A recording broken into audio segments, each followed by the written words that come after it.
Calling All Heroes Championship is here. It's going to be a great series of games, and what better way to get it started with 4 solid matchups. My name is Ari Cast here with Rain. We'll be your yappers for today, but Rain, give us the lowdown. What's going on today? Yeah, I mean, this, like you said, Ari, we have a whole lot of games to cover here. We are going through all of the quarterfinals, which means we are going to have 4 matches on the broadcast here tonight. So super excited to get into all these teams. But, of course, starting out with round 1 here in that first quarterfinal, we are going to be having Cafe Violet taking on me and my friends Gaming. So I'm super excited to see these two teams. Definitely lots of players that everyone is going to be familiar with as we've been getting to know these rosters, these players throughout the entire year. Yeah, absolutely. And for those of you who don't know, Calling All Heroes is this competitive circuit in Overwatch that is for women and marginalized genders. Basically just, giving a platform and competition space to those who are out there and searching for it. So we've seen some really high quality games out there, and today should be no different, especially as we near towards the end of this season, as it is the championship. For those of you that don't know, me and my friends is the former Ducks roster, so if there's a little bit of confusion there, that's where those players are coming from. And then as well, for those who didn't get the memo, Cafe Violet is actually the 3rd team from the LCQ to qualify, since Rebel Hearts, I believe, did not choose to go to the championship. Not sure what happened there with their roster, but there is 3 teams from the LCQ, hence why we have them as the 8th seed in qualifying. Yeah, so that's so fun to get to come into this championship, fighting through the LCQ. Super excited for Cafe Violet to be showing up here. Definitely, this is going to be a pretty strong matchup here between these two teams. If anybody has been kind of tuning in for some of this action, this Ducks team, very strong. Me and my friends Gaming rebranded here, and yeah, all these players looking to put up the absolute best they can, try and run through this bracket, make it to that grand finals, because this is, we're starting here in the quarterfinals here, but we're going to have more action tomorrow. We're going to have more action next week and the week after that. So there's so much more Calling All Heroes to be happening here. Taking a look at the bracket, like we mentioned, we're here in the quarterfinals. So these 4 matches, we are going to get to see all of our teams here on stream today. Yeah, absolutely. So if you're waiting for maybe your favorite one, or if you're even another team, trying to scout out the enemy, you've got plenty of time to do so, right? Of course, I'll read it out for you. Me and my friends Gaming versus Cafe Violet as our first matchup. Nightmare Eclipse and Fable, Dreamland and Valentine, and Exo Sakura and Bin Derived to close things out there. This is gonna be a fun one, I cannot lie. I mean, all of these matchups, it feels like there's so many different storylines, and with all of these players, I don't want to say team hopping, but they've all, been around and trying to find that winning combination to get themselves to the championship and holding that trophy. Well, they are very familiar with each other, so you're gonna have players that know how certain teams like to run things, or they are aware of certain strategies they might like to go with. And so you have these games where these quarterfinal matchups, some of them might be 3-0, sure, but the other ones, they could be still very, very close. And again, I guess I glossed over that, but it is all first to 3 up until that grand final, which will be a first to 4. Yeah, lots of opportunity for some really close matchups here. I like that you're giving a shout out, Ari, to kind of how close that this Calling All Heroes community can really get. Really getting to know each other's strengths and weaknesses, which makes these kind of championships so much more fun and so much more impactful. Now, taking a look, we mentioned you have so much Overwatch to watch today, and we have fantastic news for everybody in chat. You guys are going to get rewarded with some viewer incentives here as you watch. So special rewards for each day on the screen here. This is the rewards that you're going to have for today, December 6th. So please make sure that your Battle.net is connected to your Twitch account so that you can get these awesome rewards. I'm going to point it out for those who are a little bit slow like me. I just realized that second one is literally Calling All Heroes. I'm a little bit slow, but we got there in the end. I mean, all of these, they do look really, really nice. That first one, by the way, I don't know what it is, just that shape, the design, the color, like all of it just, it sits perfectly together. And of course, all of them kind of just being tied together with a nice little bow, especially that banner to kind of to lighten things out, gives you some hearts, some stars, and we certainly will see some stars today, that's for sure. Yeah, absolutely. Super excited. All of these viewer incentive packages kind of like themed a little bit. So make sure that you guys tune in for all of the Calling All Heroes actions so that you can get the specialized packages for each day. Now, all right, we are getting ready to head into our first matchup here. So let's take a look over at our map pool. Definitely going to be familiar for a lot of folks in this competitive scene here. We will be starting out, of course, on a control map. So we have the option of Ilios, Nepal, or Busan to kind of start things off for us here. All right, so I'll give you the real map pool. This is a joke, by the way. The real map pool, we're going to have Ilios, Kings Row, we'll have Shambali Monastery, New Queen Street, and Suravasa. And that's going to be the 5 maps that are only played today. That's just my prediction. It feels like those are the maps, though, that we see a lot of the time.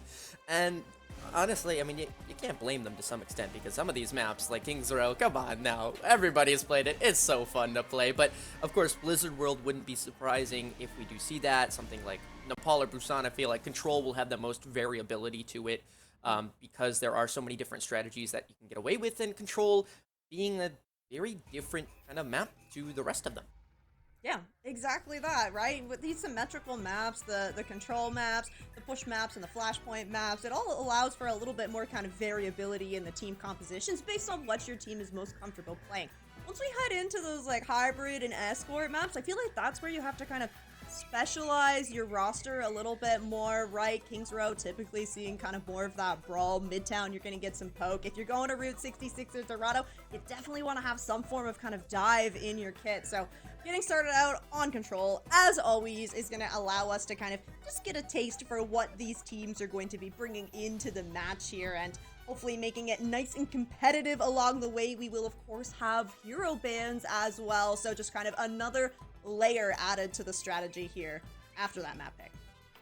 Yeah, I love how you mentioned Control first, because we were talking about it earlier, that it feels like Lucio has been getting more and more bans just with that Control category, because it feels like teams, they don't want to have to play that high pacey brawl style. They want to let the players on their team flourish and choose the time where they need to go in, strike, be the hero. I'm looking at, a Genji that goes in and gets a 3k, or a Tracer farming up that pulse bomb, something like that. So it feels like Control we're seeing less and less of that Lucio. Now, you can happily prove me wrong. I may or may not be a Lucio Zen 2 trick, so I'm all for it. But yeah, I'm excited to see how these maps shake up, especially the compositions, because we know these teams, as much as they like to stick to the meta, sometimes there are those picks that are, shall we say, out there. We like some creativity here in Calling All Heroes. Would love to see some, definitely. I think, yeah, as we head into kind of, as the maps progress, the team's getting a little bit more footing against, like, what's going to work against the other team. That's when you can maybe kind of pull out these more creative strategies. But I think definitely as we head into Control, maybe you don't want to, show your whole hand of cards here. So maybe sticking a little bit closer to the meta, which in and as itself is not super well defined right now, right? I mean, we've been seeing a lot of Symmetra being played in the top league, but definitely not kind of a must pick, especially it's very map dependent. So I think that as we head into these maps, I'm still expecting to see some Lucio Kiriko. I'm still expecting to maybe see some Wu Yang. He kind of fell out of favor a little bit. But Tracer, always a great pick for pretty much any map that you go into. And then I think that more than ever, there's a lot of variability in the tanks that are now playable ever since the great Ramatra nerf. Give me some Bastion. I'll take some Bastion. You know what? Maybe that's just me being a little bit silly and goofy, but, I'm feeling it. Of course, me and my friends gaming will head over to their roster now. We'll get a little bit of a sneak peek potentially into what their roster will look like. And it's going to be Winter, Peace, Santana, Z, and Nenwai. And the practicality of Mercy on damage. That's a new one for me. I'm a stranger to that one. Ari asked for creativity, and we are getting creativity. It's the Battle Mercy that's going to make an appearance here.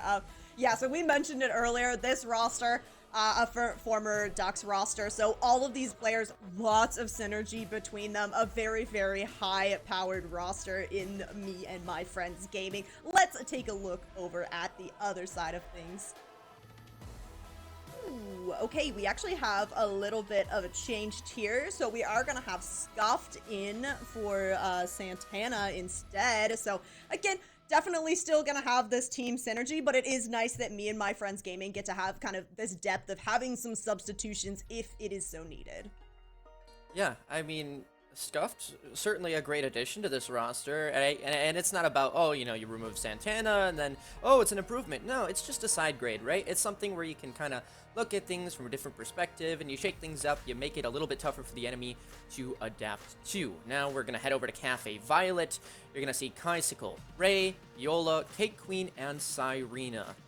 And these players, I know this roster has whipped out some crazy, you know, plays in the DPS line, but it's always that support line that catches my eye for some reason.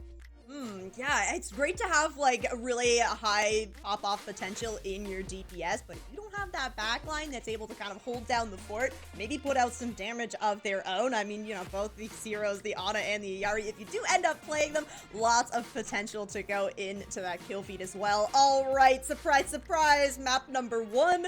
We will be heading out to Ilios, and then the bans coming out here, very interesting, as it was me and my friends that banned out the Mercy first, and then the response here from Cafe Violet on that Ashe ban. Oh, they're banning their primary DPS of Mercy? That's crazy. Okay, I'm gonna stop on that one. But yeah, me and my friends, you know, banning the Mercy, assuming this isn't a little bit of a glitch, this is kind of an out there ban. It might be a display of dominance where we're saying, hey, we're not gonna burn a ban on somebody we might want to burn or ban later. Instead, we're just gonna let you show us what is in store from you, and then you can start to get things going, right? Whatever it may be. Now, the Ashe ban, that one makes a lot of sense. I know a lot of players, especially in Calling All Heroes, that love to go to that Ashe and just use that Dynamite, especially with the remote perk, that it's really annoying, right? It is not a character you want to run around a corner and find, especially if you're playing Tracer with that one-shot headshot. Yeah, it can be really scary, and I'll just remind everybody as well how these hero bans work. So, similar to OWCS, you will not be able to ban out 2 of the same role. So that Mercy ban also could be a Protect ban here. You and I were kind of mentioning it earlier, Ari, that Lucio is getting banned a lot on these first maps. So having the Mercy ban available, it means that Cafe Violet are not going to be able to ban out that support. So potentially that means that we will get to see some Lucio here on Ilios, which, oh my goodness, yay, that is definitely would be very exciting. Boop City, give it to me! It beckons, please. Let's get some environmental kills. We can even get a counter on screen because, let's be real, that's all we're here for in this one, but as well, I mean, of course, you gotta look at the competition. This one's gonna be stacked on up, and even though it may be the 1 seed versus the 8 seed in this one, we know that me and my friends are here to play. They want to establish some dominance, but Cafe Violet, it feels like they're here with nothing to lose. Any win is going to be absolutely great for them, and they'll be taking this one battle at a time, which is very, very scary to go up against, right? If you're playing like every game can be your last, they are going to go for unorthodox plays 24/7 if they feel themselves on the back foot. Can't wait to see what they pull up here and bring us in store. Alright, we got a little taste of it. Ilios, well, gonna be the first sub-map that we're starting out on here. Door's still closed, there's still a chance to change some of these compositions up, but so far looking like we are potentially gonna have this Diva mirror. Definitely have been seeing a whole lot more Diva being played now. Having the ability to kind of peel and play aggressively, really great to have in a tank. Then why over on this Juno? I expect maybe just the speed ring out and then swap over to the Lucio. No, it is going to be the Lucio Kiriko backline for both teams. Kaisicle, so TP out here. Cafe Violet trying to get as much space as they can. Maybe the Freya v Freya. The only difference here in the DPS is over on that Echo. Yeah, you know, Viola is just really, really powerful on this Diva pick. We've seen them feel really, really comfortable on it, and when they get forced off, it's not necessarily a tough thing, but it is something that's going to cause them a few more problems. Cyrena will be the first to fall early in this one, and me and my friends gaming, they come out swinging. That is 2 quick picks, and it feels like Cafe Violet just did not get the positioning they wanted to in that first few moments. Me and my friends gaming, well, they punished that. Yeah, they sure do, and even though they had that TP, Cafe Violet just not really able to kind of find their way into a spot that was going to kind of protect them from this echo from the high ground. on this Echo. Having that that focus beam is going to be so dangerous here for Viola on this Diva. You're going to be able to just absolutely melt through that mech very, very quickly. As we are actually going to see Nenwai drop off of that Lucio over on the big Juno.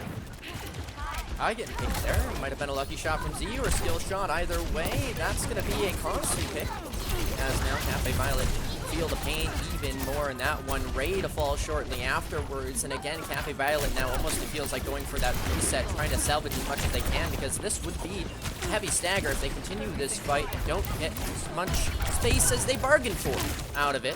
Be careful here, Echo. Make sure you can get back up to the map. That's great. Cyrena goes down. And again, Cafe Violet were waiting for that reset with just more and more staggers. I mean, Kaisicle came back from spawn and lost their life again before somebody like Ray even went down once. Yeah, Cafe Violet managed to get that one pick there, but he's just going to be able to get back into the fight fairly quickly. Viola trying to build up to this mech, so you are still not going to be able to push in even though you find that opening pick. And now me and my friends, ult's ready to go. Everything except for that Orbital Strike from Nenwai. CAH does have the Kitsune Rush to match, but with 70% on the board here, it's looking like me and my friends are going to run away with this well somehow.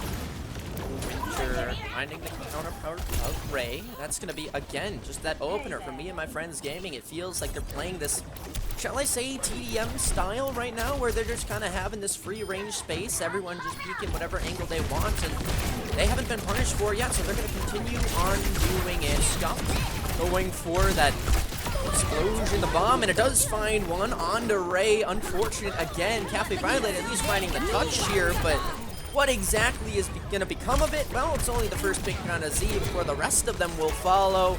And the Tracer seems like the only player left. The Kitsune Rush as a last-ditch effort, but good luck with that. Only the trickle in, the stagger touches, and I doubt that it will be enough, as just no picks can be found on the side of Cafe Violet. Me and my friends gaming 100-0 clean sweep on point number 1.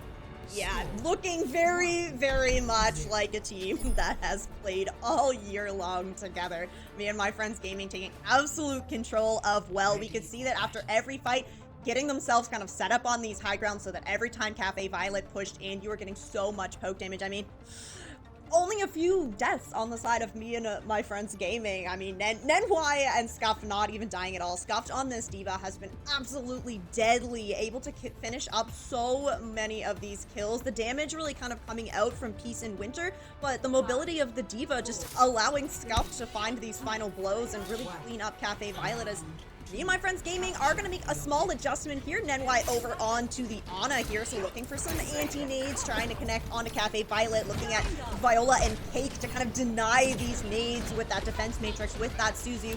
Cyrena is going to move over onto the Wuyang here, going to have a little bit more kind of damage coming out, and you're still going to have that mobility to be able to kind of fight out of these engagements when you need to.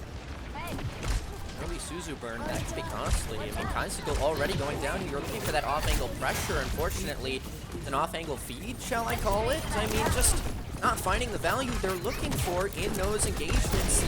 Cafe Violet, they get punished for it time and time again. Scuffed, I mean, somehow able to go in, lose 600 HP, and then back on up, still be a-okay. Second Suzu burned, but is it enough to keep stabilizing? Well, the D-Mech already coming through, so Viola not exactly going to have that much fun playing that backline. They'll have to take a reset.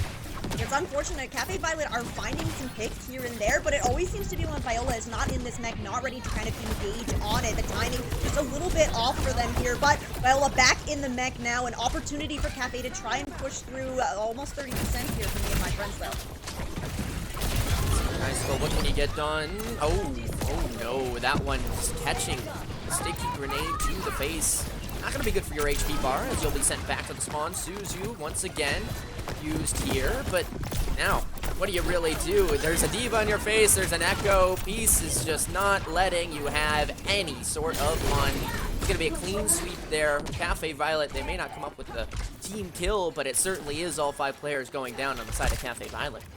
Yeah, now you're coming into this. You do have the bola ready to go from Ray. Scuffed on this Diva could deny that almost entirely, just eating that up with the defense matrix. So I have to kind of find an opening here. But me and my friends gaming, I think you have basically all 5 ults on the board here, and they have been so good about kind of going first in these fights, finding that opening pick or using their ult first to make Cafe Violet react, and it just hasn't worked. I was gonna say, this is a crazy play. Echo getting a little bit low on HP there, but it makes sense as they do use the copy. They find themselves self-destruct in this one. Launched up into the air. Hello and goodbye. It'll be Ray that meets their own fate. Swish not going to come on to everybody like they were hoping for, but now he's 1 HP, still finds the kill on a Cyrena. Again, it feels like they're freestyling out here. The nano burn right here just to clean up this final fight, to make sure that there's no touches in store. And with 1% left on that clock, it is going to be quick, easy, and over. Me and my friends gaming, not even letting Cafe Violet get a single capture, 200-0 in map number 1. Looking very comfortable on Ilios for sure, and just looking very comfortable as a team. Me and my friends gaming, just understanding where each other are going to be playing. You basically always had somebody on an off angle ready to finish up any of the damage that came through, and you were so fast in these fights. There was never a time where Cafe Violet really had a chance to kind of find a setup and try to go for this first engagement. They were always having to react to me and my friends gaming, and so often the first interaction was a kill onto Cafe Violet in these fights. It did feel like Cafe Violet didn't have enough damage, and what do I mean by that? It's not necessarily a comp thing. I mean, I guess it could be, but it just felt like the damage that was going out was not all in the same direction, whether it means, you know, people aren't prioritizing the same targets, or the off angle isn't getting enough value, things like that. Just something wasn't going right. And for Cafe Violet, right, you could look at multiple different scenarios or factors, but I think just going back to those fundamentals, those basics, and saying, hey, let's just play our game, don't worry about them. And if we play as a unit with ourselves, it should be okay. We should get a decent amount of value, and we can use those ults in a situation where we're going for those 3-2-1 hard engages or things like that. Of course, this is a little bit more pokey, so you're not quite going to get that, but you know, the idea is there, right? They need to try other strategies if they aren't finding success with their primary one. Yes. One of those strategies could include selecting where we go, of course, because Cafe Violet did not pick up the win on Ilios. That means that they will get to select our next map and map type here. So a lot of power in Cafe Violet's hands right now to try and turn the tide in their favor. Try and find some percentage here in this series. Now, you will not be able to go to control, but everything else on the board right now, and we kind of mentioned it as we were talking about maps earlier, this control maps are going to play very similar to push maps and flashpoint maps. So that makes me wonder, do Cafe Violet want to try and run it back on another symmetrical map? Or do you want to shake things up and maybe take us to one of those hybrid or escort maps where it might throw me and my friends gaming into a little bit of a different element? I'm just waiting for the funny map pool, shall we say, the 5 that we might have predicted earlier to come through.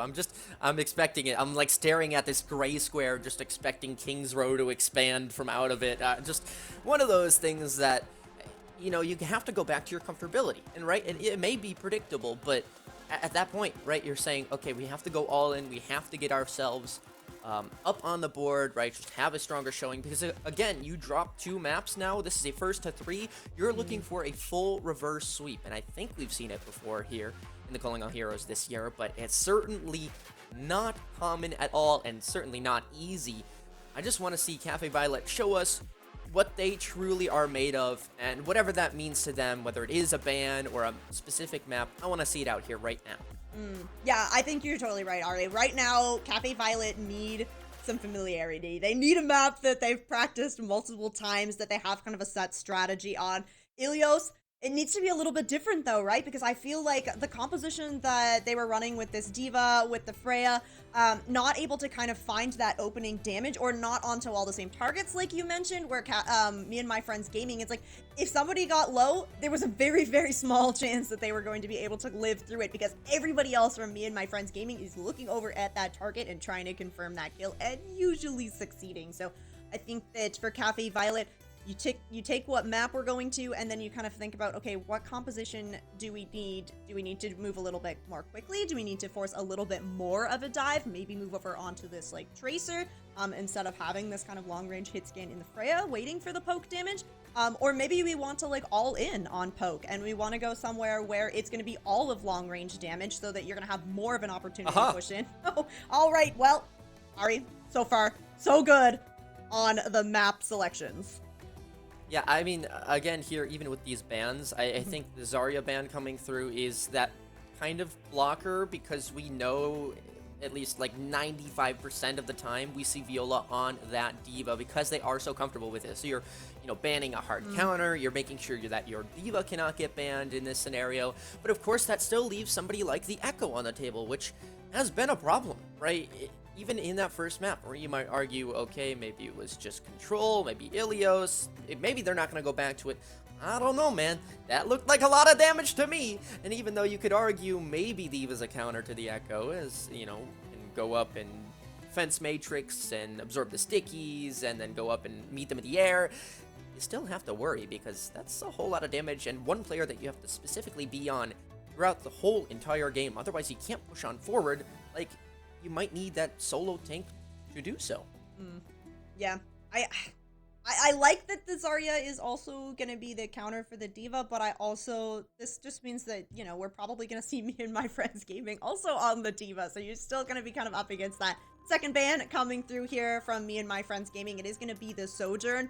Definitely a good pick here on King's Row. You have a lot of that kind of high ground that you can get your Sojourn set up on, and then you're just trying to farm up that railgun and find those picks onto the tank. So a pretty impactful ban here, even though we haven't seen the Sojourn yet. Definitely still kind of plays into this kind of composition that Cafe Violet seems to be playing. You could kind of replace the Freya with that Sojourn and still have this high ground. But I mean, where we didn't see either of these heroes in Ilios, I have to wonder, are we still going to end up on the Freya? Are we still going to end up on the Diva? Lucio Kiriko definitely gets played a lot here in King's Row. So I'm hoping that this is going to mean that Cafe Violet have maybe a little bit of a different strategy, but with that Zarya ban, I just have to think that you're probably still going to play Diva.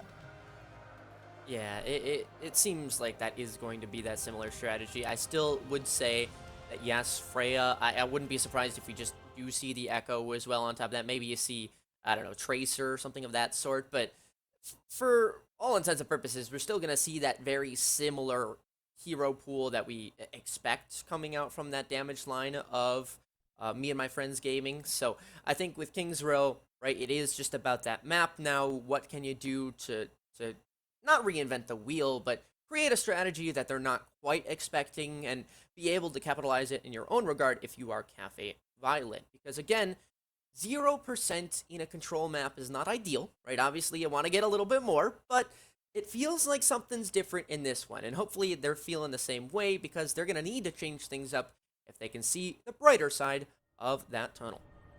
Yeah, you got this map pick if you're Cafe, so you have an idea. I like that they have swapped us over onto Hybrid. I think that this is great for kind of trying to change the tempo of these fights. As we see, it is going to be me and my friends gaming on the defense first, so this composition is going to be at least what they're walking out with for the first point here. So stopped over on this Ramatra here. Lucio Kiriko backline, no surprise at all. Winter going to get to play that Ashe that was banned out in map 1, and then Peace is actually over on the Symmetra as well here. So we were saying that, the Zarya is going to be great to counter that Diva out. Well, the Sim also going to be really great to counter that Diva, but Viola is hovering over this Ramatra right now, and doors are going to open fairly soon here, so Cafe Violet looking like this is the comp that they're going to be working with. And this is going to be the swap off of that Ana. We're onto the Kiriko. Kiriko Wuyong backline here for Cafe Violet. Ray still on that Freya, and Kaisuke over on the Genji here. Going to be able to control a little bit more of that verticality here on this first minute. I'm just looking at Kaisuke's, the swap right over directly onto that Ara instead of Genji. Seeing that Symmetra is like, yeah, no, I'm not going for any of that. Yeah, now this first engagement, you're going to see that already Ray goes down. I mean, Winter, a menace, and maybe a reason why we saw that early Ashe, and coming out even just that first map. Of course, it's been burned now, so you're going to have to find as much value as you possibly can. Kaisuke going to have a tough time against the hit scan, but wish you all the best of luck. It's just 1 HP already, 2 shots, and it's just like that. Your health bar depletes. It's a moment. Okay, my friends gaming, they're just going to hold this tempo strong, but Cafe Violet already finding the first blood in their own side, meaning that they're going to have to back on up all the way towards their spawn. Just Symmetra tearing the shields down. Violet gonna have a hard time kind of getting through this choke point here. Peace really has it on lockdown, up to 70% towards that ultimate already. Bicycle has popped off of that Pharah over onto the Venture here, so looking to take a little bit more of a brawl. When you're playing this Pharah and Freya, Cafe Violet are playing a little bit more for the poke, right? You don't want to take these long extended fights against Peace on this Metro that's going to be able to build up the full charge in these longer fights. But now with Bicycle over on the Venture, nice counter to Peace on the Sim. Oh. Well, this fight started, and it ended relatively quickly. Not quite sure what happened there in that moment, but the Ramattra falling first is never a good sign. It just shows that maybe those cooldowns not correctly cycled, or the positioning just not communicated between that team. And of course, that spells disaster in that fight. I mean, the great part of it is that you still have 2 minutes on the clock. You're farming up to these ultimates, so you still have a chance. It's not like, you know, there's 30 seconds left. You're going to need to make a crazy play, but, you know, we're still waiting for that aha moment from me and my friends, from Cafe Violet to really break through this choke. Yeah, you do have the Bola ready to go. Probably waiting for the Kitsune Rush from Pig. Z is going to be able to match it here, but right now you're trying to find me and my friends while they're split, but all the kills is going in for me and my friends. Yeah, well, that's been pushed back through the choke once more. Oh, hello, Venture in your back line. That's at least a first pick. That's good. Now a second. Okay, we're seeing some progress. The ult's going to get burned, but it's all for good. They can get themselves back into this one, although the beat in response, Nenwai making this one tough to take down all your opponents, but still actually does fall down.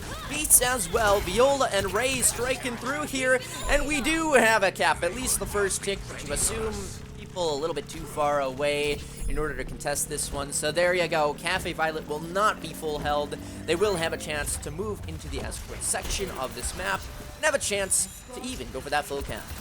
I think Kaisicle over on this Venture really working well against Peace in the TP. We saw the TP come in for me and my friends gaming, trying to find a split in Cafe as they rotate, but that Venture is going to be able to do so much damage onto anybody that kind of walks through that TP because you can just pop up from the ground. But me and my friends gaming, everybody got this forward spawn, so you're going to be able to hold right at this choke point. You have a Bob and an Annihilation ready to go.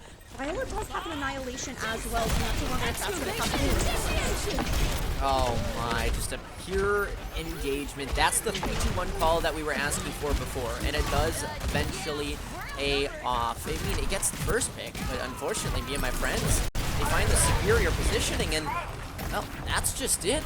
Icicle gonna have to run all the way back to spawn. It feels like you had the vision, it seemed to go right, and then something from me and my friends gaming said, nope, nuh-uh, you're not gonna get away with that.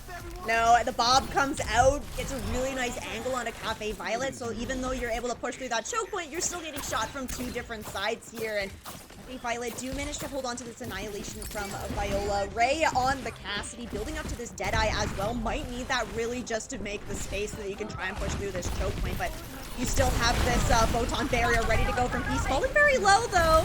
Cafe Violet trying to break through the choke. Saw the vision there, going for some sort of like sneak up play, but uh-oh, Annihilation, that's going to be burned pretty far forward. And although the HP is there, it feels like the rest of the team was not. Now you can have that solid engagement, but by then the Annihilation shall fade. Ray running forward, just space making with that Peacekeeper, that ultimate ability, and looks like they will indeed hit the space. But now where is this? Re-engage, it comes on through, Kitsune, Rush, Barrier Wall, everything in the mix, and well, we're just waiting for that first image in that kill feed to pop on up. It's gonna be Kaisicle who goes down first, and now the bullets reigning supreme on the side of me and my friends gaming. It'll be 4 picks for them, just leaving Cyrena to scurry away. Oh yeah, the Ana scurrying quickly actually. Winter spots Irina out, but not gonna be able to get the pick here. Peace is pushed up quite far, does have that TP to kind of get back, and yeah, Scuff is also gonna be able to back up. You get the pick onto Z if you're Cafe Violet, but the Kuriko is gonna get back into this fight so quickly with that teleport. Nenwai holding on to the beach here for me and my friends gaming. Probably going to be able to use that either for an aggressive engage, which me and my friends gaming seem to like to do, or in response to this Nano. Cyrena has that. Ooh, that's a big start here. Cafe Violet go forward ever so slightly. Absolutely, I mean, that's speed engaged here, and that's also going to be ults on top of ults. Kaisicle finding 2 with theirs, and now it seems like that space that was taken by me and my friends gaming so heavily forward, maybe a bit too far forward, and that spells disaster for them as they're going to have to give up not only the corner, but maybe even this second point. They should have one final re-engage here, but not if your Ramatra is kind of pinned in a corner by themselves. They need to make a move to get out, and Annihilation, they're just going for this. It's not going to pay off. Scuffed, a costly mistake. It burns the all, burns their life, and now what do you do in this position if you're me and my friends gaming? It's just attempt, try to hold on to this space. Then why will fall victim second, and well, you're hoping for the best, but fortunately, Symmetra is gonna be all your best bet. A little bit of a ship name there, but Winter actually striking on down the hands of Justice. That's the first two. Remote Detonator burns them, burns their opponent. Somehow they find 3, almost up to 4. The Annihilation pop just to keep on going a little bit more. But as that timer dissipates, it will be enough. Me and my friends gaming hold on to that second section. All right, Cafe Violet definitely getting some more space than they were thinking they were going to get at the beginning. Once you kind of break through that choke point, did a great job punishing kind of that overcommitment from the side of me and my friends. Even getting that initial kill onto Scuffed so that last fight that happened, no tank for the side of me and my friends gaming, but just get back into things so quickly with that Lucio speed. So really nice re-engagement there for me and my friends gaming to stop that second cap from coming through. Look over at the stats here. And you can see how just synced up both of these teams are kind of in their depths, right? We're seeing a lot of kind of almost team kills come through from the side of Cafe Violet, and then me and my friends gaming just doing a really good job kind of living. Just don't get picked first, as they are going to be on the attack here, so they have some time to figure out what heroes they're going to come out of the spawn with. Potentially an NY on that Mercy. There is a chance, not banned out. Cafe Violet, though, over on the defense, thinking about what they want this backline to be. Did I Go pack over my... the Ana and the Wuyang sure it's here. A fine. lot of good utility here. A Cake on this Ana, definitely looking to use these anti-nades aggressively where possible. Probably going to be set up kind of on that high ground behind the point. I like Kaisicle just starting on the Venture as well. Kind of anticipating that there will be a Symmetra that comes out. So far, not necessarily looking like that's what we're going to get from me and my friends. Some shots out from Winter on the Widowmaker. And alright, here's the swap over. The Sim ready to go. Scuffed, not gonna play this. Mauga over onto the Diva instead. So between the anti-nades from Cake and then Kaisicle on this Venture, Cafe Violet need to do a very, very good job of shutting down these teleporters from Peace. Was the Winter Diff last fight? Was their season, maybe their chance to ring out the bullets in their favor? Of course, now they need to be a lot more than that. Cafe Violet, I need a difference, a factor, the X factor on their side. Right now, you can see Scuff, of course, just trying to take as much space as possible. They're going to pathing up into this high ground, forcing the Ana to fall on down. And they might even choose to go after that if they so wish. That's going to be just a rain of bullets up from this high ground, though. Waiting for that right time, you know, healing up, waiting for the cooldowns, making sure that this positioning is one that they want to have. The map kind of flipped, ironically, and Viola is going to be the only one to actually hang on to this space. They're going to need to hold on strong because the rest of their team is nowhere in sight. This could almost be a tick, but no. Peace goes down, fighting off a bit more than they could chew. And Winter, although holding on to this small closed room, will not be able to hold on for too much longer as they find themselves 1 HP. A trade on the Ashes, but what's going on here? It feels like 3 players from each side have gone down, but me and my friends gaming still with this upper hand. And now Scuffed finds the micro missiles, says we don't care who's remaining. We're gonna regroup, re-engage, and with these spawns a little bit better for ourselves, we can take this point for ourselves. Oh my gosh, and yeah, look at all this space that me and my friends gaming. Like, they do not want Cafe Violet to be able to get set up on that choke point where me and my friends gaming were able to buy so much time on their defense. Yeah, pushing up, trying to find these stagger kills. I mean, getting stagger kills on a Cafe Violet here is massive for me and my friends. Looks like that was a Wuyang ult invested there. Not going to find anybody with that shatter-like effect. But, oh my gosh, that's... okay. That's a one-shot combo and a half. Nenwai is gone in mid-air from a melee hero, if you will, on Kaisicle. But, wow. Okay, a lot of this space that's been gained by me and my friends gaming, right, is going to be punished here, at least in the form of an ultimate being earned. Be the remech and then the back on out as players will decide to get out of dodge, happy with the value they can claim for the moment. Yeah, Cafe Violet have built up to this annihilation. Cake is gonna have the nano ready to go very quickly, but oh, you lose Ray right away. The trade's coming through. Yeah, Cafe Violet have to invest. Waiting for that DM to go down. You know you want to sleep dart it. Absolutely. Annihilation. Gonna use Viola. Finding a whole lot of value. I mean, this is beautiful. And although that Annihilation doesn't stay on for too long, it's still there. You can't forget about it. And it gets you the fight win. 2 picks with that engagement. So that'll spell a reset button hit for me and my friends gaming. Which it feels like they've started to hit a bit of a standstill. Yeah, I think that a little bit of over-aggression there, trying to claim as much space as they could to get this free card progress, but Cafe Violet doing a good job kind of trying to punish this. These teleports, though, from Peace are just catching Cafe Violet off guard so many times. That's indeed a very costly pick. I mean, that's going to spell a whole lot of hurt that now you have to burn ultimates for. Icicle finds 2 with just 1 shot, but the number's still relatively even. Just 1 player is remaining. Oh, is it some sort of bot or some sort? I don't even know. Somebody was left on, and they'll finally be removed. It's actually Viola hanging around, waiting for this Mega Pack to respawn, and they do win the fight out, which means they are going to have the only player remaining being Viola. Very confusing. And then why Winter, they went for the push up. It doesn't pay off. A bit aggressive. Yeah, I have to agree, but these fights, they're still continuing. The Kitsune rush, trying to give infinite HP to these players as they so wish, but Icicle, the thorn in their side for time and time again. It feels like just getting pushed back for the moment. You're gonna need an extra one to get back into this fight. Wait for those cooldowns, but remember that barrier wall. You're gonna come in here and you're gonna jiggle and play with it as much as you want. Make sure that you can punish anybody who stands in your way. Scuffed in Winter finding theirs. The Annihilation popped in the back line, but how much value will that really find? Only a little, only just the 1 before everyone else falls on down. Cafe Violet should be back to the drawing room, the drawing board, and the spawn room for good this time. Oh yeah, Icicle on the Venture trying to get the touch. Yeah, the hinder from Winter gonna shut down that movement. Me and my friends pushing that in to the second point, claiming victory here on King's Row, and setting themselves at that match point. It's the Winter differential. Once again, striking supreme here. I mean, Winter, it felt like, has been able to win these fights out of ways that they should just have not won. I mean, this fight's a little bit silly. What's going on here? Okay, we got the third at the end.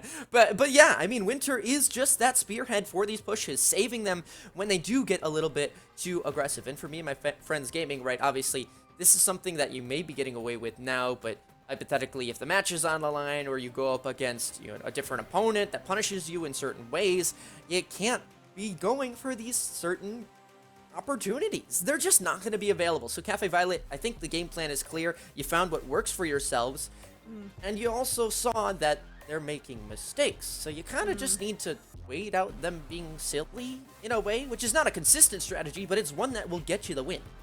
Yeah, I agree. Definitely finding these opportunities to really, like, survive through the initial engagement, which is already really hard. I mean, Winter, she's been hitting so many headshots that it's really hard to kind of not get sent back to the spawn room when that happens. But I do think that if you can survive that initial engagement from the side of me and my friends gaming, they're going to push up really far forward. So that's when you have the opportunity to kind of hit back, find these punishing kills, and then get a little bit more progress for yourself here. And I thought that we saw Cafe Violet doing a much better job at that on King's Row. It's a little bit harder for me and my friends gaming to kind of get away with pushing up too far when you're playing on these hybrid and escort maps compared to any of those symmetrical maps like the control, like the push, like the flashpoint, where the maps are bigger and, you know, your spawns are going to be a little bit closer as well. So I think that if I'm Cafe Violet, I might actually opt to take us to an escort map here again. I think that if you take us to one of these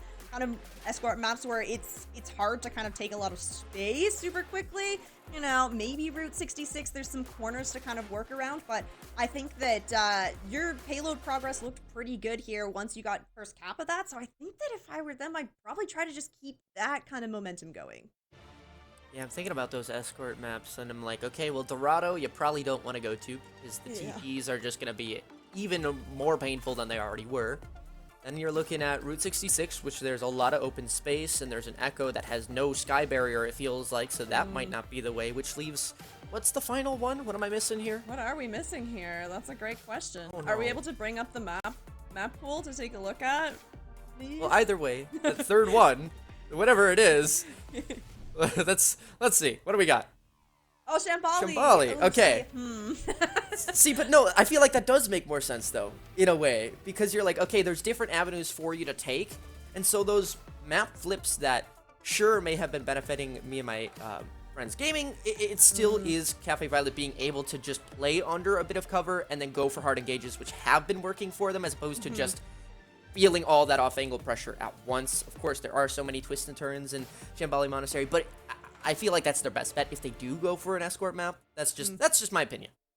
Yeah. Also, we gotta mention that, you know, hero ban's still in effect, and Symmetra hasn't been banned out yet. So if you absolutely feel like you need to get rid of that, that is definitely an option here. And where Cafe Violet are at a match point right now, if you don't pick up this next map win, that is going to be me and my friends gaming taking the 3-0. I think that you have to start thinking about, you know, do we need to use one of these super impactful bans? We banned out the Ash on map 1, so we don't have that to work with. Winter is still going to be able to kind of reign on this this DPS hero, but you still have that option to maybe ban out the Sim here. I don't think that you have a whole lot of other options in terms of targeting kind of like the supports, because you've been running the Kiriko, you've been running the Wuyang, so like you could maybe go for a Lucio ban if you want to take us to like a Flashpoint or a push map here, but I think that right now, map 3, Cafe Violet have to think about a DPS ban. Again. Yeah, I'm just like... Obviously, we've been thinking about this from the POV of Cafe Violet a lot because they are kind of the underdogs here, being the 8th seed, and also down 2 maps. We're looking for them to make adjustments. But on the other side, right, me and my friends gaming, what would their ban be going into this one? It feels like, honestly, you want to go for that Eva ban or the Ramatra ban, depending on what that map is. And so it wouldn't surprise me to see that tank be removed here. New Junk City going to be the one that pops up for us here, but... You know, what is that final verdict from them? Because it feels like they did have some troubles in that previous one. The Ramatra, not fun to deal with. Yeah, agreed. I think that on the side of Cafe Violet, Viola was doing a really fantastic job over on that Ramatra, kind of staying alive through a lot of the engagement, sometimes, you know, being the last woman standing on the side of Cafe Violet. So definitely you have the opportunity here if you're me and my friends gaming to go for that ban. I think that we could just kind of end up on this Diva matchup. I think that New Junk City is not necessarily as good of a map for Diva as, say, even like Surabasa, our other Flashpoint option. Because of these kind of small enclosed spaces. Surabasa has much more wide open points with some longer sight lines. The Diva's able to kind of use the boosters to get around a little bit better. I wouldn't be surprised if we see more of this kind of rush composition come out for New Junk City. Maybe that's the Ramatra, maybe it's the Zarya. We do have our bans in though, and yeah, Cafe Violet, the Sim, it's gone. It is time to get rid of the Symmetra. Over on the side of me and my friends gaming though, this Wuyang ban coming out, that is gonna impact Cafe Violet. Yeah, I actually really like this ban. It just feels like one of the pressuring factors was, you know, you have that Ramatra in your face and they're whacking away at you, they're forcing cooldowns, and then all of a sudden some random Wuyang orb just comes flying around the corner and hits you on the face and gets that final blow. But that's the value that Wuyang can provide, right? That final blow aspect, especially on the support role, right? With that ultimate and, you know, the waves that you can, you know, send on out, comes on back. I mean, that's a lot of support and healing, but also, right, the ability to take those fights is really, really nice. And it feels like for a team that thrives in the TDM style, if you will, in me and my friends gaming, they don't want to have to deal with somebody that can be self-sustaining and can turn fights single-handedly. That's why I do like that pick in terms of a ban, because it ends up working really, really well for how they play against it. Yeah, I agree, right? You want to be able to kind of get in and out of these fights without kind of being punished at last second from that, you know, shot from nowhere, basically.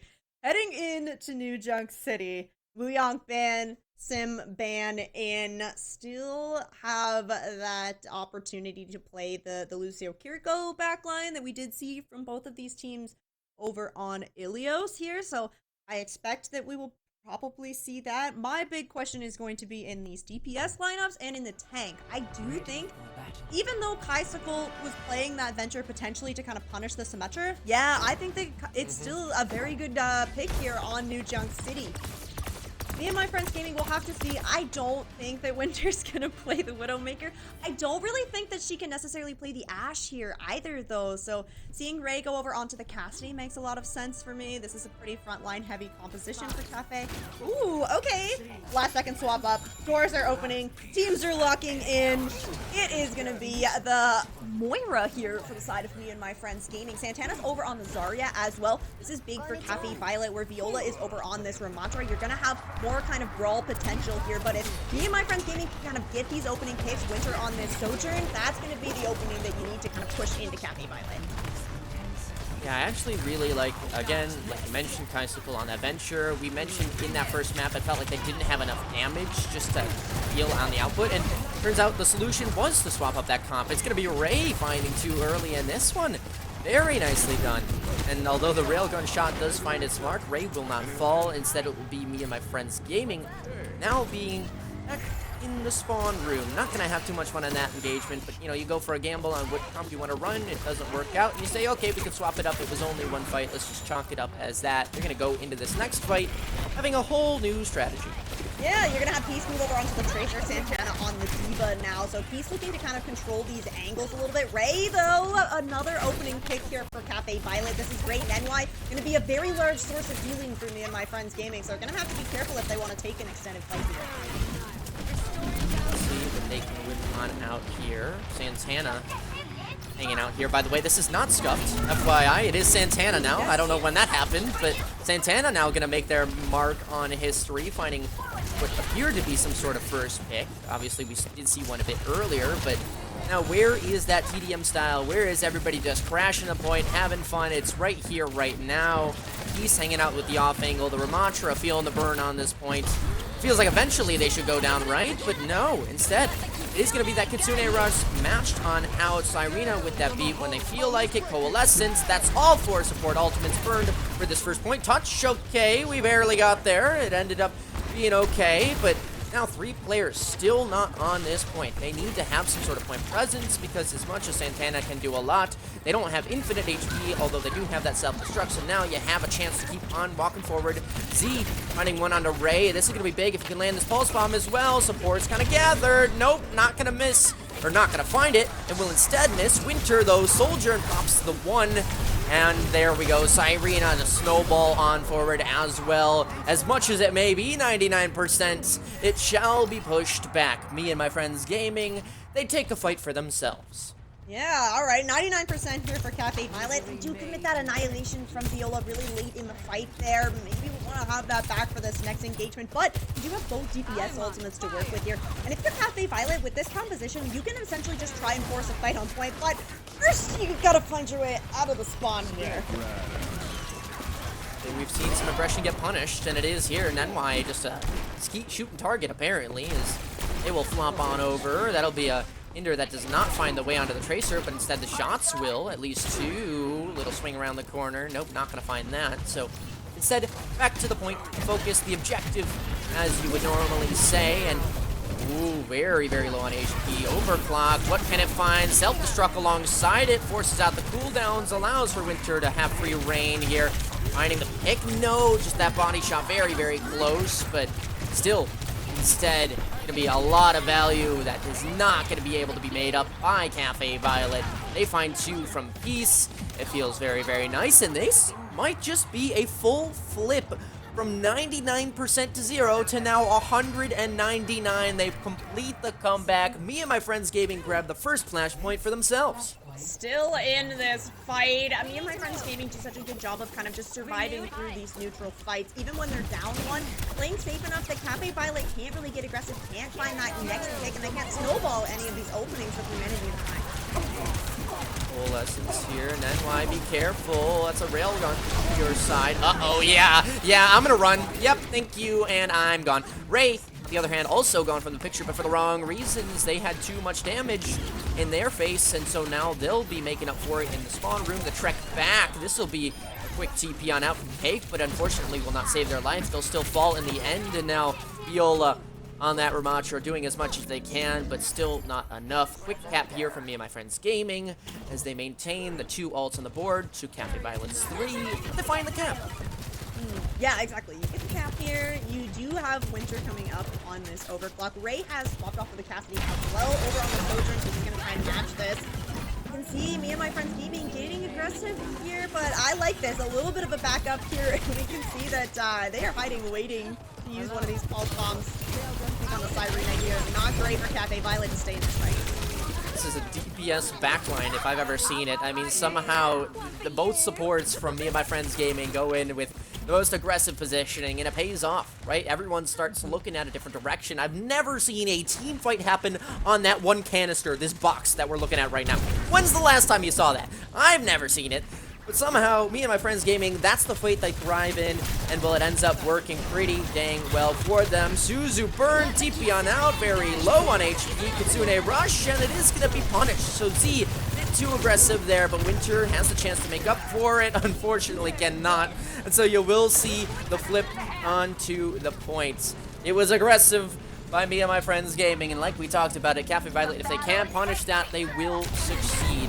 Although Santana finds one that he's going to be the cap, and Santana will go for that hard reset.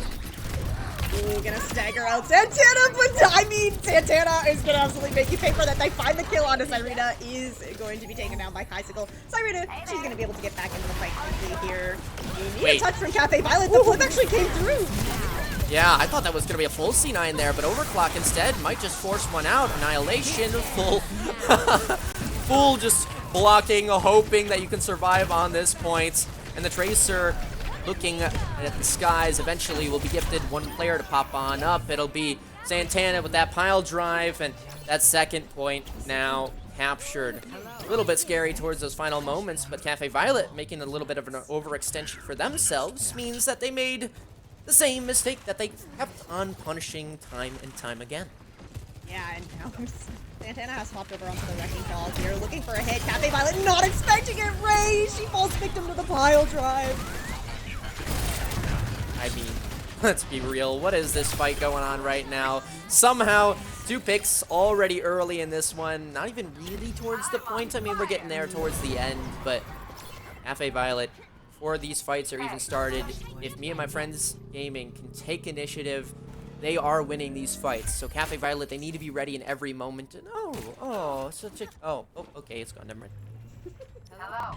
We are going to have the Coalescence committed there from Nenwai, so at least no ults on the board here for Me and My Friends Gaming as Cafe Violet try to push into this.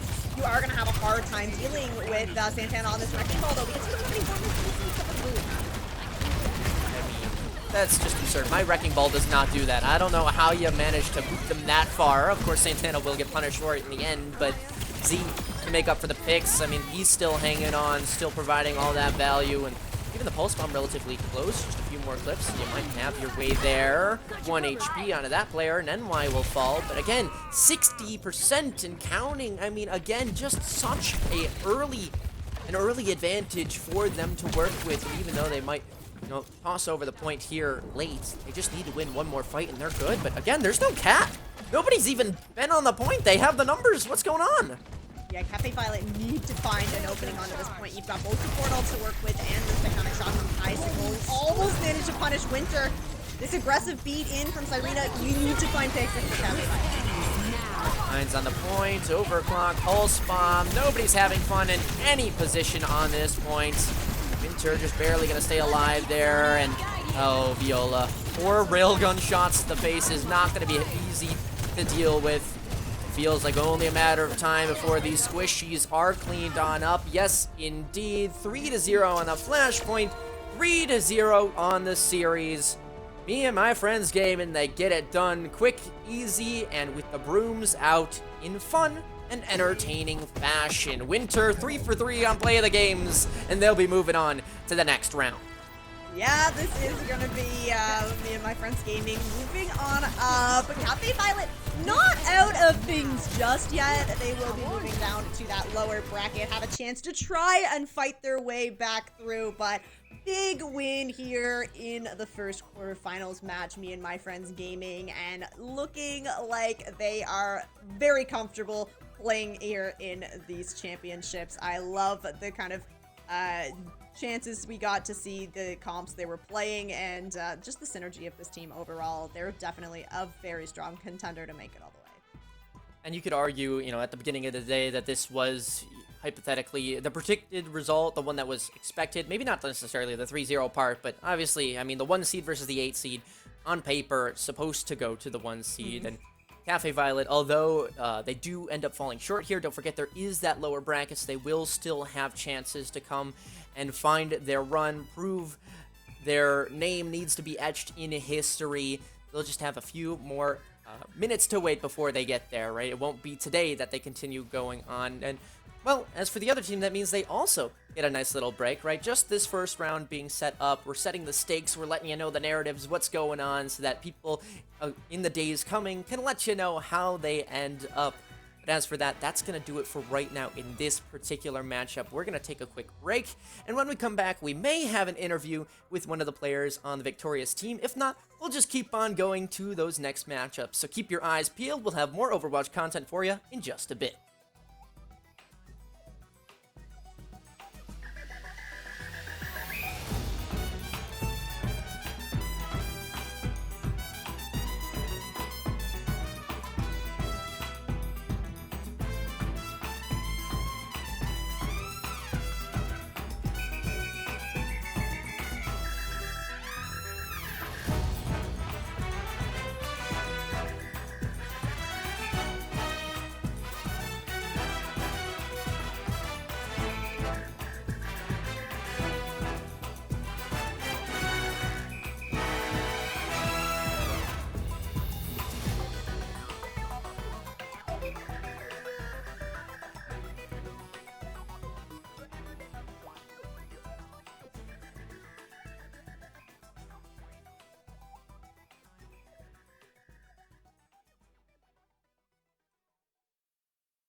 Hello, everybody. Welcome on back. We will indeed have that interview for you, so don't go too far. We're just going to have a quick yap about what exactly just happened, and of course, what that means for the whole day. As it turns out, right, that is the first matchup of 4.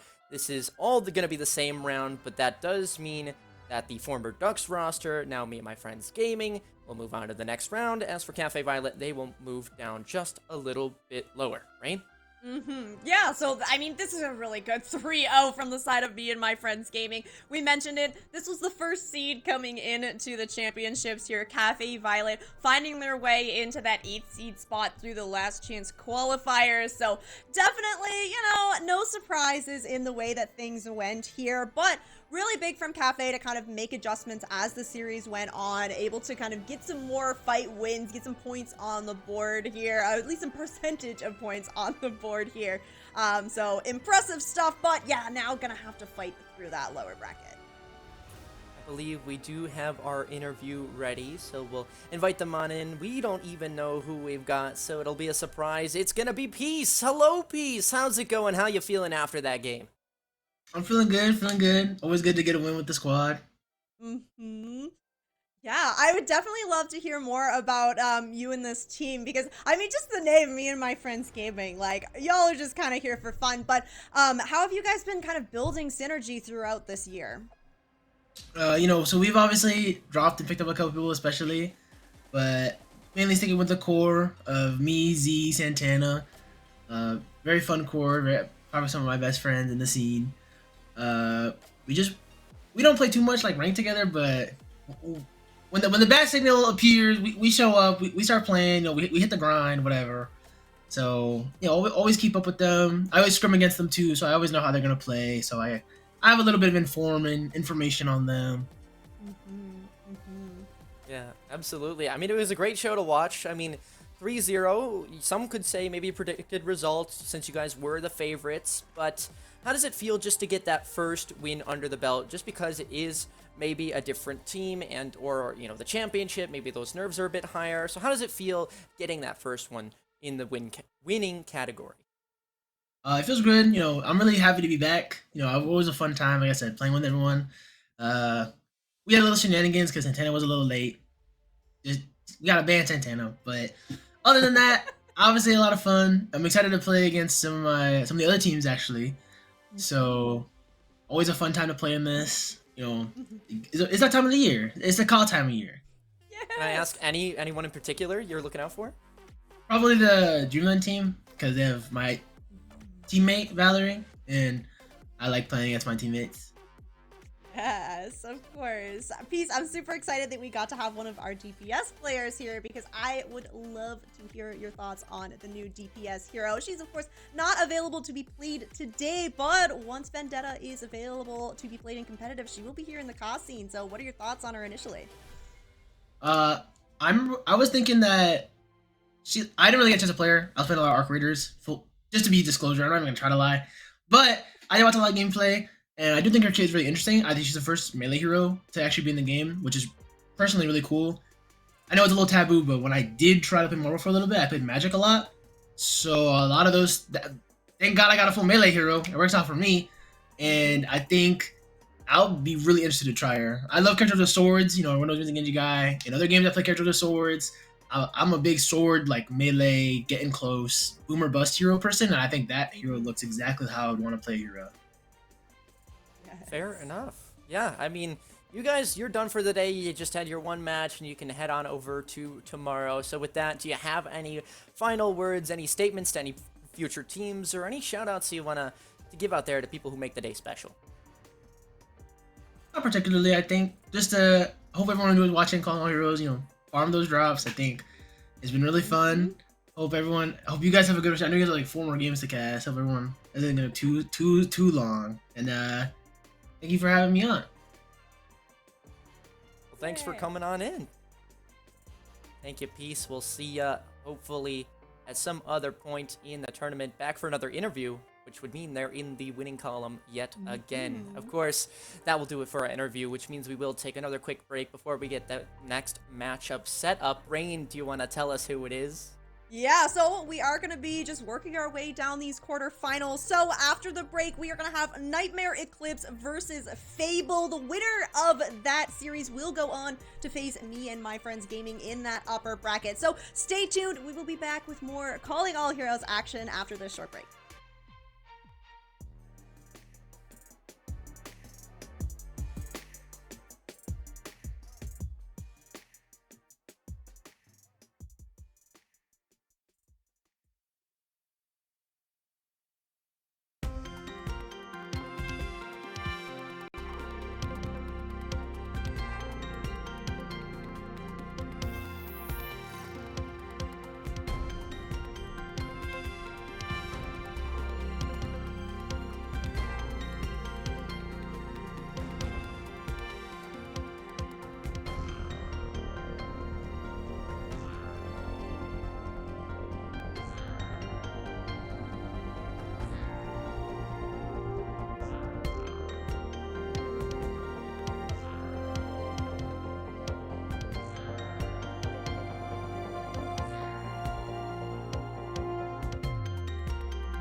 Welcome back, folks. Nightmare Eclipse versus Fable is now our match, and next on the agenda for today at Calling All Heroes. For those of you that are just tuning in, my name is Arcast, here with Rain will be your yappers for today, and we've got some good old-fashioned Overwatch for you. 4th seed and 5th seed coming on in the, quote-unquote closest match of the day.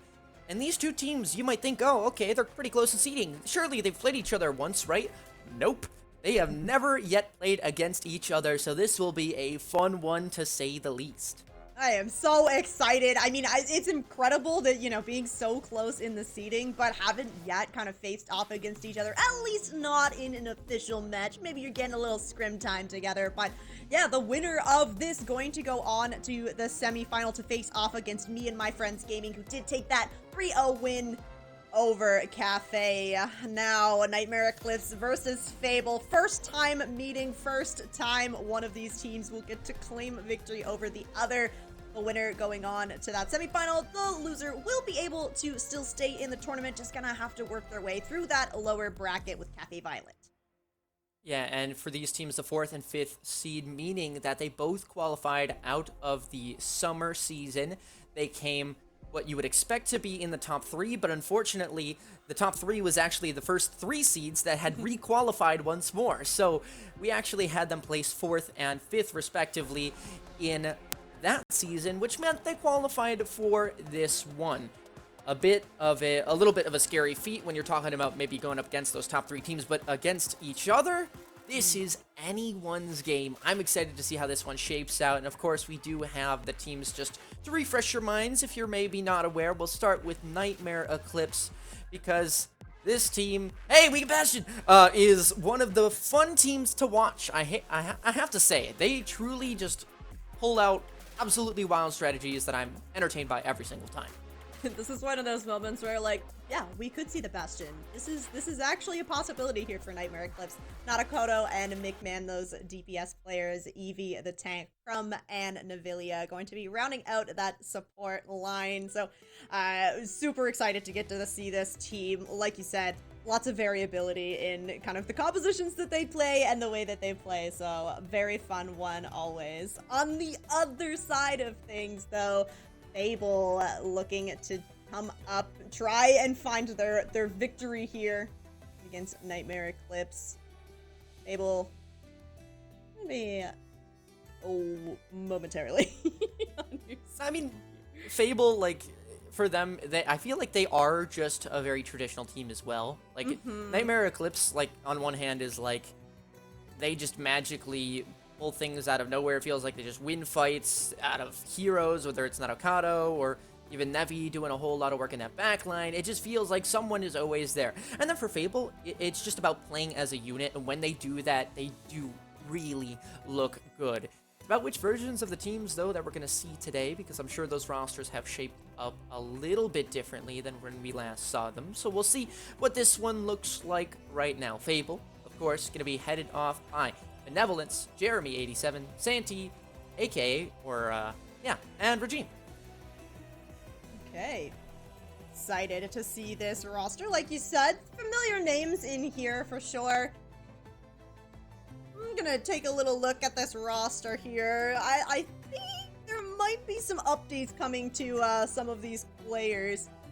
Let's just back it up. We'll get that Fable roster sorted out here. But in the meantime, make sure, chat, that you have your Battle.net account connected to your Twitch account, because all throughout the Calling All Heroes season, there is going to be drops, specific drops for each and every day. So you gotta tune in every day that Calling All Heroes is live so that you can get every single one of those drops.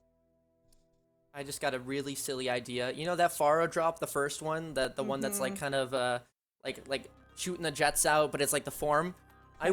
I will post a pic on social media if we can get, I don't know, however many likes on the stream or whatever.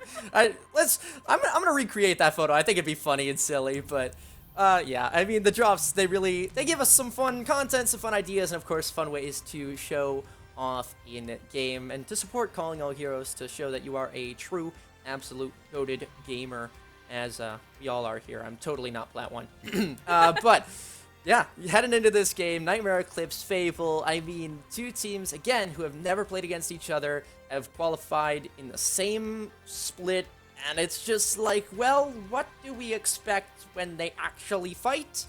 That we can't quite say. It feels like it's just we're waiting for those cards to kind of, fall into place, and whatever needs to happen, happens. And there's so many variables here because, of course, we have big map pool. All those hero bans are going to be in effect as well. So each team kind of taking the time to find the strategy that's going to give them the upper hand in these fights. We will, of course, be starting out on the control map, as we always do. So that's another one where you're going to have the opportunity to kind of pick where we go to start things off, as we have Fable ready to go here. Real Fable this time. It is going to be Avery and Kita-san Black, the DPS players here. IMVU, the tank player here. Fiery and Panther rounding out this roster on those support roles. Yeah, that looks right. That sounds about right. I was gonna say, I remember Panther, having some pop-off moments, but I was like, were they on Fable? Yes, they are. In fact, this is the roster of Avery again.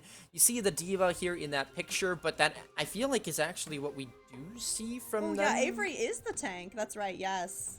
So, IMVU is going to be the DPS, yeah. Yeah, I do think that they are pretty comfortable on that diva, the same kind of thing.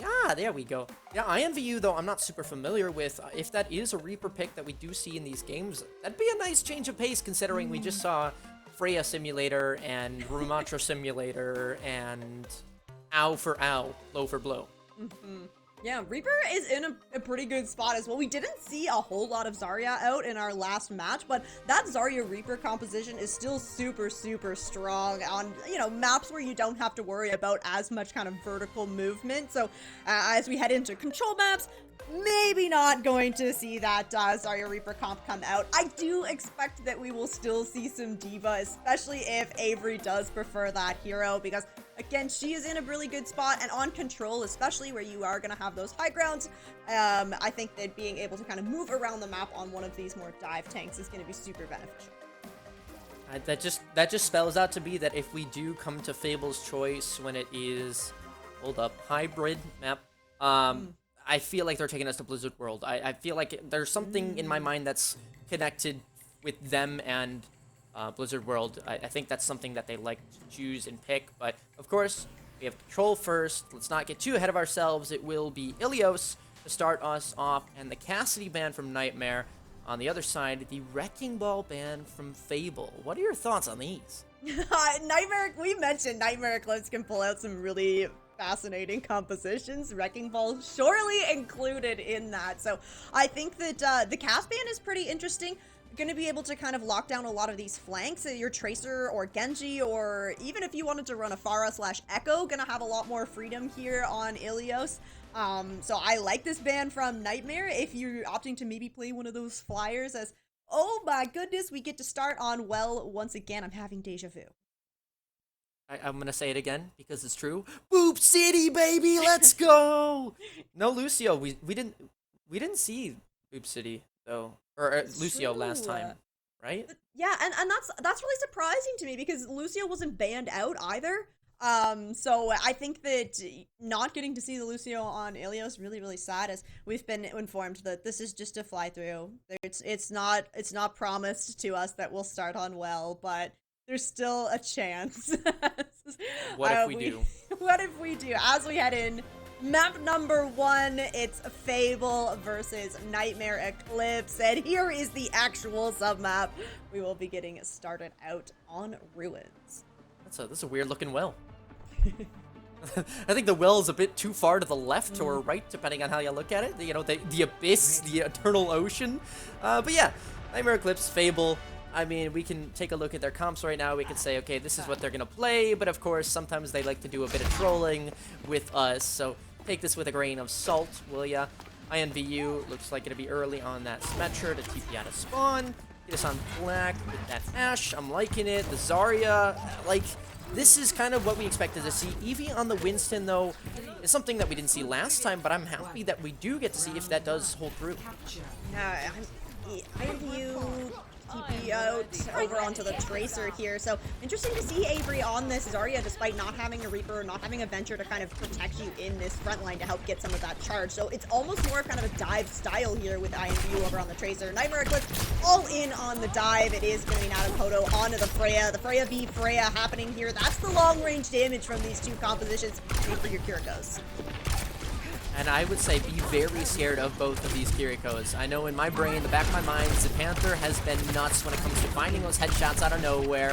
I'm sure Nevi can do the same. It will be that first pick, though, onto Avery, meaning Nightmare Eclipse.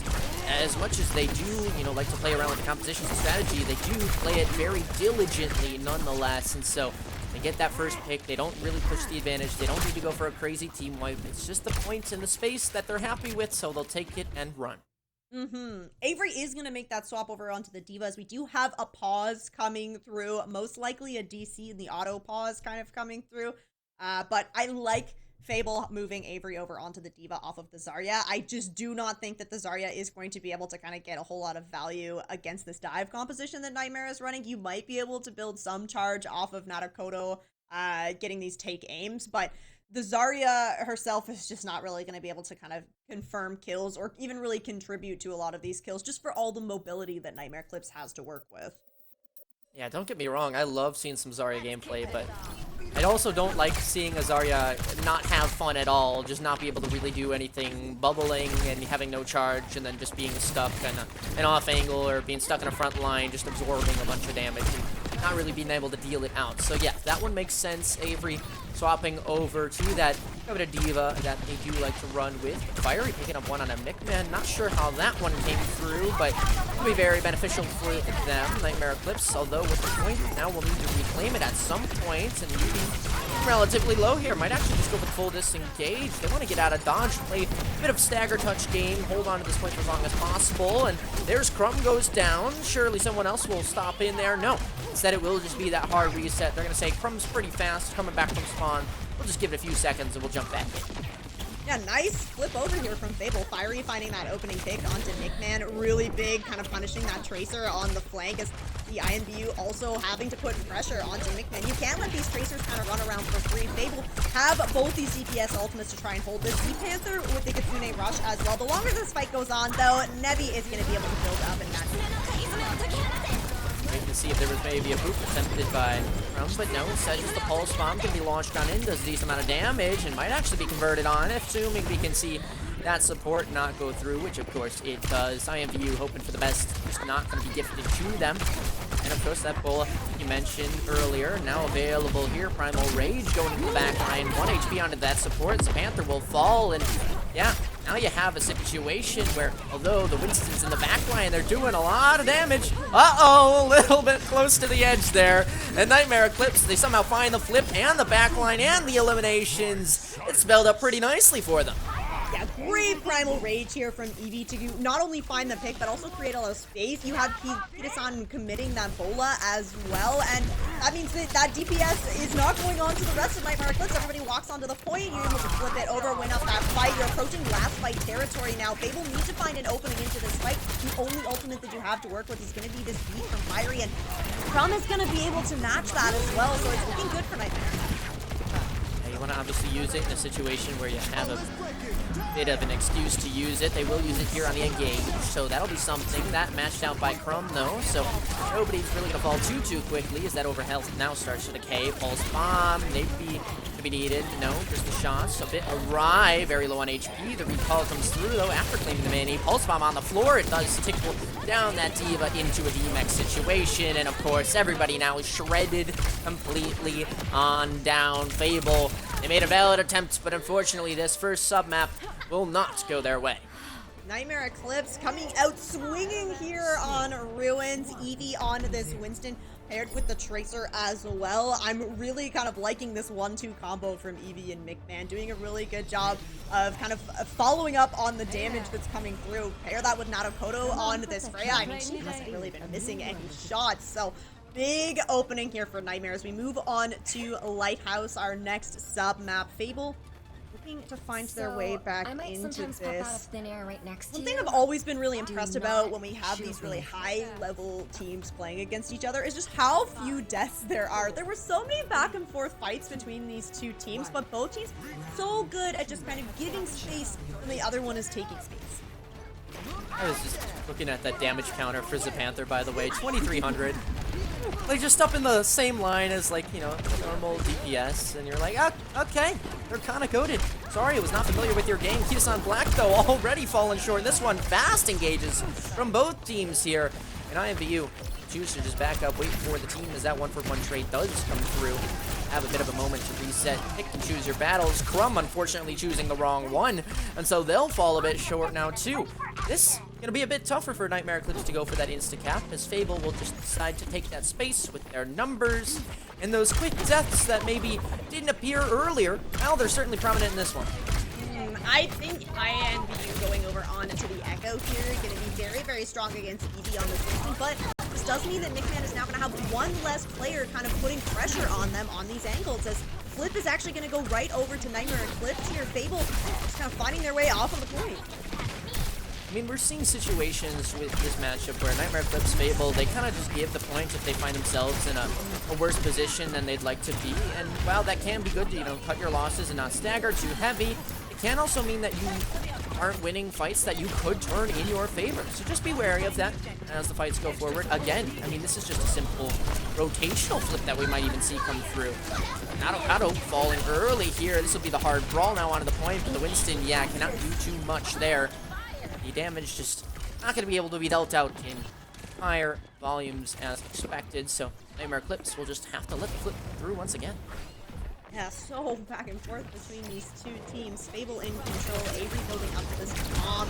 The portal's coming online as well. Nightmare Eclipse might want to just have Nickman put some pressure on the point, try to bring Fable out, and then you can kind of commit these ultimates. You have the Bola, you have the Rush. See what they're going to opt for here, as it's kind of just a fight happening over in this cage. On through Kitsune Rush.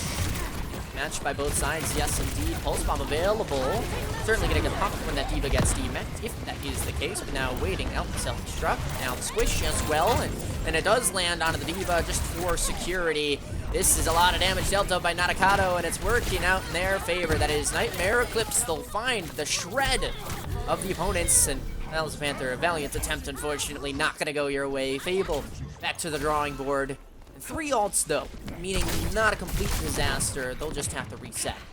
Yeah, I think this duplicate from INVU is going to be really big as well. You have the opportunity to try and use the duplicate over onto the Winston. The Primal Rage is going to be really impactful, especially if you can force a fight on the point. Try and get some of those environmental kills. But Eevee, I mean, she does have the Primal Rage ready to go as well. So Nightmare Eclipse can basically just kind of play that same game. But no, she's actually just going to push aggressive to try and confirm just outright kills. Primal just to live there observed a whole lot of damage. What was that? 900 in second and a half? I mean, kind of observed the damage that can be output by characters like Echo, like even a Diva.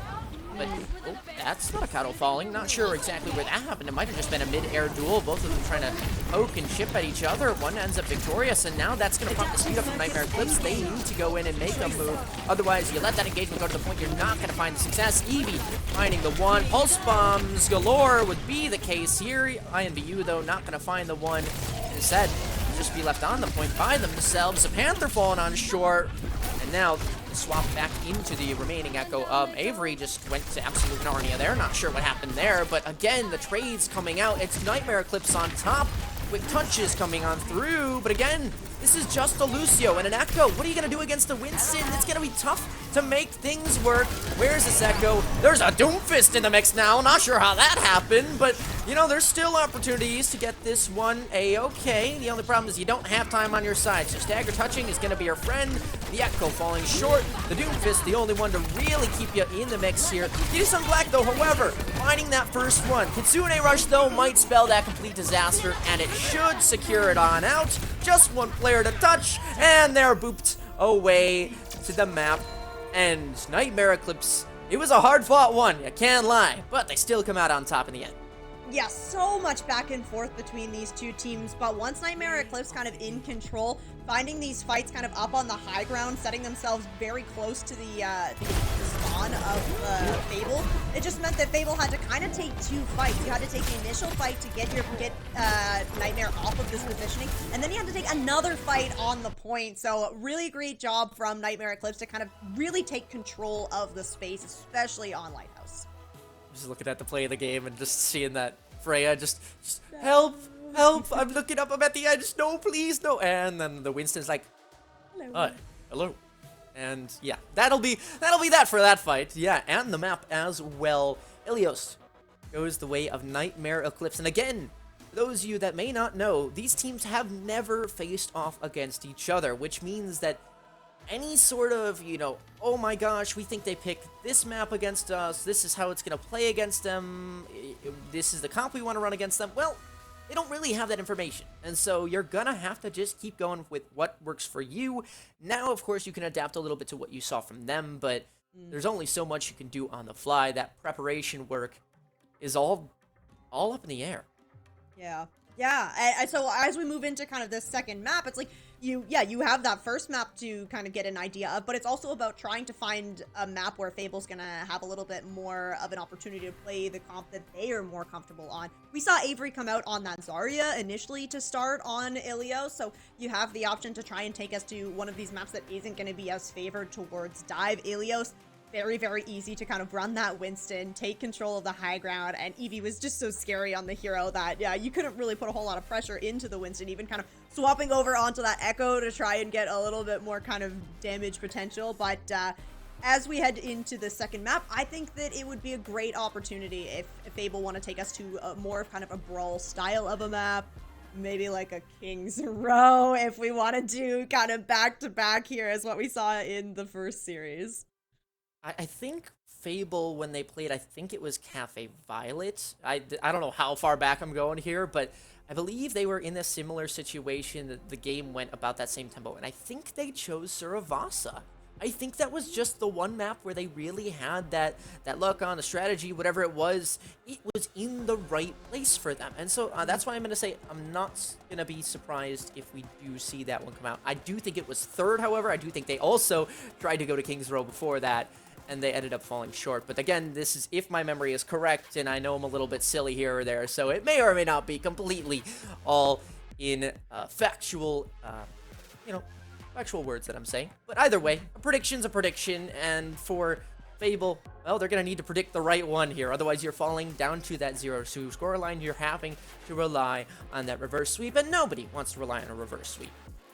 That's way too stressful here. I'm also like looking at these bans and wondering, like, did the Cass ban hit Fable really hard? Like, could we have seen that Cassidy come out instead? Maybe you would have been able to put some more pressure onto McMahon. Oh, surprise, surprise!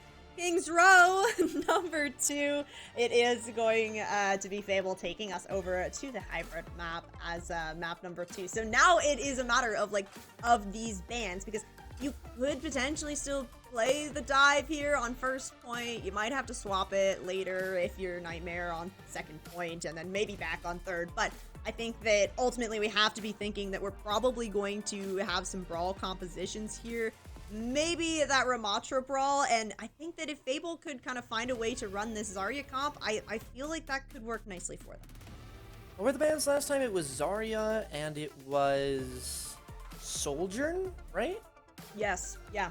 So I'm low-key feeling like we might see something pretty dang close to that. Like, I honestly do feel like Zarya is going to be the initial ban that comes out so that you can't block the Diva, which is something that Fable wants to run with. And then for Nightmare Eclipse, they're probably just saying, okay, we want to have a high damage dealer on our side, which would be Freya, so let's make sure that something else can't be mirrored. I think we might see the exact same bans. I would not be surprised at all.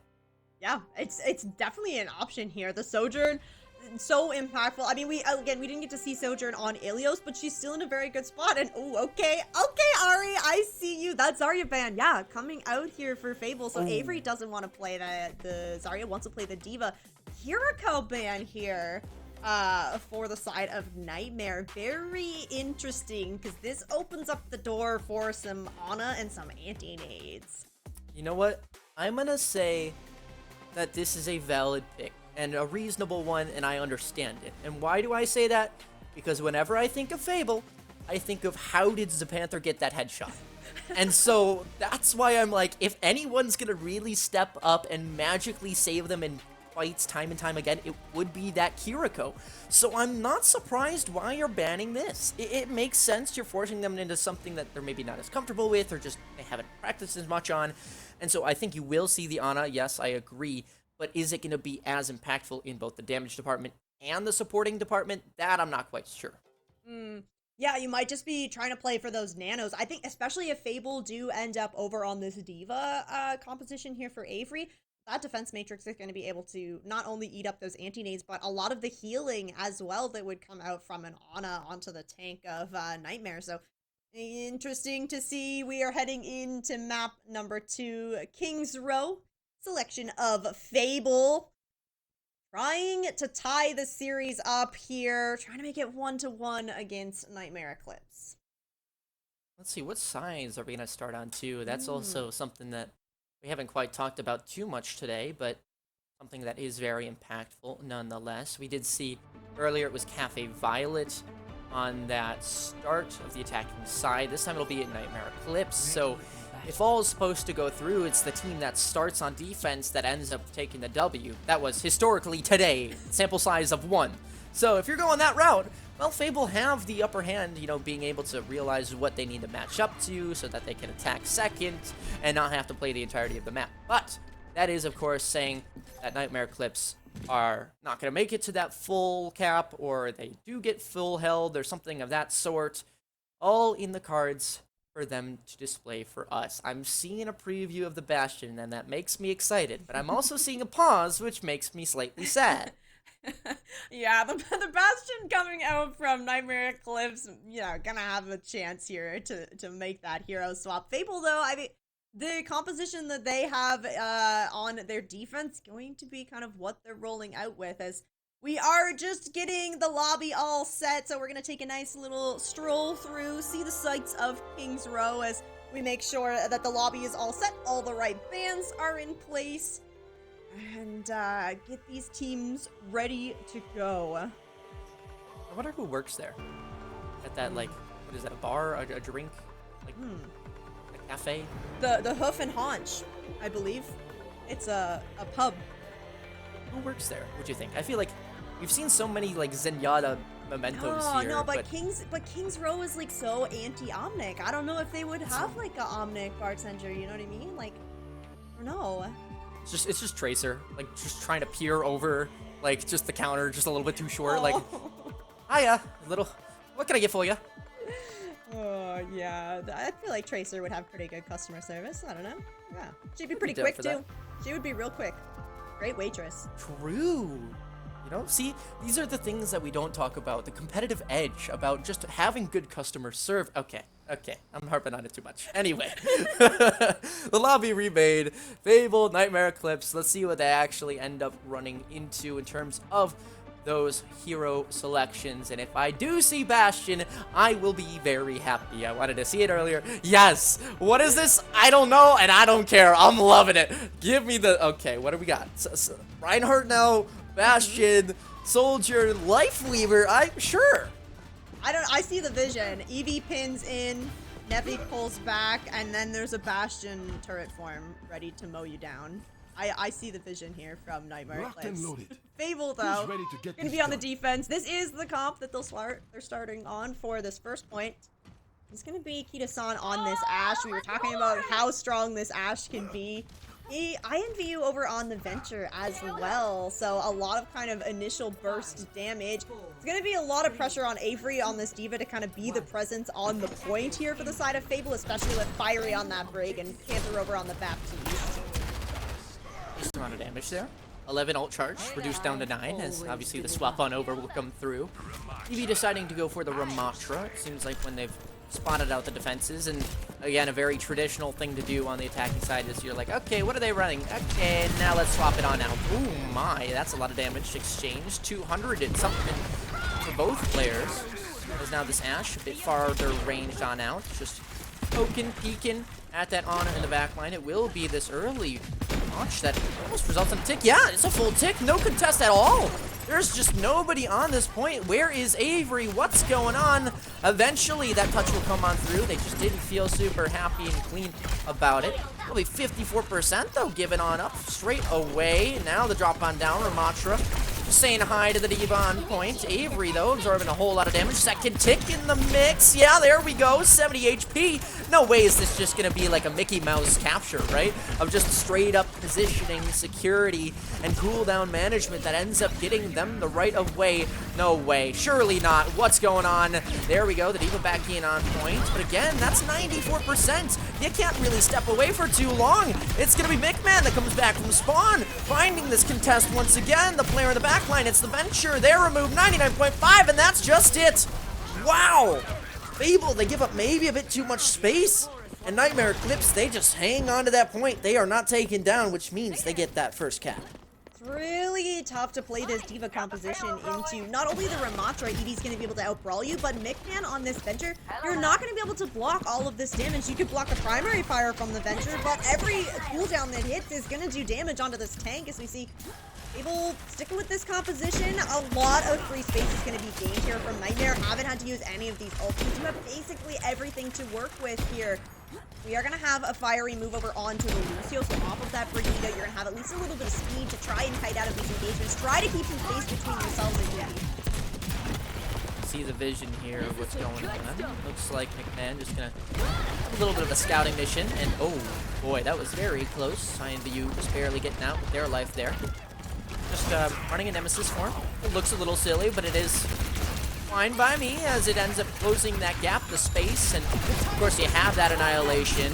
Oh, there's going to be that Tidal Blast coming on through. I like how the counter's there, but it is going to be no immediate value. Just those cooldowns forced out. Zeta Panther, I told you.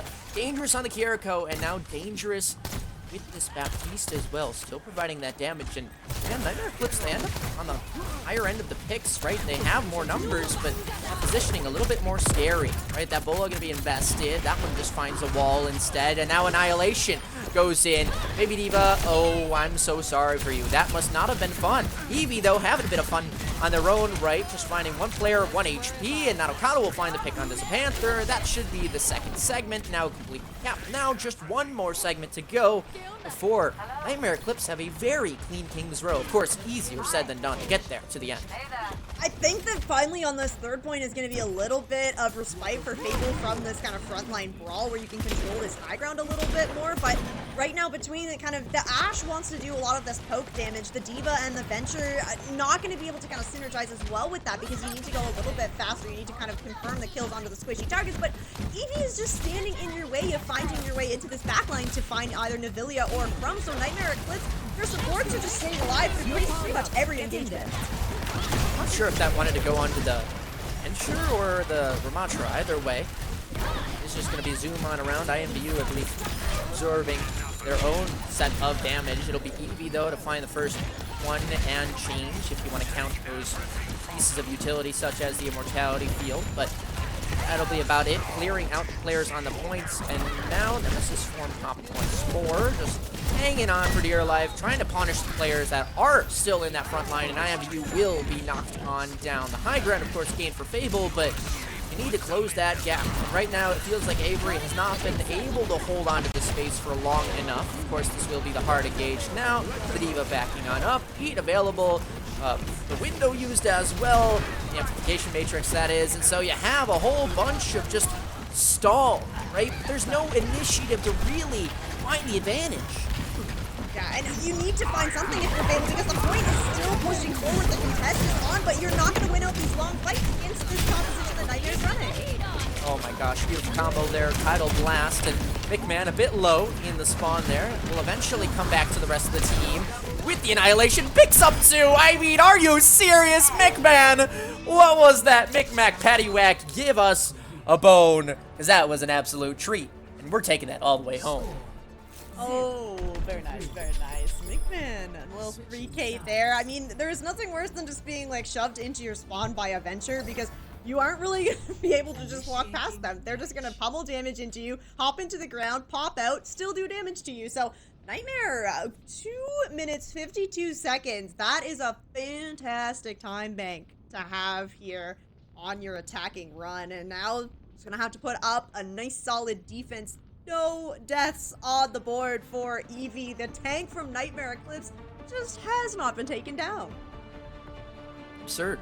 But the fact that, I believe it was Eevee as well, that did not have a single death through that first point of control in Ilios.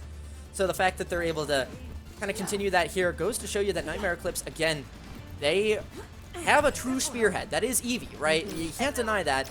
And just hanging on to that space, doing whatever it is. I mean, that communication must be on point, right? Saying, okay, I need to get out. No, I have a cooldown for you. You're okay. And just, I don't know how they do it. Because my comms, I think I'm a yapper, but I don't think my comms are that good. It's great synergy from this Nightmare Eclipse team. It also shows that, I mean, the composition that Fable is running is not designed to take out Eevee on this tank. It's meant to go for these squishier targets. You want to try and take out the backline from Nightmare Eclipse or catch out Narakoto after a cooldown has been used, but Eevee is just doing such a good job of kind of controlling the space that Fable haven't had an opportunity to try and get in there and find the limbs that they're looking for. On the attack here, Fable are going to have ZPS move over onto this Juno, so the bring Juno backline here. Well, that was a quick fight, shall we say? I mean, I don't want to call it over just quite yet, but 2 picks initially. It looks like you're just fighting for additional ult charge value, and then eventually going for that reset. The supports, of course, just farming up in their ult charge, respectively, but Fable. That was a quick attempt and a quick failure, but that's all right because it was only 30 seconds or so. You still have the positioning and chances to get out. Just don't get punished any further than you already have. Yeah, if you want to play this deep composition at your Fable, you need to take control of this high ground. You need to be able to play around. Oh, great dive. It's an opening pick on a Narakoto. That's a good start for Fable, but you gotta keep finding these squishes. Saw the vision there. Narakoto just in the wrong spot, the wrong time. Nickman trade there, 1-for-1, but Eevee now, of course, in a world of hurt, it feels like. Just kind of stuck in this close range angle. Oh my, yeah. Knocked around, battered, bruised, and that's gonna leave a mark. The mark being a full cap for Fable here, as we assume there most likely will not be a recontest. Fable looking strong. I like that. I mean, the first one, of course, you expect to feel out what the defense is gonna look like. The second fight, though, that's where the real money is, and Fable paying off. I really like the engagement. You see, Fable sees Eevee kind of commit on this Ramatra into the front line. That's when you split away, go find that kill on a Narakoto. Fable needs to be doing that essentially every time. Like, bait out Eevee to commit into an engagement, and then use your speed ring from Z Panther to just absolutely ignore Eevee, try to find the backline. I think as well as the Panther, kind of the wild card, you know, you mentioned, right, being on that Kiriko, having some comfortability there, but just finding a character for them that works for the rest of the team that everyone's kind of used to is really, really critical. Something that can get them the same amount of value is tough to find, but it looks like it is seeing it here. Nightmare Eclipse, of course, just hanging on for dear life, trying to hold on to this front line. Annihilation can be popped, and that'll be a quick death for this on Black as they find the Annihilation, they find a Ramatra in their face, and that one not going to go too well for them. The Mega stolen just for that 2 HP, but just so the Diva cannot find it back. They'll be back with their team, but the self-destructive need to be burned. They're quite low on HP, but they will get healed up. Bob in just a little bit, though, so expect that one to get thrown in the mix if they do feel a bit of pain. But no, that's the first pick, and now it's not even needed, right? Everyone just backing on up. Fable with 3 ults, but no additional space. They find a decent amount of push on the cart, but that corner, that initial choke is still going to be held strong by Nightmare Eclipse. Yeah, and you have this Bob, like you mentioned. Nickman is going to be able to get up to this Tectonic Shock as well. There's not as many angles for Fable to work with here. I like them cleaning out the high ground so that you don't have to kind of lurking there, but you have to push through the choke point here. You have to take this frontline battle against Nightmare Eclipse. A little bit of a zoning ult just to make sure they can hold on to this space, and here's McMahon just backing out, making sure that the Diva doesn't get any extra value than they should. But there's the Bob. Let's see, Orbital Ray in the fight with this one. Nemesis form as well. Kitasan Black has to back all the way up, taking out completely in this fight. Tectonic Shock, though. Everything is just being thrown in the mix. Orbital Ray back the other way, I believe. That's Nevi's ult as well. And no picks yet to come through until finally it's Avery to fall on short. IMVU gets a consolation kill, but that'll be all it is. As Nightmare Eclipse, that one you had to hold your breath and clench your butt cheeks, but you got there in the end. Yeah, and you still have all 5 members alive. ready to go for this next fight. The Annihilation from Eevee ready to go as well, which means that Fable probably want to just take a fight, try to get this Annihilation out, and then come back in with your ultimates. This rally from Fiery is not going to be enough to cancel out this Annihilation, and with Kitasan Black over on the Genji now as well, you're not going to necessarily have that burst damage to just destroy the ramp in that Annihilation form. See what they're going for by going for this break. My only worry is that, you know, is this going to orient Nightmare Eclipse to start playing a bit more long distance? And we're seeing already, I mean, it's just that initial poke that is going their way, and man, in a world of danger, but they're going to actually use this to engage. They're going to say, hey, we can keep on going. Speedrun taken back the other way, though, and get around that corner. Yes, you did. It's just Narukato did not. And so that'll mean a bit more pain for the rest of your team. Annihilation, though, thrown on in. It's so good. The Brigitte ultimate, but a bit too far away from everyone else. Where are these ults? I mean, you pop both, and then everyone just clears the card. That's not what you want if you're Nightmare, because you really wanted that Annihilation to be the kind of fight winner here. Now you need to take another longer fight, try and build up some support ultimates, but Panther already has this Orbital Strike ready to go, and that's going to be way ahead of Pavilion. I like this Orbital Ray going into the play. Unfortunately, though, the fight is happening over towards the back end. Dragon Blade, let's see what it finds. It spots one player. That'll be at least the initial pick, although they're not credited with it. They get the second one. So Fable, as much as it is a bit scary, Nightmare Eclipse at full cap before, it looks like they're on their way as long as they can win this fight cleanly enough, which they have managed to end up doing. Might be one more contest here, but with Eevee going down last, you have to assume this one is going to be tough to reclaim.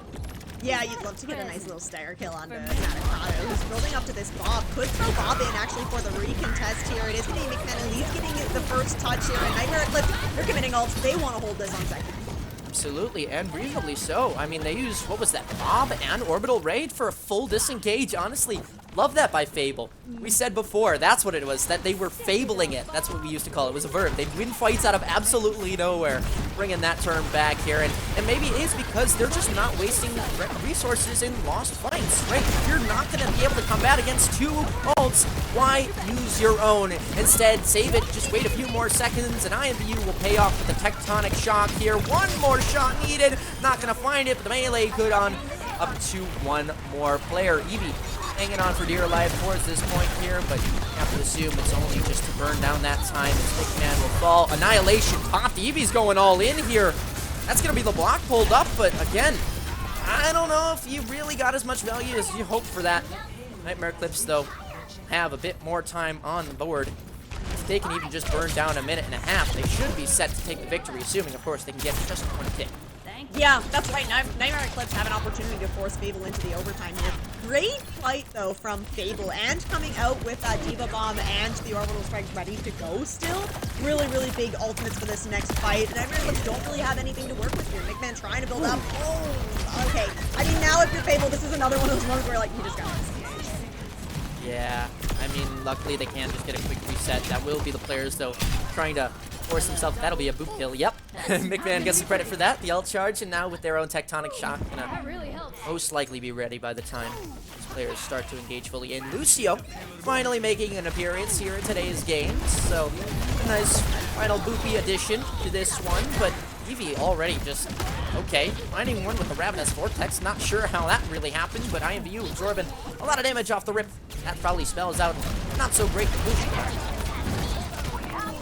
Yeah, I mean, Narukado's building up to this Bob once again. Crumb has the Tidal Blast as well. Some really good AoE abilities kind of coming, or ultimates coming online here for Nightmare. Fable need to use this Orbital Ray carefully. Looks like they want to try and disengage from this, but with 10 seconds left, they need to look for a fight win here. We're gonna have to try and do this in overtime. Yeah, I think that Nightmare Eclipse were definitely playing just to go for that OT stall, and they did manage to get us, and now it's about just kind of recreating that plan, making sure you can get something going your way. Is on Black, of course, going in with that Dragon Blade. Does find just the one this time, but burned on up. Has to have some support to get on out. Orbital Ray popped in. That was Nevi's, so Nightmare Eclipse, they burned theirs, as well as the Panther actually using theirs. They get sent back to the spawn room, but now Annihilation, you have to assume it can be popped relatively soon. Assuming, of course, they even feel the need. What's that Diva? And maybe now gonna pop it as that Lucio beat comes through, as you see all these players just staggering on through. Nice tracking there by Eevee. There you go. Nightmare Eclipse, they take the second map, King's Row. It's not often that both teams are going to go for that full cap, so great showing on attack, pretty great showing on defense. They get the job done. Yeah, it is. See, Panther at least gotta pick up play of the game here for Fable, but not able to pick up their map selection here, putting Nightmare Eclipse at a match point as we head into the third map here. Yeah, it's tricky for Fable. They looked good on King's Row. Some really stellar moments of kind of disengaging from those fights and then kind of re-engaging. The tempo was there, but as these kind of fights got longer and longer, the D.Va's just not able to kind of put up with that brawl pressure that the Ramatra's putting out. So you get into that overtime fight. I mean, we didn't even need to see the Annihilation come out from the Ram until the series or the map was already over.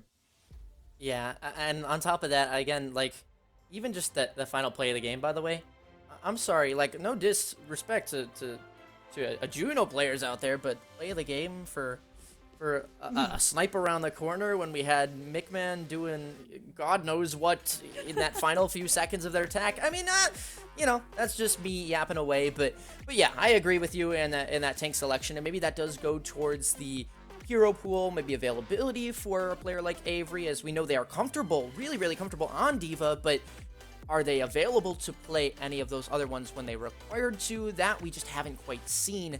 And so, again, now going into this final map, you have to start to worry. You almost have to ban a tank so that your D.Va doesn't get banned.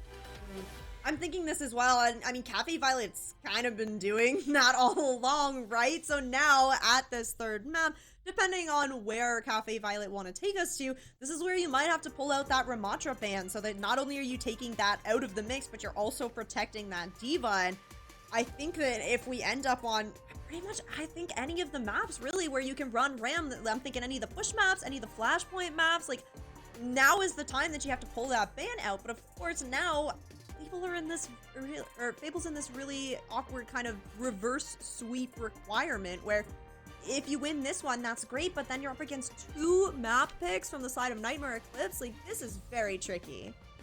See, and that's why I'm going back to what I believe is that prior knowledge. I do think we are going to see Suravasa. It just makes sense. Okay. Never mind. You know, that saves me explaining time on why I thought it was going to be Suravasa. So, although Route 66 is a weird push map, I will have to agree.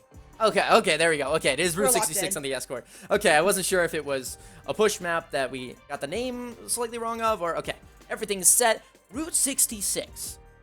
How well is D.Va gonna fare there? I want to just kind of throw that question up in the air, and like we can let it simmer for a second. I want the viewers to think for themselves, how well do you think D.Va's gonna go? And then I'll toss it to you, Reina. What are you thinking?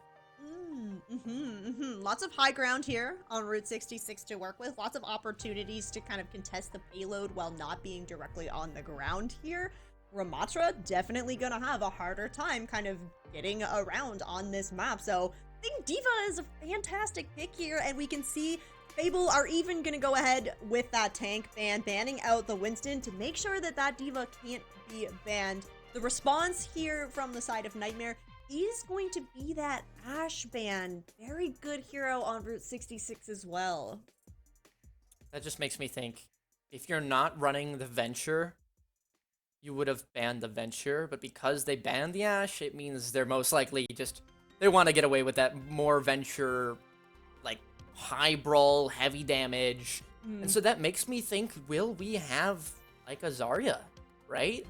Because you go Venture, you go Zarya, you can bubble them in. I mean, we've seen plenty of cases where McMahon was almost, it looked like, on the verge of overextending, and then they managed to get themselves out. So being able to now hold on just a bit longer there, deal that extra damage, it feels like that might be the case. Of course, we are just spitballing here, maybe predicting, and maybe we're completely off the mark. But either way, I do think that Fable ban from the Winston is a significant one, because you had to assume they would have gone to that Winston regardless before considering that Zarya. I like the Zarya shout, because Zarya also has that perk that's going to allow you to get that 75% knockback, so that Zarya actually has some vertical mobility here, will be able to kind of get up onto these high grounds and basically be chasing down a D.Va or whoever's set up there. So I think that the Zarya Venture combo could go really, really nicely here. I do think that pivoting over to that after kind of playing this Ramatra may be a little bit tricky. Just in terms of you're not going to be able to kind of stay in these fights as long on that Zarya. You're going to have to kind of cycle through your first kind of initial engage and then come in again strong with your second one. So definitely a little bit of kind of a tempo difference if you do want to swap over onto that Zarya composition. Where as for Fable, where you've been running this diva composition pretty much the entire series, you're kind of locked in and warmed up on the way that it needs to be played. You just haven't quite been able to kind of find the success compositionally against Nightmare to really find success in it yet. Yeah, I agree with what you're saying. Like, as much as I was like, oh yeah, Zarya could be viable here, like they could run it, they also most likely don't want to change it up too hard, because if it's been working, it ain't broke, don't fix it, right? So Ramatra could very well just be the thing that we see just keep on going. Of course, it will depend most likely on what side we see these teams on, because they might offer different strategies here or there. I mean, heck, we saw Pharah King's Row earlier into an Ashe, so anything's really possible here. We've seen Wrecking Ball, we've seen... what else? We saw Bastion Hover. Of course, that one didn't come through, but... you know, I'm just excited to see what this one shapes up as. Yeah. As we head into our hybrid map, courtesy of Fable, taking us over to Route 66, trying to find their first map win in this series, keep their hopes of staying in this upper bracket alive. Nightmare Eclipse, though, looking to close this out 3-0, continue through this upper bracket, take on me and my friends gaming in that next round. We are going to have Fable starting out on the defense. First, it is going to be this diva composition once again. INVU over on the Echo here. I like this for Route 66. Lots of high ground to kind of control. And the Echo is going to be able to have this kind of burst potential onto the tank. The Kiriko Brigida backline, very interesting as well for Fable. Z-Panther on this Kiriko, you know, very, very deadly. Going to be able to be playing a little bit on an angle, and then Fiery kind of holding down the Son Black and herself. Nightmare, though, are going to be on this Zarya. Evie is over on the Zarya. It's the Zarya Venture composition that you talked about, Ari. And have Nanakato over on to that Freya as well. See, I know some things, it's just not all of them. I'm right some of the time, and when I'm wrong, it didn't happen. That's why my prediction rate is 100%. But heading into this one, of course, Freya still going to be very prominent. Kadokawa will be there to deal that heavy output of damage. McMahon, of course, on the Venture, it felt like has been a problem consistently. And, you know, as much as Fable can ban one problem or the other, you're going to have to choose. You can't go for all of them. This Zarya, like I mentioned, now on a high ground. Granted, that one just because of payload sneaking on by, but Evie looking to get that charge built on up. Again, it'd be a bit tougher to really get that farmed up, as people are not exactly keen to shoot the Zarya with a bubble, but that's why you have McMahon, who did get a bubble, and then it completely broke, and they fell short, which is a bit unlucky. You go for that play, and then you get a bit more than you're bargaining for in terms of the damage department, and you end up falling just a bit short. Really good holds here from Fable, giving up a little bit of progress on that card, but really just waiting for the engagement to come through from Nightmare, the second engagement, so that you can really punish those Nightmare Eclipse. And we're going to be swapping here from over onto the Lucio. I like this for this little bit more of kind of a brawl. You need to be, basically, you have two options. You can either try and take this high ground away from Fable, or you can just try and force a fight on the point, but, I mean, Fable already have this Deadeye ready to go from Kisan Black, and INVU and Panther building up very quickly as well, so Nightmare Eclipse need to try and find their way into this fight. I think that the speed can help them do that. Absolutely. I mean, waiting for one of those first ultimates to get armed on up. It'll be Deadeye that goes first. It tags on a Crumb, but immediately right on back. Might have been costly. Panther, though, makes up for it. Takes down their counterpart of Adelia. And this should be enough, assuming that they can hold on and not let McMahon get too much value into the sky, and goodbye.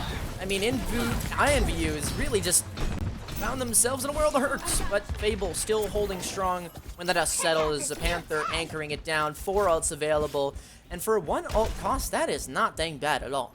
Oh yeah, great value. I mean, yeah, you lose Kita-san there, but the spot there, the trades coming through really massive here. Nightmare do have some ults to work with as well. It's gonna be hard though because Fable are playing a little bit more split and on the high ground, so it's gonna be hard to kind of find value with the Tectonic Shock from Nickman.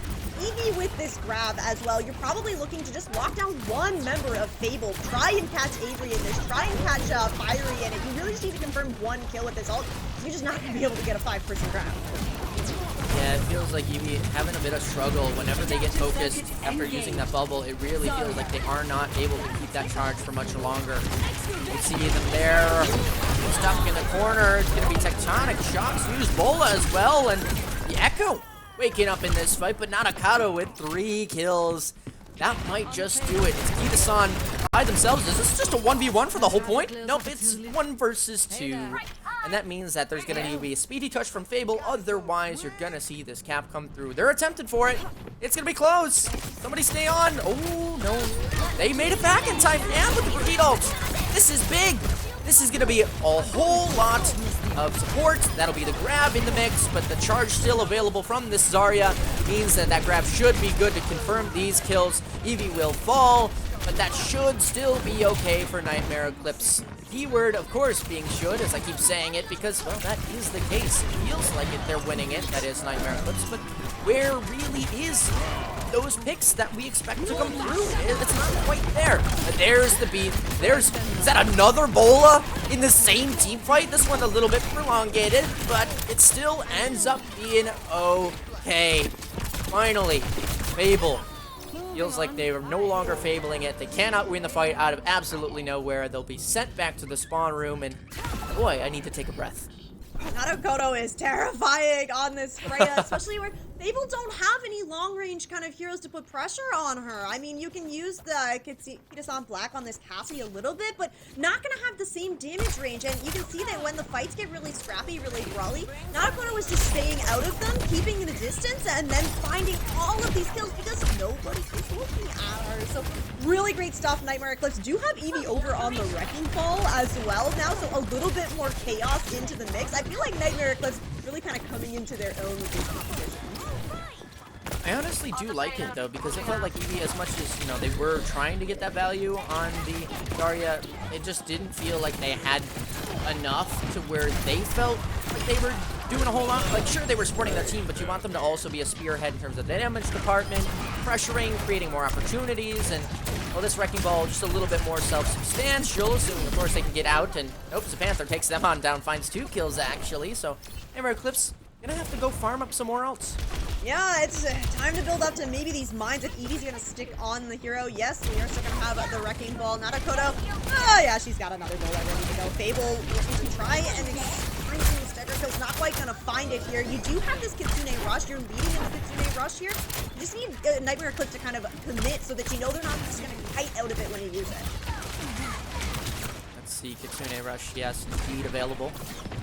Now, what is this high ground engagement going to look like? It's a few boops here, it's a few boops there, but now just that zoning ult to make sure everybody is not going to have their fun times on the point. Instead, the mines will find Fiery. Not sure how that happened, but a big strike in here. That Bola has not been used yet, but it's just the damage that is supreme right now. Nanakato is on fire, and they are spraying, praying, and slaying away because these players just keep on falling down in every which way. One more contest should be available for Fable here, but not going to be the comfiest, especially with that Bola that you could try and send straight into that choke.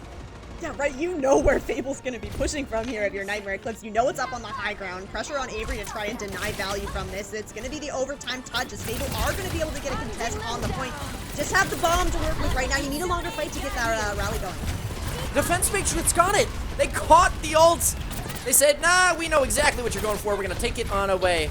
From obviously on this high ground, waiting for the beat, waiting for somebody to get low, and then probably going to pop that one out. Or in response, there we go. Pulse Bomb also gets eaten. Avery on fire in this fight. I mean, somehow, just the Defense Matrix, the MVP in this one. Kita-san Black, though, very low. Meets a bit of a Wrecking Ball in their face, and that doing exactly what they do best. Swinging, sliding, and pile driving around. IMVU still hanging on for dear life. Wrecking Ball as well to be that consistent player touching as everyone else can rain their bullets down from the high ground. 3 players there, but only so much value you can really get as you're all funneled into that same old corner. It'll be just the D.Va going in for that stagger touch, hoping for a boot 9. It's just not gonna happen. This one looks completely spelled out, and although Narukado, whoa, I was gonna say, goes down. Shouldn't have invested that ult most likely, but hey, I guess a last-ditch effort on a Cassidy, you can get that one back relatively quickly. It will still be Nightmare Eclipse, though, to cap the point. Yeah, it felt like the fight was kind of just over once Natakoto and Navilia are able to get set up on that high ground, and Fable is kind of fighting for their lives. It's Nightmare trying to just get more free push on this payload.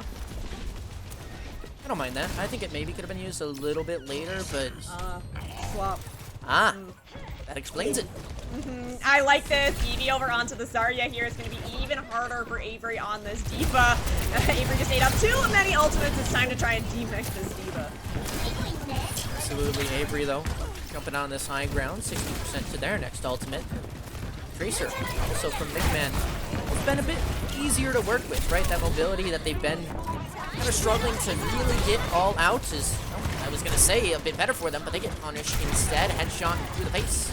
Mean that Nightmare Eclipse have to reset. Of course, Eevee, though, having trouble getting that starting charge, remember, needs to stay alive, needs to maintain it, and should be able to at least have a decent amount of charge right about now. But again, now transitioning that into a few kills is going to be tough. That'll be Suzu forced out early. Kitsune rush now, and it'll be on the offensive side. So someone needs to make a play here in order to get that space. It really is just going to be some extra mileage to be burned here. Fable have the bomb and the rally to work with, taking out McMahon on this Symmetra. Touch. Oh! No. I'm grateful. Hey, look, an ultimate. No! The beat was good too. It found 4. But yeah, the crucial point missing. I mean, I think I would be a little bit more, distraught if I expected them to win that fight, but it felt like Fable had just the right positioning there. They had the necessary ults to combat everything, so although you could have maybe pulled something out of nothing if you're Nightmare Eclipse, it did feel like they were on the back foot there, even if they go for it. Probably not going to end up winning that fight. At least that's the positive mentality you can have after going for a C9 with 3 ults still available. But Fable now, tides are set, the stakes, you gotta meet them, and it's 45.29 meters on that, past that second point. Right, yeah, this is still quite a bit of distance, right? Getting through first point is hard. Getting through second point is hard. Honestly, there's so much high ground on the defending side here that it's really, really tough to kind of find the positional advantage if you're on the attack. A lot of kind of positioning needs to be forced before you can even really try and push the payload. You gotta try and win the fight first. On the defense here, Nightmare are going to move Eevee back over onto this Ramatra. I think that on the defense makes a lot more sense. She's going to be able to play it down kind of on that low ground. And then, yeah, Nadokado on the Cassidy up on top of that gas station. Fable looking like they are still going to be on this D.Va. Probably just looking for a little shot on the Widowmaker. Not going to see any heads. And over on to the Cassidy. Fable are going to try to push this payload forward. Okay, actually over onto the Sojourn here. I like this option. Especially if we are able to kind of get into that second point and there's a little bit more kind of angles to work with. Yeah, I think Eevee on the Ramatra here is probably the only option that feels comfortable, at least in my mind right now. Of course, I do wish they had a little bit more support from directly behind them, but, that high ground is still going to do exactly what they can to hopefully keep Eevee up and make sure they don't have to use all these cooldowns. Of course, they are relatively low, but just jiggling around that corner, waiting for that shield. Oh, boy, you better have a Nemesis form in the block. Yes, indeed they do, but does get forced out. Avocado on this Cassidy now takes down INVU. And oh my, I wasn't expecting that, and I don't think they were either. That was a very quick punish on a positioning that seemed to be safe. Instead, though, it goes the wrong way. The plan goes awry as a Panther finds one, but positioning, it feels like still much more favorable for Fable here. Wouldn't expect them to give this one up quite easily as a Panther. There you go. That's what they're known for, popping off in the damage department. They're going to go after this kill. Come on. Oh, maybe not. Okay, maybe we're backing out here. And very valiantly so. Job done for this first fight. You see, Beth, they're gonna get a little bit of healing in with that damage, I suppose, keeping their team alive. It's very helpful as Fable's gonna push forward, take control of this high ground. Now, you're gonna have to secede this space pretty quickly against Nightmare Eclipse's Ramatra composition, because we're running into kind of the same thing that we saw on King's Row, is where if Nightmare Eclipse are taking these long, brawly fights, they're gonna come out on top here because Fable just don't have the staying power in the fight with this D.Va. Saw the vision here with this one. It felt like a dive using the venture of Midman, but now Kitsune Rush, it's just spelling disaster. I mean, this Echo truly is putting a whole ton of work there. Self-destruct, this is just an ult thump to win this first fight, and Nightmare Eclipse, they know they can't win it out. They don't have any ults of their own, so that'll be a quick first point that goes the way of Fable. I love to say 2K D.Va Bomb. Love to see D.Va Bomb showing up in the kill feed at all these days, but yeah, good 4 minutes plus on the time bank. And again, Fable doing a good job taking control of this high ground. INVU has the duplicate ready to go as well. I believe that we actually saw that go over onto one of the DPS the last time, but you could also take that duplicate over onto the Ramatra so that you have this kind of brawl potential. You can take the fight to Nightmare Eclipse. Much better. Waiting for this railgun to just somehow flick and turn into the Tracer. That would just be my luck. This is a nice quick engage now. It'll just be the Kitsune Rush, a nice one and done fights, and Kato, you know, punching and apparently slaughtering with a hand grenade down to the end of that one. So Fable, you know, of course they're just going in, trying to farm a bit more ult charge, get things ready, but Nightmare Eclipse, very nice, very nice quick fight. Yeah, this is great for Nightmare because now you have the opportunity to get yourself set up on that high ground. Narukoto has the Deadeye ready to go, and the Annihilation from Eevee if it is needed. You'd love to be able to just win this fight kind of positionally with the Deadeye, force a Fable kind of back, but Fable have ults to work with here. You're not going to be able to use this overclock for Ketos on Black until you at least create some space, though. We can see the flank coming in here. Uh-oh. Where is everyone? Where'd they all go? I mean, the beat popped as well, so you are technically forcing out that ult just by the voice line, but there's going to be nothing else for you to really deal with there. Narukoto goes down, trades galore, IMVU still paying off. However, they've been shredded out of their ultimate, now needs to go up into the sky and actually finding a bit of work using that focusing beam to remove players that are half health or lower very quickly. Fiery actually with 2 picks. Again, a little bit scrappy, but Fable still ending up on top time and time again. And that's really big for Fable because on paper, the scrappy fight should be going to Nightmare Eclipse, especially McMahon on the Tracer going to be able to kind of chase out anybody from Fable that gets out of position, but this is Fable holding this choke point. Again, you know where Nightmare Eclipse is going to force through here, but you're trying to build up to this Kitsune Rush because it's the closest ult you have. Gosh, a very aggressive hold out here. Avery very low. The DM, though, going to pay off as they get healed on back up. Annihilation, that one a bit aggressive. I think Eevee thought they had more support behind them than they actually did, and this one should be very quick as well. The players, yeah, just going to get completely removed. Very nicely done. Fable, a quick work of that fight. And so this is primed and ready for Fable to take the map, shall I say? I don't want to jinx anything, Ari, but I mean, 3 minutes to just get, you know, halfway through this third point here. This is good. This is looking really good. But Eevee has swapped over onto that Zarya. So once again, trying to kind of go for this counter as we move into third point. Not as much high ground to necessarily be concerned about it. Narukoto is actually going to swap over onto Genji here as well. So looking for some quick eliminations here onto Fable with this Genji Tracer matchup. Let the Kitsune guide you. This one going to be Kitsune Rush right on out. Eevee goes down. That Zarya just not enough HP to really work with. Oh, be careful. Okay, nobody gets squished this time, but still the picks go the way up. Fable, that's 2 right off the bat. Make that 3. Is this just done, dusted, and over like that? I mean, is there going to be some sort of recontest? I don't think so. Doomfist doesn't even make it close. And the final player a bit too far back. So Fable, they found the key to success. It was just pick Route 66. Now they got to do that 2 more times. So wait, they can't. Well, be happy with your 1 map win because it was very nicely done.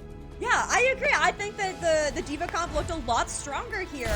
Really, Avery did a great job kind of finding targets that were a little bit out of position, then you kind of knock them even further out of position, and then the DPS really capitalizing on it. So I do think that Route 66 might have been kind of like one of the best maps that you could go to play this D.Va composition, looking at now we have a Flashpoint map and we have a push map where it is going to be a little bit harder to kind of run that composition. And you're facing that now it's going to be the map pick of Nightmare Eclipse, which is also tough. Yeah, it just felt like with the tank of Eevee on that Nightmare Eclipse side, they just didn't feel comfortable with any situation that they were going for. You saw them constantly swapping around. We had a Wrecking Ball, Zarya, Ramattra, even a Doomfist, of course, for stall. But you start to like realize, okay, if we're that uncomfortable, something from a coach that I heard once is, if you're uncomfortable, make yourself comfortable, right? That's kind of the whole point, because you need that support, the resources to actually do what you want to do and play your role. And if you're constantly having to fear for your life, you just don't feel like you're in the right spot, it can be tough. And maybe just for Nightmare Eclipse wasn't the map they had quite solved or scrimmed on enough quite yet. Either way, all good. You still got 2 more to work with, and they just need one of them. So, well, we've got a game on our hands. This was the 2 closest seeds of the entire first round, so it makes sense. Yeah, and we are going to take a quick little break, give the players a little bit of a rest, give everybody in chat time to go get some water, get a little snack, because this is shaping up to be a fantastic match. Don't go anywhere. We will be back with map number 4 after this.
That was a long break there.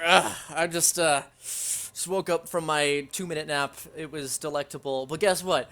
We've still got some more Overwatch for you. This series is not over at all. We still have 2 potentially more maps in this one, and of all of the games you could have chose to watch, this is by far the closest one on paper, and it's shaping up to be that way. I mean, 2-0 the first time, but then 3-2, 3-2, and now potentially more. Fable, they take their first map here, moving into map number 4. We're going to say it once again that it is now Nightmare Eclipse's choice for map and map type. Yeah, so they have 2 map types to select from, since we aren't going to be able to revisit any of the map types that we've already done unless we go to that alleged map number 6. But we didn't get a draw on Escort or Hybrid, so I don't see a draw in the future for Flashpoint or Push, but who knows, you know, maybe nobody pushes the push bot at all. So either way, I think that having these last 2 map types as the options for Nightmare Eclipse looking pretty good for them on paper, because you did so fantastic on Ilios. These 2 map types are going to be those kind of symmetrical maps where there's a whole lot of kind of ebb and flow involved in it. That so far Nightmare have been doing a pretty good job kind of finding their way through these fights without kind of getting really long staggers out, or, you know, getting too aggressive and not kind of getting kind of punished for it. You see, I hate to be the bearer of bad news for Fable fans, but I feel like this is gonna be by far the toughest map for them to deal with, because the ban is not going in your favor, the map is not going in your favor. You're gonna have a Winston in this game. I guarantee you, it's gonna be there, because last time I saw Nightmare Eclipse on Winston before today, it was really, really clean, and it looked so nice. Survasa can actually be our 4th pick here, and honestly, that does actually give some hope back to Fable, I'd like to say, right? This is a Winston versus Diva matchup. It feels like Ramattra not really going to be too prevalent. Of course, right, that makes sense. I forgot about that part. Yeah, the ban of the Diva. Yeah, have fun with that one. Oh, this is gonna force Avery onto a tank that she's, I'm assuming, isn't as comfortable with, because we've been seeing the Diva out from her all series long. So now this does mean that Fable's not going to be able to go for this tank ban, which, I mean, if you take a look at the past bans here, every ban from Fable has been a tank ban, because they've been trying to protect this Diva. So now you're going to have the question of, what are you going to ban out that you're going to have to play with this composition that you picked that's not going to be the Diva? Are we going to pivot over onto a Zarya composition and try to play that? Ooh, okay, now the Lucio ban coming through here. Pretty big ban for taking that out on Survasa.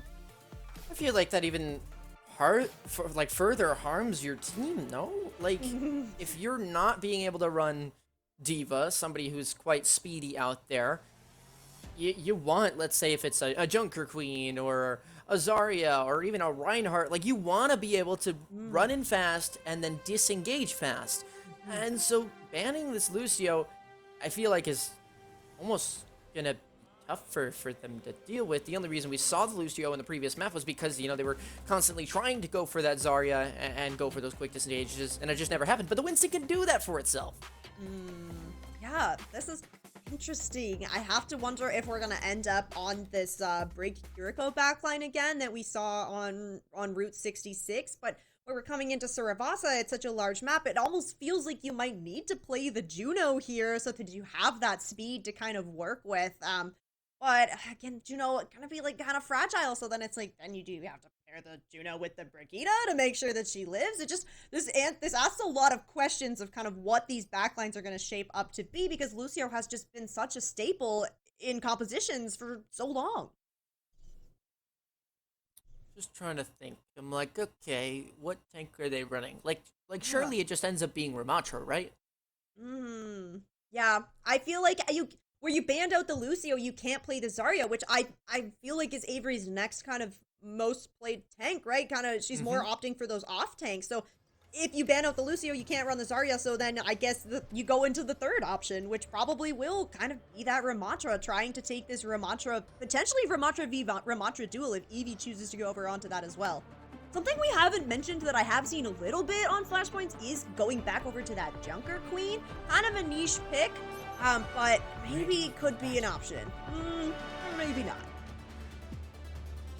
Just taking this all in right now. I mean, obviously, I think Fable have been the team to kind of show their hand first earlier before we get to the barrier. Nightmare Eclipse, I'm not so sure they're going to be running the ball there, but Maybe they are. Oh, okay, yep, that's a lot of spinning. Anyway, I think Avery is going to go to this Ramatra. I think Fiery's pretty comfortable on this break. I think those two are going to work together. Zapanther makes sense. The Kiriko is just really, really good from them. INVU, you see the swap to most likely the Tracer. There you go. Like, Fable's comp makes complete sense for what we were expecting from them. Nightmare Eclipse, they're running the ball. Like, they're committing to it. Trauma's gone, which is going to be a little tricky for this engagement, right? The Wrecking Ball really wants everybody from Nightmare Eclipse to be ready to kind of put the damage into these pile drives that come through. Yeah, I'm not exactly sure what happened there, but Nightmare Eclipse, I mean, going for this quick ball sort of dive, I get the idea, but be careful, you only have so much HP. Eevee, though, punishing down the one, grabs the Mega, rolling on back in, shall we? Yep, just maybe trying to get in that back line and cause a wrench in the plan of whoever may be here. That is still going to be the map for Fable, though. I mean, I'm still kind of like feeling this game out because I'm like, what exactly is the plan for both of these sides? If you're playing this Wrecking Ball composition, you need to try and split off some of the numbers from Fable from this core. We saw Kiyosan get punished on that Sojourn, moving over onto the Cassidy now, though, so you're not going to be playing on that hard ankle anymore, so it's going to be harder for you to get split and to be punished. See the vision here, Eevee. Be pressuring on site. That'll be a few more spin to wins, if you will, before they eventually get there. But this Tracer again poking, just prodding and causing a lot of problems. I almost want to see a roll through on the backside of this line. But again, just not really seeing the initiative from Nightmare Eclipse that we did in map 1 and 2. There's the minefield, but again, this Ramatra should be able to tank at least a decent amount of it. And again, I'm just kind of left speechless as what's quite going on here. I feel like we have like swapped sides here where now Fable is doing this Ramatra comp, just like holding down the point, and Nightmare Eclipse are trying to run a dive and just getting out-brawled on the point. There's at least the first pick. Mikado finding the one. But again, if you get through this entire points and you haven't won a fight yet, I want to see, honestly, the swamp off of the ball. It just feels like Eevee is so much more comfortable on that Winston that it makes more sense, even if they are maybe getting punished a little bit more by that Tracer. It feels like those cooldowns are there, but INVU goes down. That's a big wave in your face, so maybe the chance to strike forward shall arise. Yes, it does. 3 picks, 5 on the point now for Nightmare Eclipse, and they finally find a gap. Yeah, we don't have any ults to try and hold this, though, and with this comp that Fable's running, I mean, they can basically just kind of walk onto the point. Okay, Zapanther manages to get the TP out just in time here, but Nightmare need to try and split Fable before they ever get anywhere close to kind of putting themselves on this point, because not just the brawl potential from the Ramatra is going to be able to kind of shut things down, but you have this Annihilation coming online as well, so if Fable can force a fight on point, they should be able to just flip it over, and at 99, you just need one fight win.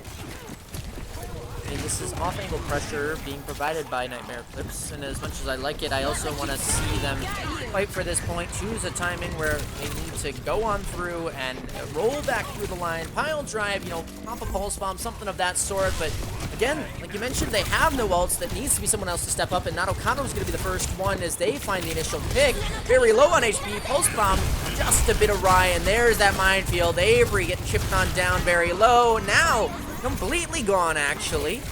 It'll be a very nice fight, and Nightmare Eclipse, oh, well, bye, Fiery, will have themselves the point again.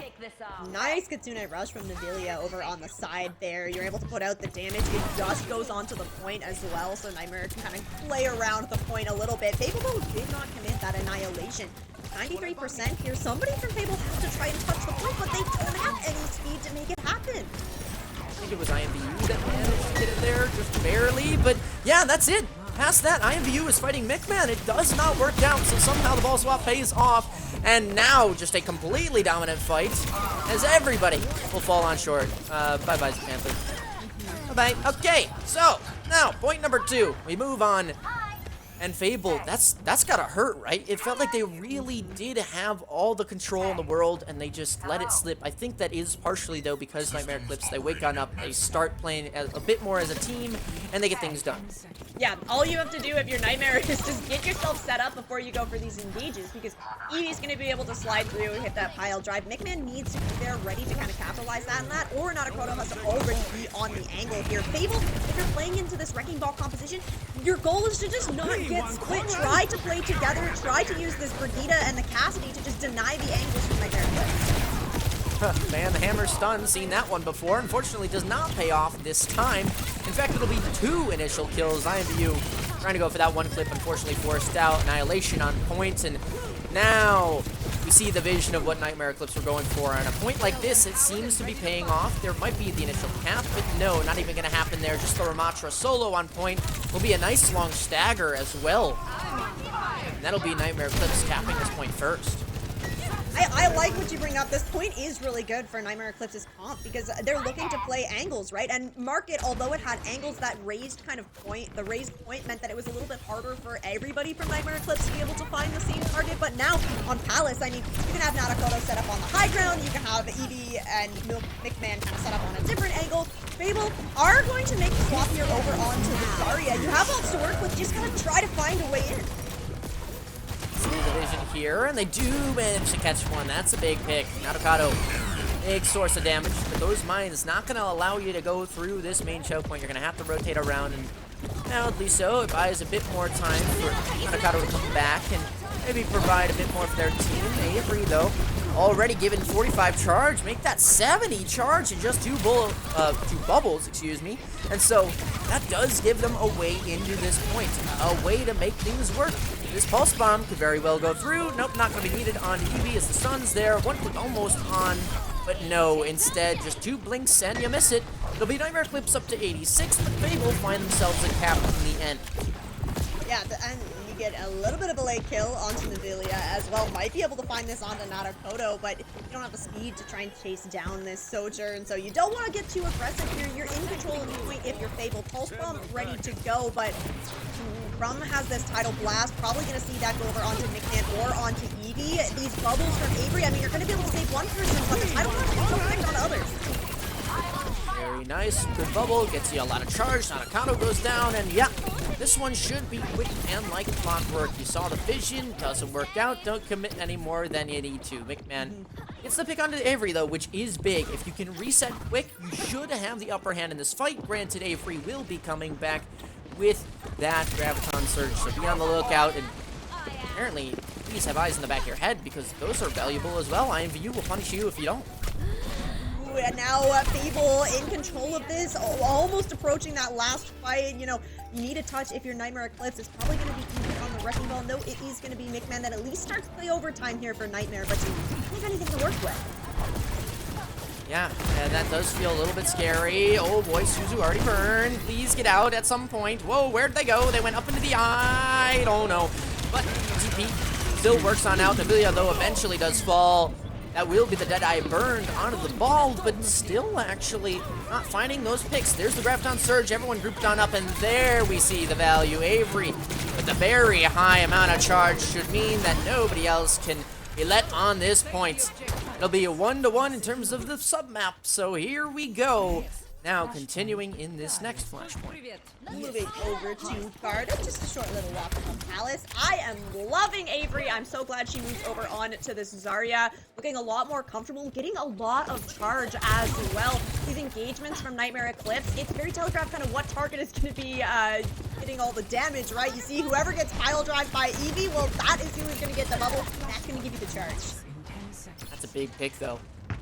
Panther, that's the one with your ultimate. I mean, they should have at least a Brig rally coming in the mix, but now with 2, you think maybe we don't even want to use it. We'll just let them have it in the first section. Yeah, that means Nightmare Eclipse, they don't have to expend any of theirs because they know what the game plan is by Fable, which is just to give it up. So this should be some nice, precious charge, or, well, ult charge, yes, but percentage to have as well. Fable, a bit of a mistake in the beginning, shall we say?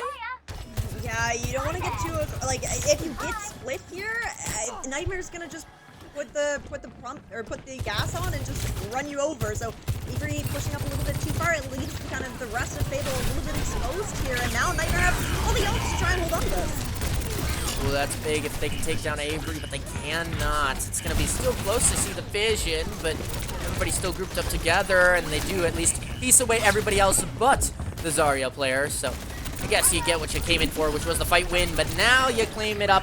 Now you take down Avery, and now it's just the Tracer to run away and and scamper back to their spawn room or for some heals or something like that. But just when ultimate and you're already at 70%, this is very nice.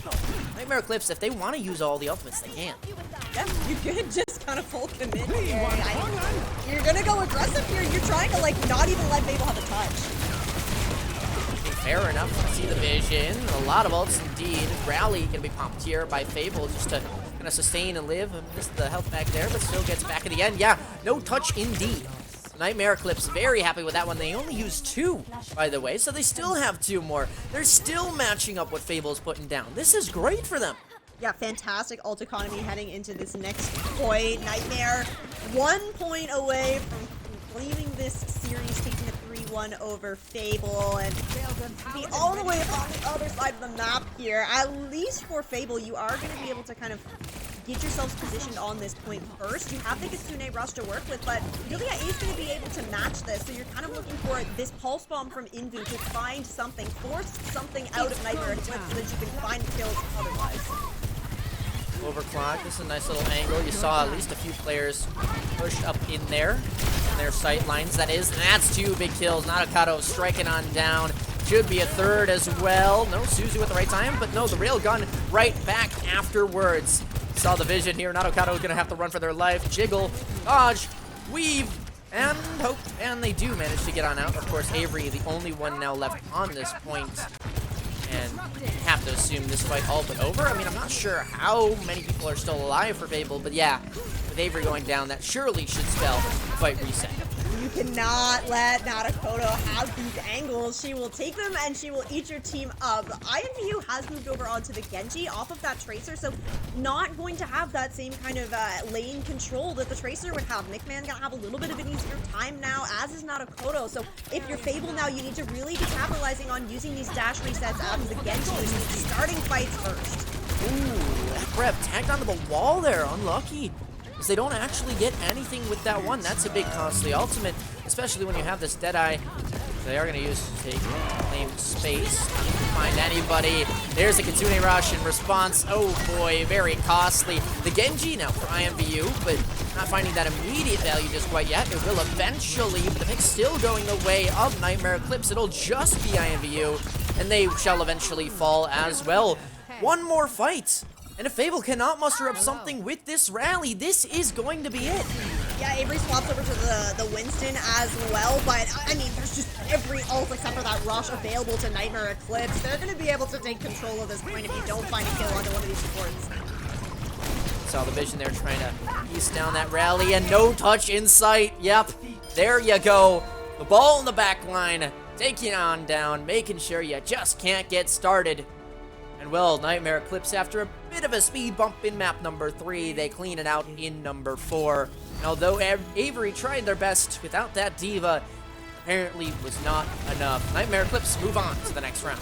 Yeah, held on to that diva ban until it absolutely was needed here. Nightmare pushing Avery onto the other off-tank hero that we saw from her, but not enough to pick up Saravasa. Nightmare Eclipse will be moving on in that upper bracket. Fortunately for Fable, going to have to now attempt to fight through that lower bracket. Yeah, and it's certainly not going to be tough. Of course, we technically did get that seeding right in the prediction of the qualifications, right? 4 seed over the 5 seed. No underdog wins just quite yet, but of course that is okay because we still have more games to be played, right? Surely one of them will come through, excuse me. But yeah, I'm excited to see how this one kind of keeps on going, right? Nightmare Eclipse had a bit of stumbles, but is it just because the team next to them is so close in caliber, or is it because of something that has yet to be discovered and harnessed by other teams? Like me and my friends gaming. So keep your eyes peeled for that, right? Yeah, that's right. We are going to throw it over to a quick break now, but don't go anywhere because we're going to look to try and get an interview with our winning team. So we'll try get that set up, but we will definitely be back with more Calling All Heroes action.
And we're back.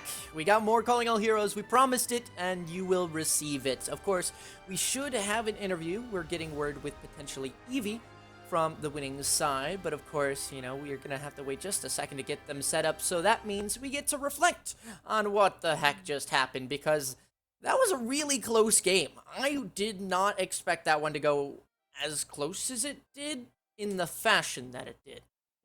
Yeah, especially because we started out on Ilios with that 2-0, and some back and forth, but it really felt like Nightmare Eclipse just kind of ran away with it on Lighthouse when they were able to just lock in and stop any more percentage from being built there for Fable. And we move into that next one, gets a little bit closer, right? 3-2. We get another 3-2. This time Fable picking up that win on Route 66. And then as we head into Saravasa, kind of mentioned it as we headed into that map that it was looking pretty good for Nightmare just based on kind of the history of getting that win fairly decisively on Ilios. So I think that Nightmare, especially having that Diva ban ready to go for map number 4, really kind of locking Avery out of that hero that she was so impactful on. So this is where we can see, sometimes those hero bans can just really make all the difference, especially if you hold on to them for just the right moment. And that it just kind of like says to me as well, like Avery was not by any means like shambles at Zarya. Like it wasn't like, oh my gosh, they're doing so bad. It was just that it felt like they weren't as comfortable and confident. Not Avery, by the way, just the team as a unit. They were so used to playing around a Diva that when they couldn't, they second guessed themselves. But that's all in the past. That was about the other team. Now we get to talk to the winners. So if we can, let's pop it on over to our interview with Eevee. Hello, Eevee. How you doing? Hello. Hey, I'm doing pretty good. What'd you think after that game? How are you feeling after you win? That was a super fun match. We have a sort of like history through CAH. I mean, both Fable and our team has been like around in CAH for a super long time, so it's really nice to like have that rematch over and over. I look forward to it every time. I love all the players on Fable. It was just a super fun game. I'm stoked that we won. I'm looking forward to the rest of bracket. Yeah, that's good. I would love to bring up the bracket. So you are now going to be moving on in that upper bracket, which means that your next match is going to be against me and my friends gaming. So how are you looking forward to that? And are you familiar with kind of what to expect from this team? A little bit. I believe we've played against some of their players in like previous CAH or other tournaments. To be honest, I don't know too much of what to expect, but we've been preparing like during this off season or like since the last CAH tournament, like a bunch. We're hoping to try to take it all, and so I haven't done much research into like the other teams, but I'm looking forward to just playing all of these matches. I like Nenwai. I love Nenwai. Nenwai's awesome that they're on that team. We saw a wide variety of heroes that you played today. Can you talk me through, especially in that final map of going to the Wrecking Ball? I was so sure going into that we were going to see a Winston, and then we saw the Wrecking Ball. So do you have any reasonings to that, or just why you picked who you picked over the course? Yeah, so we over this period of like preparation, we wanted to like expand our comps and like therefore like use like my hero pool to like the best of its abilities. And for that last map, the Wrecking Ball has always been like our team's like comfort comp. We always want to try to go to ball whenever we can. I love playing ball and ranked. It's so nice to just sort of like skateboard around the map.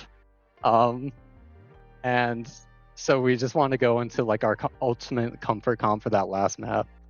But the rest of the series, like we just tried to pick whatever we thought would win best and what we prepared. Yeah, and it definitely looked good, especially map 1 and 2. I'm wondering, coming into that map 3, Route 66, stumbled a little bit there. Do you have any kind of insight into like what kind of changed from map 1 and 2 to get into that third one? Yeah, map 1 and 2, I think it was me personally. I was like sort of focused on the mindset of like I want to find the tank that can like win this. I want to win front line. I want to be able to pressure their back line a bunch. But so I tried to go in like the Ram, the Zarya to sort of like get like a winning advantage there. But really, I think I should just like match Diva and just enable my hit scan a lot more. But I know that Fable, they love Route 66. They prepare that map a bunch, and it's super, super good for their comp and their comfort heroes. So it's completely understandable. They got a good comp for them on that map, and we struggled into it. But we do have some plans so that if a team tries to do something like that again, we'll be prepared. Yeah, no leaks here. You're not getting any free intel of free maps here or there. No, but I guess that none of just that. leads us to our final point, which is, do you have anybody to shout out? Anybody you want to say thank you to for making the day special? Shout out our coaching staff, I think, Jake and Ray Lenny. They are awesome. As well as my team. I love my friends. It's a very friend-based team. It's a ton of fun playing with all of them. And I'm looking forward to just playing the rest of this tournament. We're gonna win! I wanna win! Yes. Oh yeah, we're all for that. We wish you the best of luck, and thanks for spending some time here after your game. Go celebrate, go enjoy yourselves, and we'll hopefully have you back for another interview later on. Awesome, thank you so much. Yeah, absolutely. All right, guys. Well, we did it. We got through the second matchup of the day, which means we are officially at that 50% mark. We got a little bit more to go, though. And by a little, I mean still a whole lot. And yeah, plenty of hours of Overwatch to keep on going. So we'll be back in just a little bit. We'll get that next matchup set up for you, which Rain, who's that going to be? Yeah, like I said before, we are moving our way through these quarterfinals. So up next, we are going to have Dreamland versus Valentine. Super excited, looking forward to that. So everybody, make sure that you tune in after this break. Like Ari said, 2 more matches to go. So still lots more opportunity to come out here and support Calling All Heroes.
Hello, everybody. Don't forget, we're still here. We still got more content for you, so let's keep it on coming. Calling All Heroes presents you with a third matchup on today. And for those of you that may just be tuning in, my name is AriCast here with Rain will be your yappers for today. And boy, this one set up to be an absolute banger. Dreamland, Valentine. Rain, take it away. Yeah, these two teams coming into this nice and strong here in our third quarterfinal. Like Ari said, this is going to be seed number 2 up against number 7 here. So another opportunity for perhaps an underdog story here, but Dreamland have been so strong throughout this season. Definitely gonna be super familiar with some of the names on both of these teams. And in this best to 3, both teams looking to get that win, stay in the upper bracket, and avoid having to fight through that lower bracket. And for some additional context, by the way, guys, Valentine has been one of those teams that's been around here or there. They took a break, but when that roster got back together, they've made some big moves before. So don't let that seeding of seed number 7 deceive you. They could very well pull the upset, as, in my mind, this is just an even match. Yeah, a lot of big names on here. We'll take a look at Valentine's roster first. HK and Benevolence, those DPS players. Kindred on the tank. Bernice and AJM are the support line here. So HK and Benevolence, definitely huge pop-off potential, not only in just one of your DPS, but both of these DPS really can come in clutch here. So having that kind of potential on this roster, definitely scary.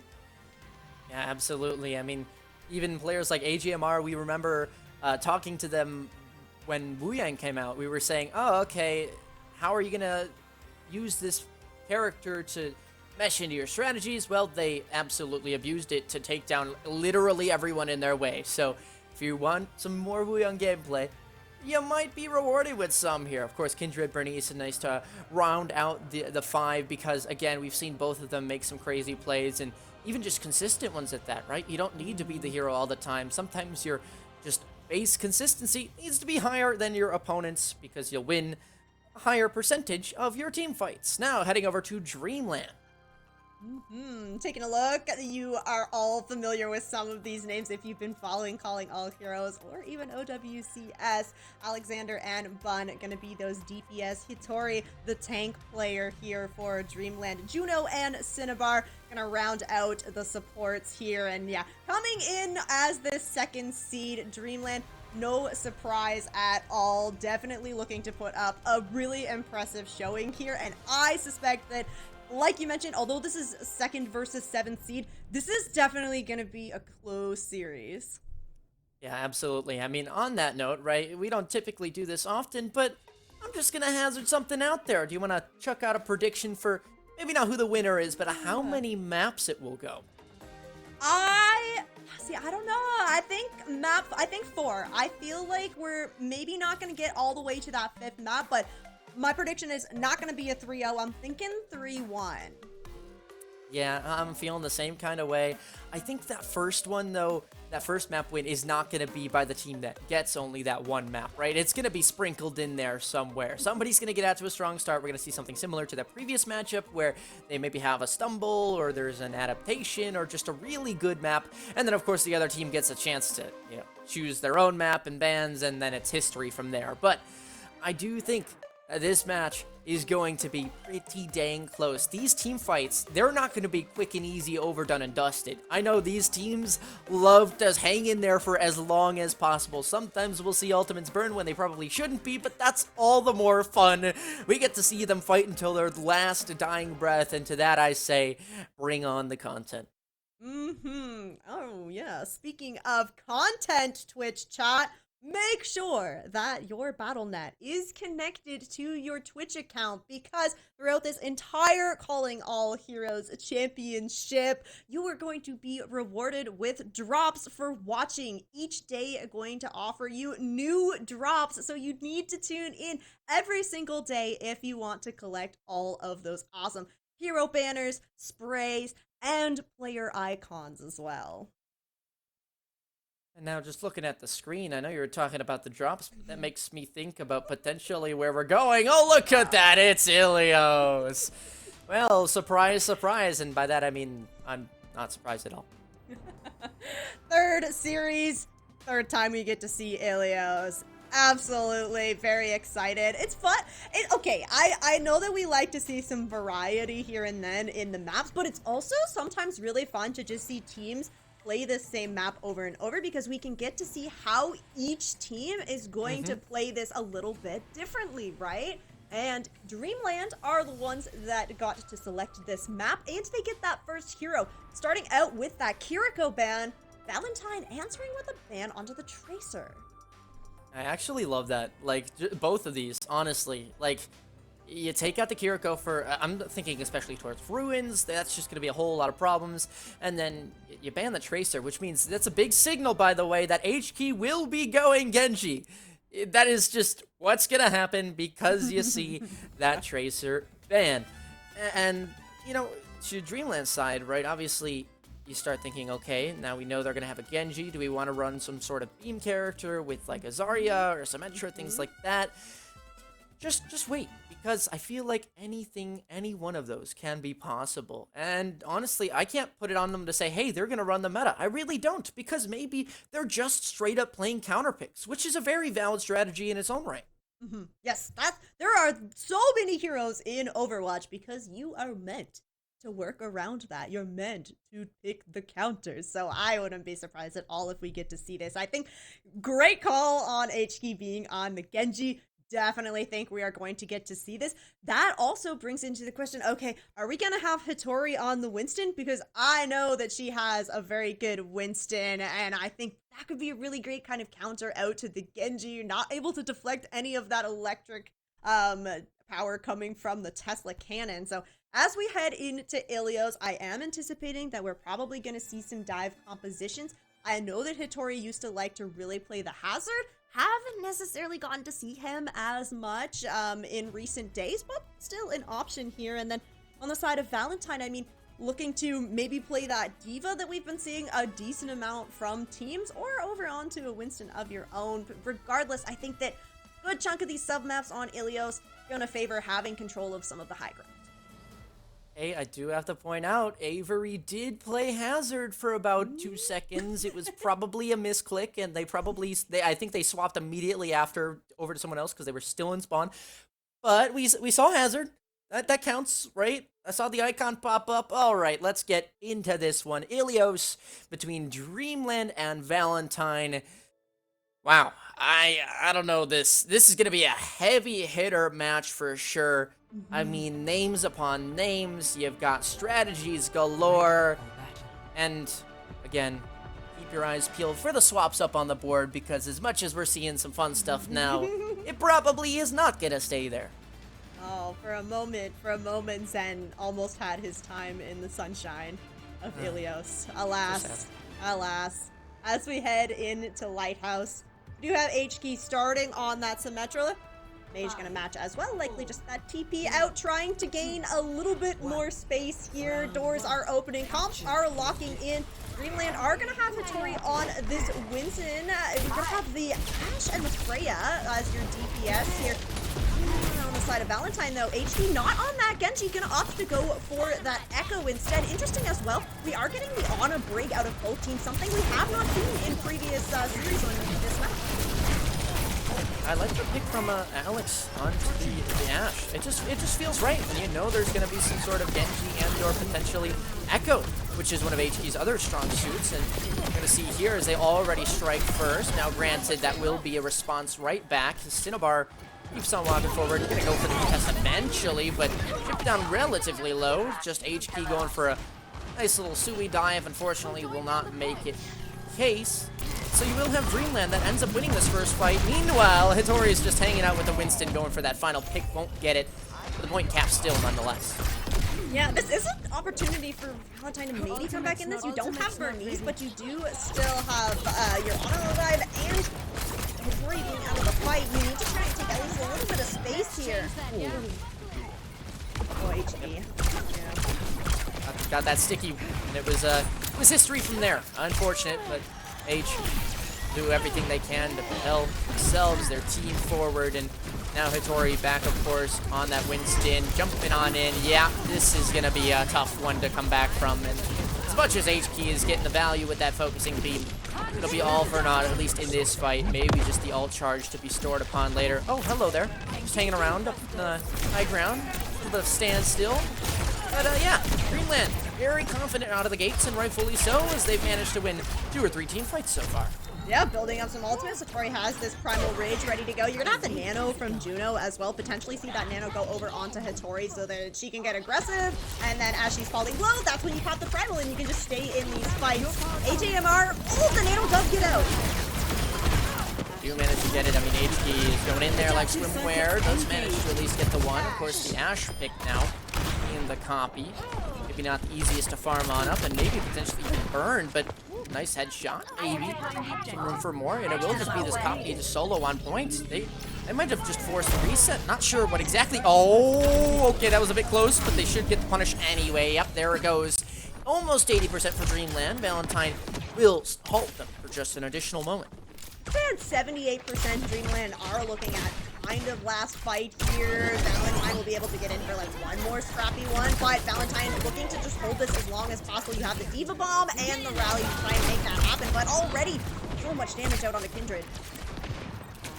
HK, an absolute menace, by the way. Not sure how they're always picking up these picks, but manages to get them time and time again. 83% to bomb here for Benevolence, and look at the Nano onto Hattori, just gonna drop on down, trying to punish somebody in a poor position, and it will be Benevolence gets caught out. HK hanging around now, and that'll be a pick onto them as well. Make it 4 quick ones, make that 5. Team kill coming through, and because it was a team kill, you will have a chance to get yourselves one more final fight. You mentioned it might have been scrappy, but now they should have a solid contest. That's a good point. Everybody from Valentine getting that same wave spawn here. Kindred is moving over onto the Winston off of that Diva. Benevolence needs to build up to this bomb, but Dreamland are looking to take an early fight with this rally. Absolutely valid. I mean, you want to make sure they cannot touch with as much as possible. And is there even going to be one? Nope, nope, that's just it. The Bob sent in, but only as a bit of a funsy and use the button kind of thing. It will be 100% 42 here in our first sub map. Dreamland taking that one in, what I'm going to say is like 85% confidence. I'm 85% convinced. Yes, I agree. I think that when Dreamland is able to get Alexander set up on this Ashe, I mean, she's been hitting so many of those headshots, and I mean, Mage, we can actually see she hasn't died yet on this Freya. The Freya just being so nimble. You're able to kind of get onto the high ground. You have that dash available as well. So this is a good start here from Dreamland, as you're gonna have the Sim TPs out once again. Then I suspect we're probably gonna go back over to those same compositions as we head into well here. Ooh, okay, HK actually gonna show us the Genji now. Benevolence over on the Freya. Pretty big change up here for Valentine's composition. Bernie's going over onto the Wuyong as well. Alexander on the Sombra now, looking to potentially punish HP on this Genji. Yeah, I think they were just fearing that they were getting like priority targeted up towards those skies. They didn't really have enough help and support up there, but now Kindred gonna be the first one to fall down for Valentine right now. That'll be Dreamland actually opening up with a few picks. Oh, bye Benevolence. Oh, no, you're still here for now, but back to your spawn room will you run? May not go there the hard way, but you know, at the end of the day, still not going to be a fun one to have to trek back to. That'll be Dreamland with a quick cap. Yeah, and Valentine with a pretty quick adjustment here. Kindred over on to the Junker Queen, and AJMR over onto the Baptiste here. So now if you're on this Junker Queen composition, probably going to want to path more towards the cage side here. You don't want to take these fights out in the open, especially not. Alexander has swapped over onto the Echo here, so a lot of pressure on Benevolence and onto AJMR to kind of be that hit scan to put some pressure on onto Alexander so she doesn't just run away with it. This one going to be a quick pick there. Mage actually gets the final blow on it, but Benevolence will still feel the pain regardless. And, well, that's a few more picks. I'm getting deja vu, if you will, to our first matchup where we saw, what was it? A quick TDM style supporting me and my friends gaming. And it seems like we're getting the same kind of thing here. Yeah, it's looking like Dreamland. It's just doing a great job with the timing here. Oh, yeah, okay. Hitori, she doesn't get that primal rage here. Valentine need to capitalize on this tank being out of the fight. Looks like they have, at least for the moment. Hitori should come back eventually. This might be a heavy stall. I'm not sure what exactly just dealt all that damage in one final swoop, but hey, they'll take it. Valentine punishing the overextension, and well, Dreamland will be back to resetting themselves.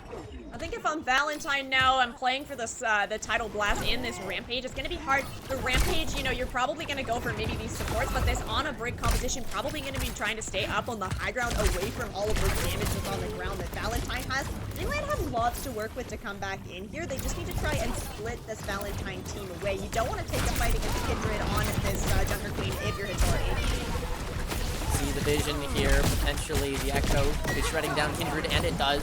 Cinnabar with the final blow. Hitori, oh my, just everyone converging on Bernice there, not having any and all fun, and oh no. Oh, no, HMR gets slapped. I mean, emoted, a mic dropped on. That is the stagger of all time. And 90% here, Dreamland still have both DPS all in his hands in this man. Yeah, I'm not surprised that that jump actually comes through. Yeah, this is just going to be a defensive tidal wave. Uh-oh, though, be careful. That is the Deadeye in your face. Make sure you don't fly up into that or finish jump into that. That will be a lot of costly damage, though. Hitori goes down. This is definitely still doable for either side to take on away. Uh-oh. Okay, we're good. We made it past the well, but now it is still going to be that lost fight, though. So Dreamland, as much as they tried to play aggressive, they tried to clean it up quickly with that hard stagger, does not go their way. So Valentine, they'll have an extra breath of life to stay in this map. Yeah, and crucially, Valentine still holding on to this nano from HMR. I mean, HMR wasn't in the fight to use the nano before, you can argue, but it's great to have in this next one. Alexander is going to swap over onto the Reaper here, so she is looking to now kind of take this frontline presence against Kindred on the turn. Anti to be used there, and well, somehow HK and Benevolence both found their quick picks, and well, yeah, I don't think I want to push a 3v5 either. I think that's the right decision to kind of back on up, though they are still getting kind of tickled away at their HP bars, still not feeling comfy and clean, and this is a very heavy engage. This could very well be the pick. Yeah, Hitori goes down. HK no punish on that front, and so they will indeed have the upper hand for even longer. Dreamland have got to change something up. They can't keep slamming their heads into the same wall. Oh, and you don't really have a whole lot of time to work with now. 90%, both these DPS all from Valentine. I mean, just the Deadeye alone from the Benevolence should be enough to kind of deny this touch from Dreamland. Is it going to be enough? Yes! Yes, it is. Valentine, they get things done. Wow, okay. I wasn't sure if they were going to be able to pull on through, but they make the adaptation in the nick of time, and they end up tying up this map at 1-1. Yes, let's go. Our first third point here on control of the night. We will be heading over to Ruins, our decider here, and taking a quick look at the stats here. HK definitely getting those final blows, and I gotta say though, Hitori has looked fantastic on this Winston. There's just a couple of times she gets a little bit over aggressive, and Valentine doing a good job kind of punishing that.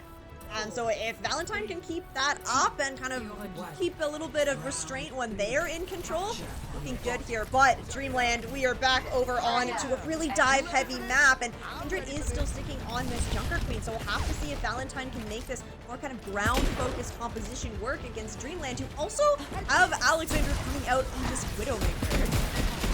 It does feel like the Junker Queen has been doing a really good job of dealing out that damage, right? Obviously pressuring Hitori, and well, they're gonna fall down just like that. One team with no tank, the other with a tank. Guess which one's gonna capture the points? I'll give you a hint. It's Valentine. It really is. I mean, that one quick, painless, easy. And now, Dreamland, of course, gonna be looking for this opener yet again, but it feels like they haven't been finding the opener anymore ever since that, like, 20% of that second sub-map? Yeah, and Alexander on this Widowmaker, although there aren't a whole lot of kind of pressures from the side of Valentine, AJMR has taken the critical shot headshot, so you gotta be a little careful if you're the Widow. H gonna pick up a big one onto HK. That might just spell this one as a disaster for Valentine. We'll see how that shakes up, though. Benevolence smashes it back, and Mage thought was going to secure the kill there, but unfortunately the shout over heal will be available. Alexander, nice 2 shots. I'm glad we got to see their POV for that because we would have been wondering what just happened. Yeah, hit the third. Oh, and they're going to get punished? No, they'll just go in the sky. H key shall fall, and now F to pay respects. Dreamland finally getting some percentage here on runes. 44%, not too bad for Valentine to work with, but pushing into this Winston that's kind of set up on the high ground, it's going to be very hard for Valentine to get through these choke points without ending up getting split, which is exactly what this dive composition from Dreamland is really going to be looking for. I've seen this one before. Oh, hello. Oh my, wait, that was almost a full punish. Very close, but Kindred will actually fall for it and a bit too aggressive. And Alexander, sure, of course, will go down, but Tori now free reign to do whatever they might please, grabbing the Mega just in the nick of time as well, popping that Primal for fight security, and it's beautiful. Going for the Wuyong instead, the player with more HP, and that shout actually is going to make it a little bit tougher to convert on that kill. Tori, though, still doing everything they can to make sure Dreamland have the fight secured, which they very much do. Yeah, she's just making space, doing what a Winston does. And the sights here from Alexander also going to just buy more time for Dreamland. Valentine's not really going to be able to kind of push into these sites. You just have to wait them out. You have both support all coming up here for Valentine and this duplicate from HK. We've actually been seeing HK go more over onto the DPS here instead of the Winston, so potentially the copy over on the Mage. That battle on site looking pretty close. Yeah, Mage will fall down. That'll be a tidal wave that goes a little bit awry. Not gonna find anyone, but just use defensively, and it does work out in their favor. That is Valentine's. As now they're still stabilizing. That's gonna be a beat out by Cinnabar. Dreamland, oh my, get one clipped by an Ana, one-shot combo, if you will. Juno falls on down. The number's still about relatively even, but it feels like Valentine have the upper hand for the moment before Kindred goes down, and it's back to Dreamland. They find themselves with now, feels like almost a free contest. Oh, okay, Alexander, that was dirty. That was dirty. Just shooting the Lucio out of midair as they're going for the touch. Okay, I see you. I see you. Oh, okay. I like the Widow coming out here for Dreamland. Alexander, we don't necessarily get to see the Widow as much anymore, but Ruin, excellent sub-map to pull this out, and Valentine just did not have a really great response for it. Yeah, the beautiful 2 shots we saw that turned, really it felt like the map back into their favor, it felt like, and, well, they took control from there. They said, hey, we've got the point control. It's easier for us to just hold on to it than to have to constantly attack into it. And I think that also is maybe something that we can look at further on between these two teams in this matchup, is that, is it going to be one team struggling to attack, or are they both comfortable defending? Just something to keep in mind on as we head into what is most likely inevitably King's Row somehow. I'm literally thinking, I'm like, okay, Valentine are in control of the map selection here, and we saw Valentine, as they were kind of like struggling a little bit, move over onto this Junker Queen, which, you know, says to me that maybe you're a little bit more comfortable on these like rush compositions, you're a little bit less kind of focused on those dives, and I think that if they want to kind of force, you know, over onto this Brawl comp, and maybe you don't want to play into the Winston as much, King's Row, definitely an excellent option to go to for map 2. And now, of course, we said it before, you could potentially run some dives still on King's Row. We see it on First Point. We saw some Diva being played as well on King's Row, but I think that if Valentine are looking to play these more rush comps, it just makes the most sense to go there. Yeah, I mean, as well, to kind of reiterate something I had said earlier, was that the Junker Queen, it felt like, was doing a whole lot of damage, and when they were let off the leash in free reign, it was absurd how much value they were getting. But of course, that's close corners, that's, you know, just kind of hiding under a ceiling where there's an echo that can't really hurt you, the Widowmaker can't really see into your room, things like that. And so you swap over now to something that is probably more open and sightline available for, say, something like a Widowmaker. I'm just worried about how well that Junker Queen is going to fare. Now, obviously, I don't think they plan to run that Junker Queen any further than they have to, unless they see some sort of Winston, but it just worries me that if they do hypothetically see one coming up, what their response is gonna be, and I think that is going to be the Zarya.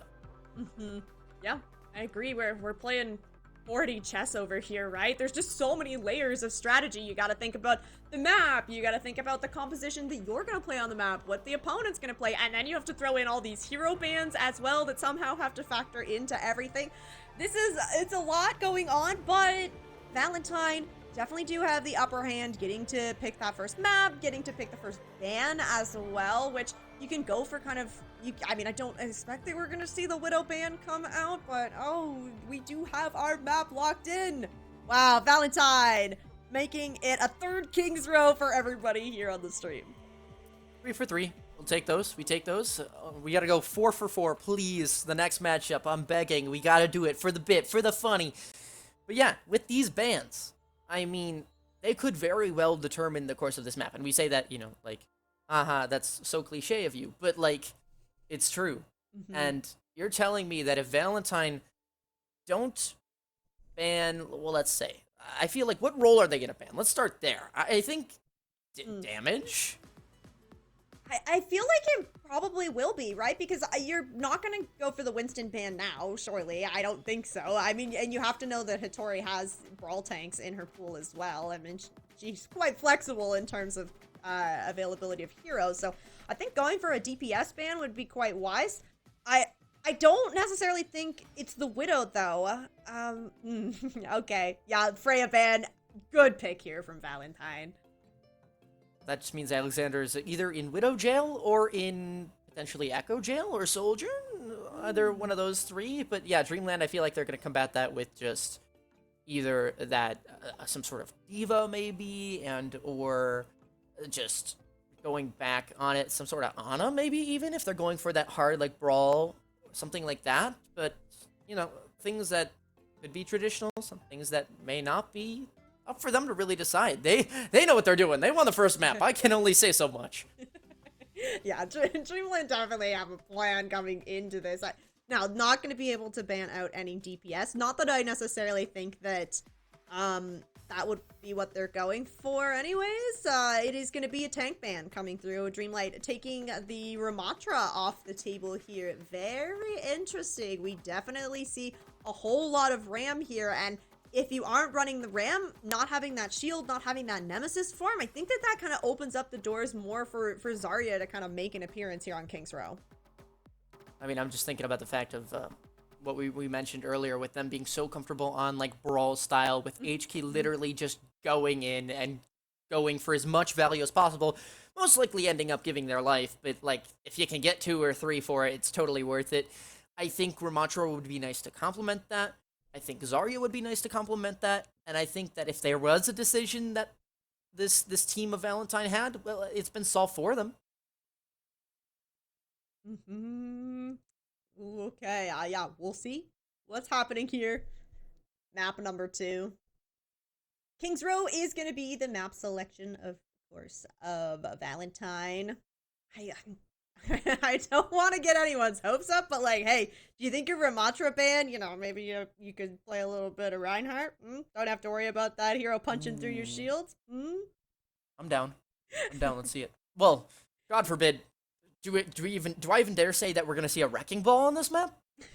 Actually, yeah, that's a good point, right? Because this first point of King's Row is where you have all this high ground control that you can kind of fight for.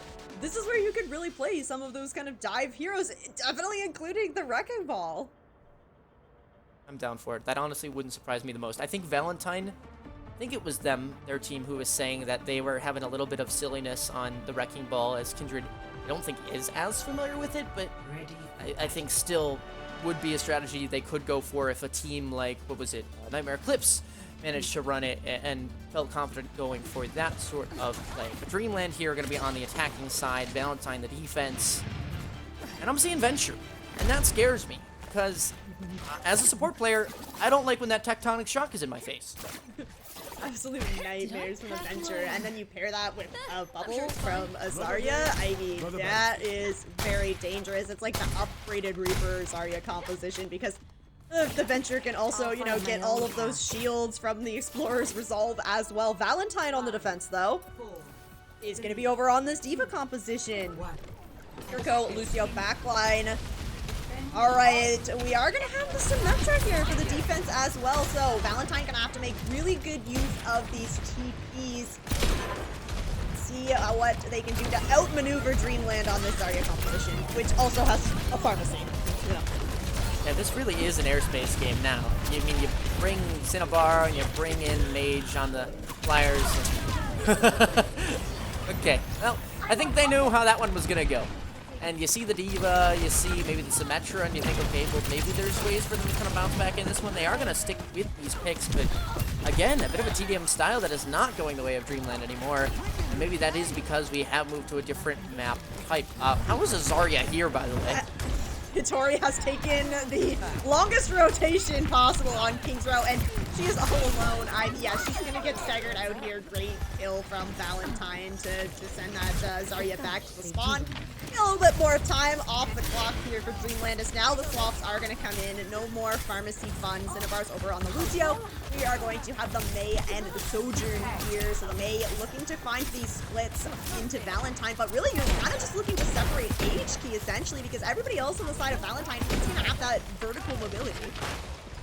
Absolutely. I mean, of course, you could wait out the cooldowns. You could go for something like that. But again, it feels like Cinnabar getting picked out early, just not having a chance to farm up any of this ult charge. Same thing with Mage. I mean, this is going to be a very long farm. And that first fight, I mean, it was a bit confusing to me, but they must have had some sort of plan. It is now going to be to most likely hold the Nightmare Eclipse, which is just live on the point for as long as possible. The D.Va can't exactly stay there forever, so going on up. And now surprising HK. Hello, there's a Zarya in the high ground. That's a fun one to deal with.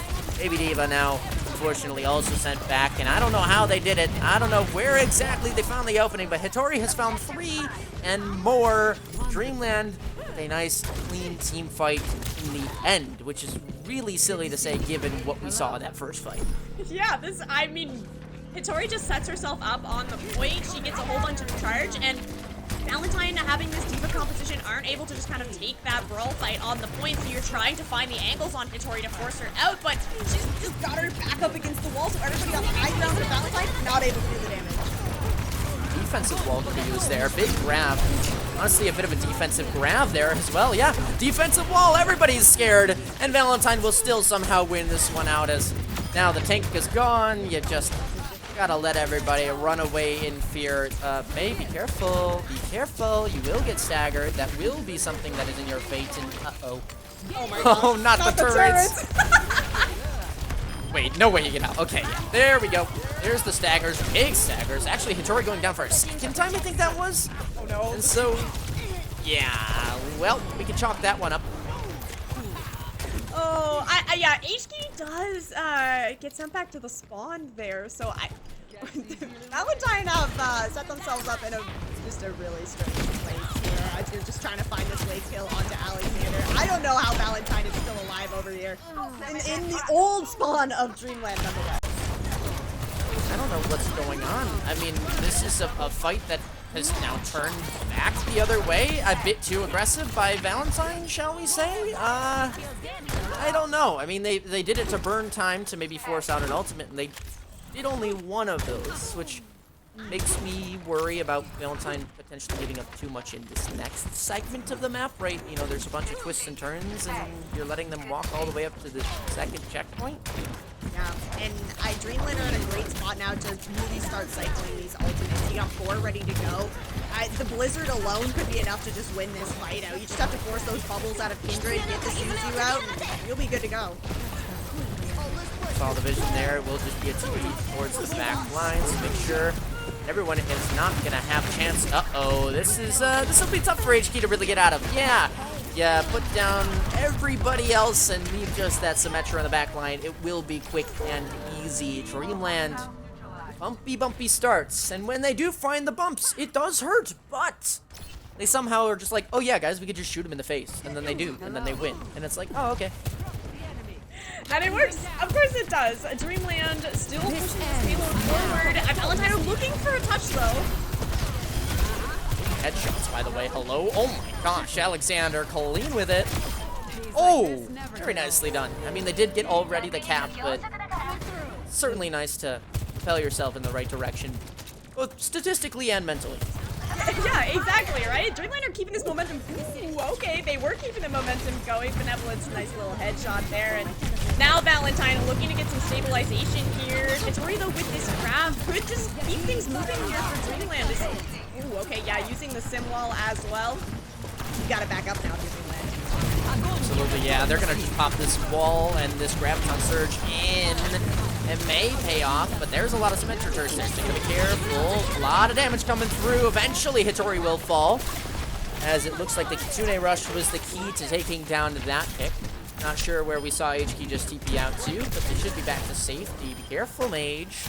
And yeah, okay, Dreamland have found themselves a bit of a slowdown yet again, but they also are 2 seconds away from 2 more ultimates against a Bob and a B. Well, bye-bye, Cinnabar. Why do we keep seeing that happen? Oh, poor Cinnabar really just kind of getting targeted out here. Valentine finding that Lucio in movement as Benevolence does have this Bob ready to go as well. So the next fight that Dreamland kind of come into, you're going to have to be careful because this Bob is probably just going to get thrown out behind you, and then you're going to have damage coming from behind. You're going to have damage coming from the front. I like this Kitsune to start with. Hattori, be careful. Yeah, you use both your bubbles. Now you're just going to go in one more time. Final bubble used, and be careful because there's still some defensively coming back. Oh, beautiful wall there. Saves Zarya's life. Blizzard out in the mix now. Beats out back the other way. Valentine are fighting for this. They're struggling for it, and somebody's going to end out on top. It's just a matter of who, and in this case, it is going to be Valentine. These Zaryas have been going blow for blow, high charge indeed, but Valentine somehow have that final win condition at the end of every fight.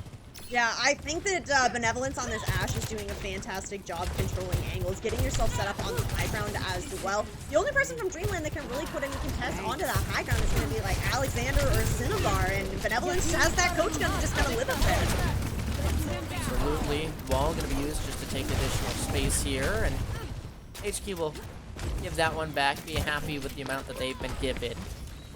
Now, Mage, what can you do here? No Blizzard really farm up in 30 seconds unless you want to pull some miracles through. Grab going to be used defensively, and it does manage to get them out. In fact, it also finds their counterpart as well. Big picks, but now you need to land the picks the other way, and it's Alexander to strike first. This one's going to need to be the overclock to strike, but no, instead, just 4 assists going on to their kill. Mage with one back in the other way. This one's still scary, but again, you're going to need to group up for this touch. You don't want to stagger yourselves in here. You want to have a solid chance to go on forward. Kindred backing up ever so slightly. Hattori with the Graviton Surge, and now this is gonna get scrappy. Let's see it. There's the first grab. Suzu popped as well. Hattori, Mage, Hattori again. Kill feed all orange right now. And Dreamland, well, they're trying to keep it that way all the way to the end. They do manage to get all the picks. And then some team kill, team wipe, but what's the wave spawn looking like? Is it enough to get them back in quick? Maga to stall, Mage with the Blizzard. This is gonna be very close. They're gonna pop it on out. Surely it comes on through. But yeah, Alexander to reign supreme with that Blizzard. Dreamland, it looked a little scary, but they still managed to get it done in the end. Full cap here on King's Row. Yeah, overtime though. So this does mean if Valentine can finish out King's Row with more than a minute in the bank, potential to get a draw or a victory for them. But Dreamland feels like they really kind of locked in on this Zarya composition. I like that they found their way over to this Mei to kind of match alongside it. The walls, once Kindred swapped off of that Diva, definitely able to get a lot more value on that Mei. The walls kind of catching out Kindred in some of these moments. So we'll see what Valentine are gonna try to play here on their attack. The sim not necessarily gonna be as easy, so maybe we do get to see this Pharah come out from HK. Is that a problem? I'm just surprised with how little healing we saw in those totals. The fact that Valentine was able to hang in for as long as they did. I mean, Victoria felt like was constantly just dishing things out, but somehow they make it work, right? They managed to full hold up until, of course, the end where they do fall a bit short, but burn off all the time on the clock, and that's what you can really ask for in that situation. Valentine, though, let's see what they've got on the attack, because it's going to be a long journey ahead of them if they want to not only extend this map, but win this map. Yep, that's right. You want to get us tied up here if you're Valentine. Your map pick is Dreamland on the defense. Mage is going to be playing that Symmetra. Alexander on the Sojourn here. So no Mei, but you are going to have this Sim to kind of navigate you around the map. And Valentine are going to do the offensive Sim as well. Very close. Alexander narrowly escaping, but no picks exchanged just quite yet. Will be that initial touch, but that's about it. HP, please be careful. You seem very low for a wide open space, but Alexander punishes Benevolence instead. You can choose your battles, and they chose the Ashe, figuring they might be a bit more of a problem. Also, what is this fight? I'm kind of getting a little bit of flashbacks to when my mouse sensitivity was way too high. Either way, it seems like Dreamland are falling a bit short here. That TP by HK, very nice to scale up into the high ground, and Cinnabar, although finding the one, is now going to be the only one left remaining, and even that won't be for long. Valentine, quick with that. And HK, again, supportive teleports, not something you see too often be in the winning deciders, but they are here. I think, yeah, Valentine is playing this Symmetra exactly how you need to be playing her right now, using these teleporters to kind of pop up in maybe unexpected places and taking high ground control right away. Massive here for Valentine. Dreamland, though, it's like everybody did at least get this forward spawn. You're going to get a chance to kind of have a fight right at this choke point, which is nice because Mage building up to this photon barrier. If you can hold a little longer, you can use that here. And you can see all those turrets posted up on the choke point. They really are trying to go in, and they are going to break all of the turrets. They are going to use the Kitsune Rush to scale in a little bit further. Oh no, bye Mage. Okay, well, Dreamland, it felt like they had a plan there, and it did not quite work out how they expected it to. I want to see Dreamland, I think, maybe kind of increase in the damage department. Is that something that it's crazy to say? I think that Dreamland want to be staying in these fights a little bit longer. HK is getting so much value on this Symmetra because HK is able to stay alive and build up to that kind of level 3 beam. Now, because payload is moving very quickly through street states, Valentine have kept at least 3 people on it the entire time, so Dreamland in a tricky spot where you really need to contest, using ults to contest. Oh my, just between 2 walls is not ideal for anybody in this scenario. It'll be a beat exchange down for Repton Surge. I believe there was a Kitsune Rush somewhere in the mix as long as the beat will hold strong as well, but Overclock Alexander, that's a fun nickname that I'd like to have because this one is always finding value, it feels like. Now, just a few more seconds, they'll clean up the fight. Dreamland, hold on to this segment. Maybe now they'll be able to start burning off some of that time. Good to see you. Yeah, quite a bit here for Valentine to work with, but it's a great stabilization from Dreamland. You do have to commit, both those DPS ultimates. You maybe want to have one of those back, but you have this route from Hitori, so that is massive to have that where Kindred doesn't have everything. Bernice doesn't have this beat either, so it's a big opportunity for basically just a fight-winning ultimate here for Dreamland that's going to allow you to try and build up to some of those DPS ultimates for the next one. I mean, just the Bob as well. One shot, you'll be able to have that one good. Oh, and the one shot's perfect as well. Oh, hello, Cinnabar. I'd love to see that one. That's very satisfying for the ears. But now popping the beat, keeping your Zarya alive. Oh, that was barely there. Oh, I did not like how close that was. In fact, it still is relatively close. Hitori somehow picks up their counterpart, though, and this fight ends up a team kill. I don't know how they did that. Yeah, that's really great stuff here from Dreamland because you had, Benevolence, they committed that Bob is going to swap over onto the Cassidy now. You see a little bit of a taxi happening here. Cinnabar trying to get everybody from Dreamland back quickly. You don't have any ults for this next fight, so you need to try and just find the opening pick. Alexander with this railgun, really looking to try and build up and maybe take out the Kiriko, but no, the Kitsune Rush comes out too quickly. Ooh, big TP on the high ground. Looks for Alexander up there. Unfortunately, he's not getting picked. Does at least force them away. Be careful, though, because you are going to need somebody to hold on and contest this. Ooh, that's very, very low onto Hitori, but still held on up. Still staying alive. Staying alive. Okay, that's a funny joke. Not at all. But Valentine somehow end up falling a bit short there. And Dreamland continuing this tempo that they've been holding on to. Yeah, this is great because you didn't have any else to work with last fight. If you're Dreamland, you still come out with a win. Now you have 3 to work with. Oh, losing Mage though, and Alexander finding herself a little bit out of position here. If Valentine moved quickly, Mage not going to be back in the fight for this potentially last fight on second point. Careful here, HK. I believe that's teleporter broken. Yeah, they're just going to need to hang on here. That's going to be the wall. Well, walls popped by both sides, it will be. Now continuing on forward as much as they can, just farming up with this wall to make sure they have that level 3 charge, but I bind Juno, which is on Kiriko, by the way, is the one to land the headshot onto HP and removes them from the picture. I mean, this truly is absolute phenomenal showing that Dreamland have been able to stay so consistent in the past 3 minutes, and yet there's still one more. It's really it, right? Dreamland has really kind of locked in on this second point defense, even though Mage isn't in the fight. She can use that ultimate from Spawn, so he's still giving value to her team even when she's not there. And now Hitori has built herself another grab. Kindred, though, does have one in return. Beats are going to be available for both teams here, so now it's about trying to kind of find the value from these ults. Oh, the beat not quite available. They do punish on the mage, which is nice. But again, where's the rest of the team? There's the grab back the other way. He's shredding the HP. Overclock, they're hoping for the best. It's going to be a high noon out from inside of that Graviton Surge. It'll be Alexander to fall to that one. A nice plan in how they drew that one up. They said, okay, we're going to get grab. Let's pop the beat.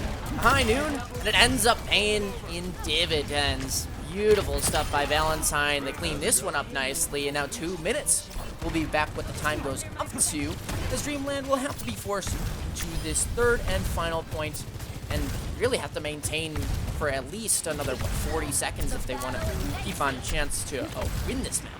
Yeah, I don't think Valentine will be able to finish without a minute. Dreamland have a pretty good opportunity to get a fight in here. Even if you have 3 people on the payload for Valentine, you're not going to finish. So it's looking good here for Dreamland to at least get into that kind of overtime, but you'd love to just shut down Valentine here. I like this ultimate, a nice little fun one. It is going to help close the space, but you can tell what these players are doing. They're letting them overextend, and then Hitori, just the beam of absolute, banhammer, just smacks him on down. Really says, you're not allowed to here, you're going to be removed. And now they have a chance to clean this one up even more, as that's still a high charge Zarya, don't forget. Yeah, and she's in the sky. Hitori has positioned herself right above this On point here for Dreamland, so it's going to be a far rotation out from Valentine, as Kindred does have this grab, but the TP, oh my god. Block the grab! The wall from this Metro blocks the grab onto the TP. It's perfect. It's like clockwork. You cannot draw that up any better. Dreamland, of course, now they just need to not overextend too hard here, and they should be set to go. Don't get picked too much because Hitori is doing pretty well. Still has that high charge. All right, one final touch. You could even grab their spawn if you really wanted to.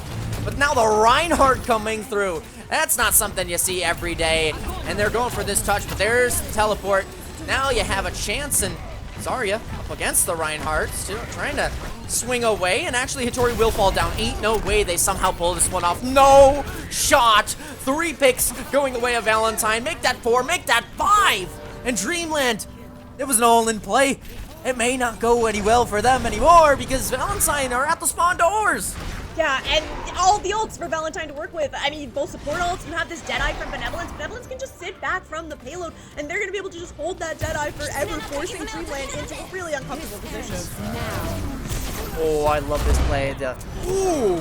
Beautiful shot, though, by Benevolence. Obviously, that being the Deadeye, but a clean sweep there. 1 minute on the clock for both teams, and I hate to say it, but you mentioned that coveted map 6 that we might be seeing, and these teams look like a pretty solid, similar matchup on this one.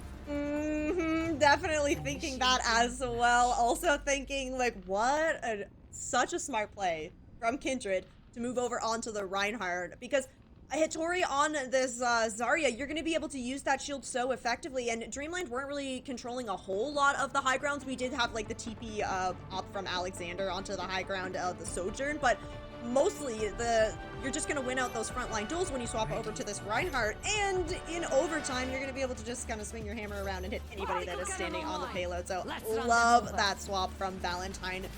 So smart. As we head into overtime, both teams finishing in overtime, so that means both teams are going to get 1 minute on the clock here to work with. It is going to be Dreamland on the attack first. 1 minute, not really a whole lot of time to build up to any ultimates here, so a lot of these overtime fights are going to be about how can you get the initial picks and then follow through with that. This is a leg up. Dreamland might want to roll out with a dive to make that happen. Let's just take a nice mental reset right now.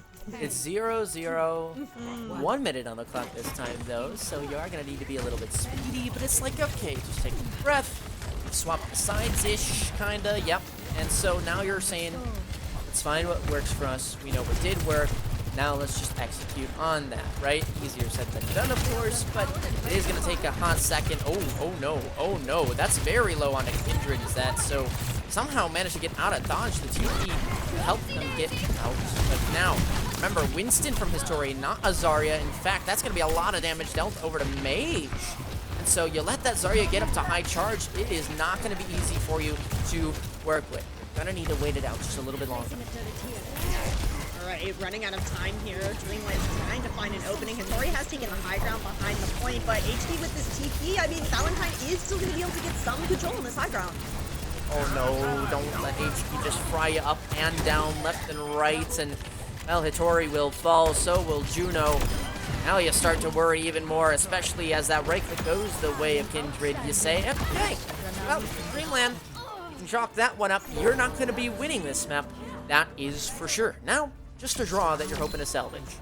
Yeah, this is so hard. It's so hard to try and fight for these draws.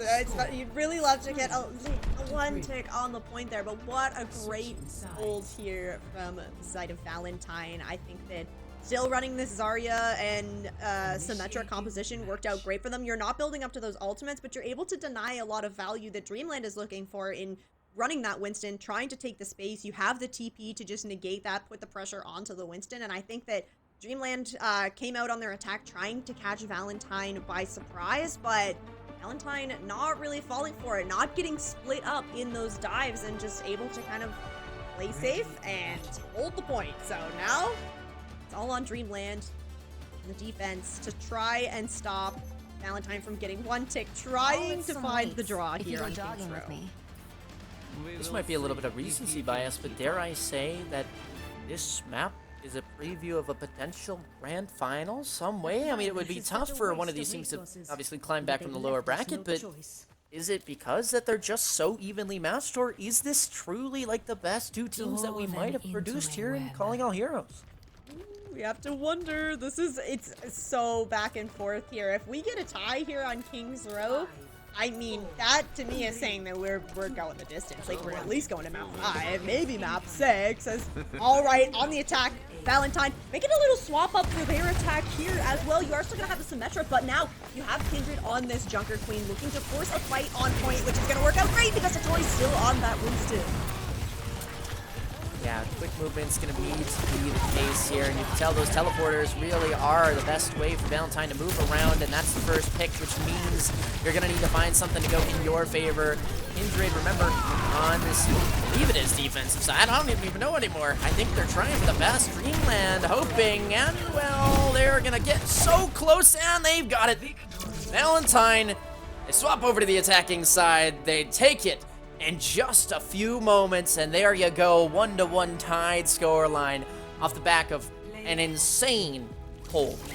Yeah, it was such a great hold, and then I think that the Junker Queen swap was so smart as well. We did kind of mention it coming into King's Row, like, oh, maybe Valentine will maybe want to play some Junker Queen. I think that holding it until the very end, super smart here, and they used those teleporters from HK just to perfection, really just ignoring all choke points altogether and taking all of the high ground for themselves. So super impressive stuff here, getting us all tied up 1-1. Yeah, the way that these two teams piece apart the map, and they really just, I mean, the amount of set strats I wish I could say they ran, I wish I knew, because it feels like they're both on the fly with the teleporters, but also like somewhat predetermined, right? Because there's no way you draw up exactly that TP wall play. I mean, like, it's things like that where you're like, wow, the caliber of these teams truly is amazing. And so now that we are tied up at 1-1, it would be a shame to see that one go as a draw, because it feels like in order to balance out the scales, we need to have Valentine win that one back. So there you go. Completely even match. Now we can go into a third map with now Dreamland being the team to pick the map. Now, Dreamland on the end of King's Row, they're kind of moving Hitori over onto that Winston, saying to me that maybe they are looking to more kind of place and dive, maybe a little bit more comfortable on it. That is what got you the win over on Ilios. So now being in control of this map pick, I feel like of all of the compositions that you can kind of play, you know, dive, poke, brawl, I think that the maps that favor dive are oftentimes way more favored towards dive than any other composition. So if you really wanted to play that, having the map pick in your hands is probably stronger than even having the hero bands in your hands. I mean, yeah, I think that's up for debate a little bit more than I think you're saying, but yeah, I think you still have to agree there. Definitely some problems being caused by the Zarya mirror, which it felt like Hitori was just kind of on the backside of, and not, I don't want to say it was necessarily their fault, but you definitely saw some things where you were like, okay, I see the vision, and it's just not getting executed properly. So yeah, it's a shame that maybe but Dreamland don't get out with the win there, but at the same time, it's like, well, if it's that close, you're gonna need to display that you have that dominance and you are capable of besting the other team in a bit more convincing fashion, and I think King's Row might not have been the map to do it. It's now you've got other chances to do it with your map pick, like you mentioned. Yeah, and map type as well, so potentially going back over to an escort map here. I think that if I am Dreamland, maybe taking us over to a push or a flashpoint might be a little bit more in your tempo, or you're going to flip back into that Ilios play style here. Not necessarily going to be as easy to run the dive, though.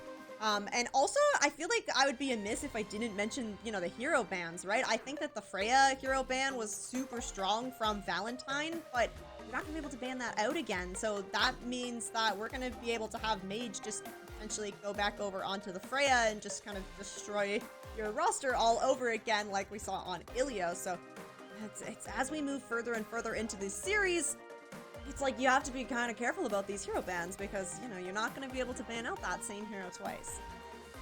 Yeah, it definitely did feel like Mage was a bit uncomfortable on that Symmetra pick. It just, they weren't getting the value that they desired, or at least the same value that HK was getting, because you could see every single one of those teleports had, a plan behind them, and it really did just have all of the support. It had everything work with them, and you saw them take the fights in very convincing fashion when they did win those fights. And, you know, you start looking towards mages and you say, okay, well, yeah, the support was there, but it wasn't like the whole team was oriented around it. Definitely maybe one of those things where the ban hits you a bit too hard. And so I think going into this one, right, obviously, this one's going to be Escort as Circuit Royale. I'd be curious as to what the bans would be, because it's probably not going to be a ban on the DPS.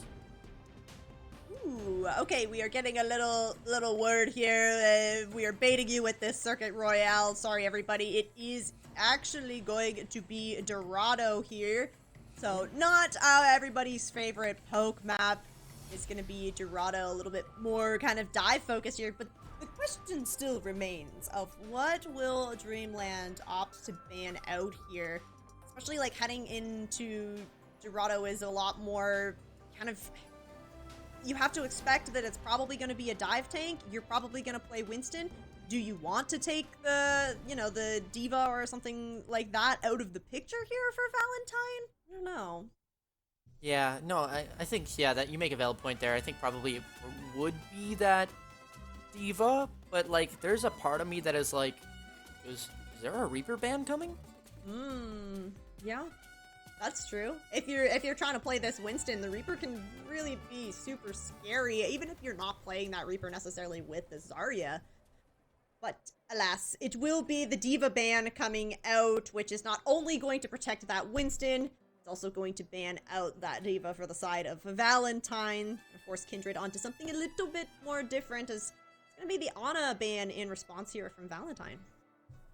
Yeah, I mean, maybe they are just feeling confident in the Winston mirror, which could be validly so. I mean, obviously, right, you popped the Winston pick earlier on your attacking side. I don't think you quite got enough value as much as you were hoping for, but it's like, okay, you can tell one team's maybe a bit more comfortable with that Winston, and so the mirror would probably go in their favor. Of course, that's confidence-wise that we're saying that, but Dorado, such a silly little map, right? Of course, you take that first point and you get under that first choke. That's where the big high ground is, and it's like 2 maps in one, right? You really say, okay, there's that section, and then there's like the big middle where there's bridges up top and another bridge under below, and you're like, okay. And then there's that final segment, and you're like, what? Why? Huh? Is there a wrecking ball here? Like, there could be so many different ways to play this map, and so we are talking about maybe the most common spots to think of, but again, you give Valentine a chance to maybe play in one of their grooves and one of their select comps that they really feel good holding with.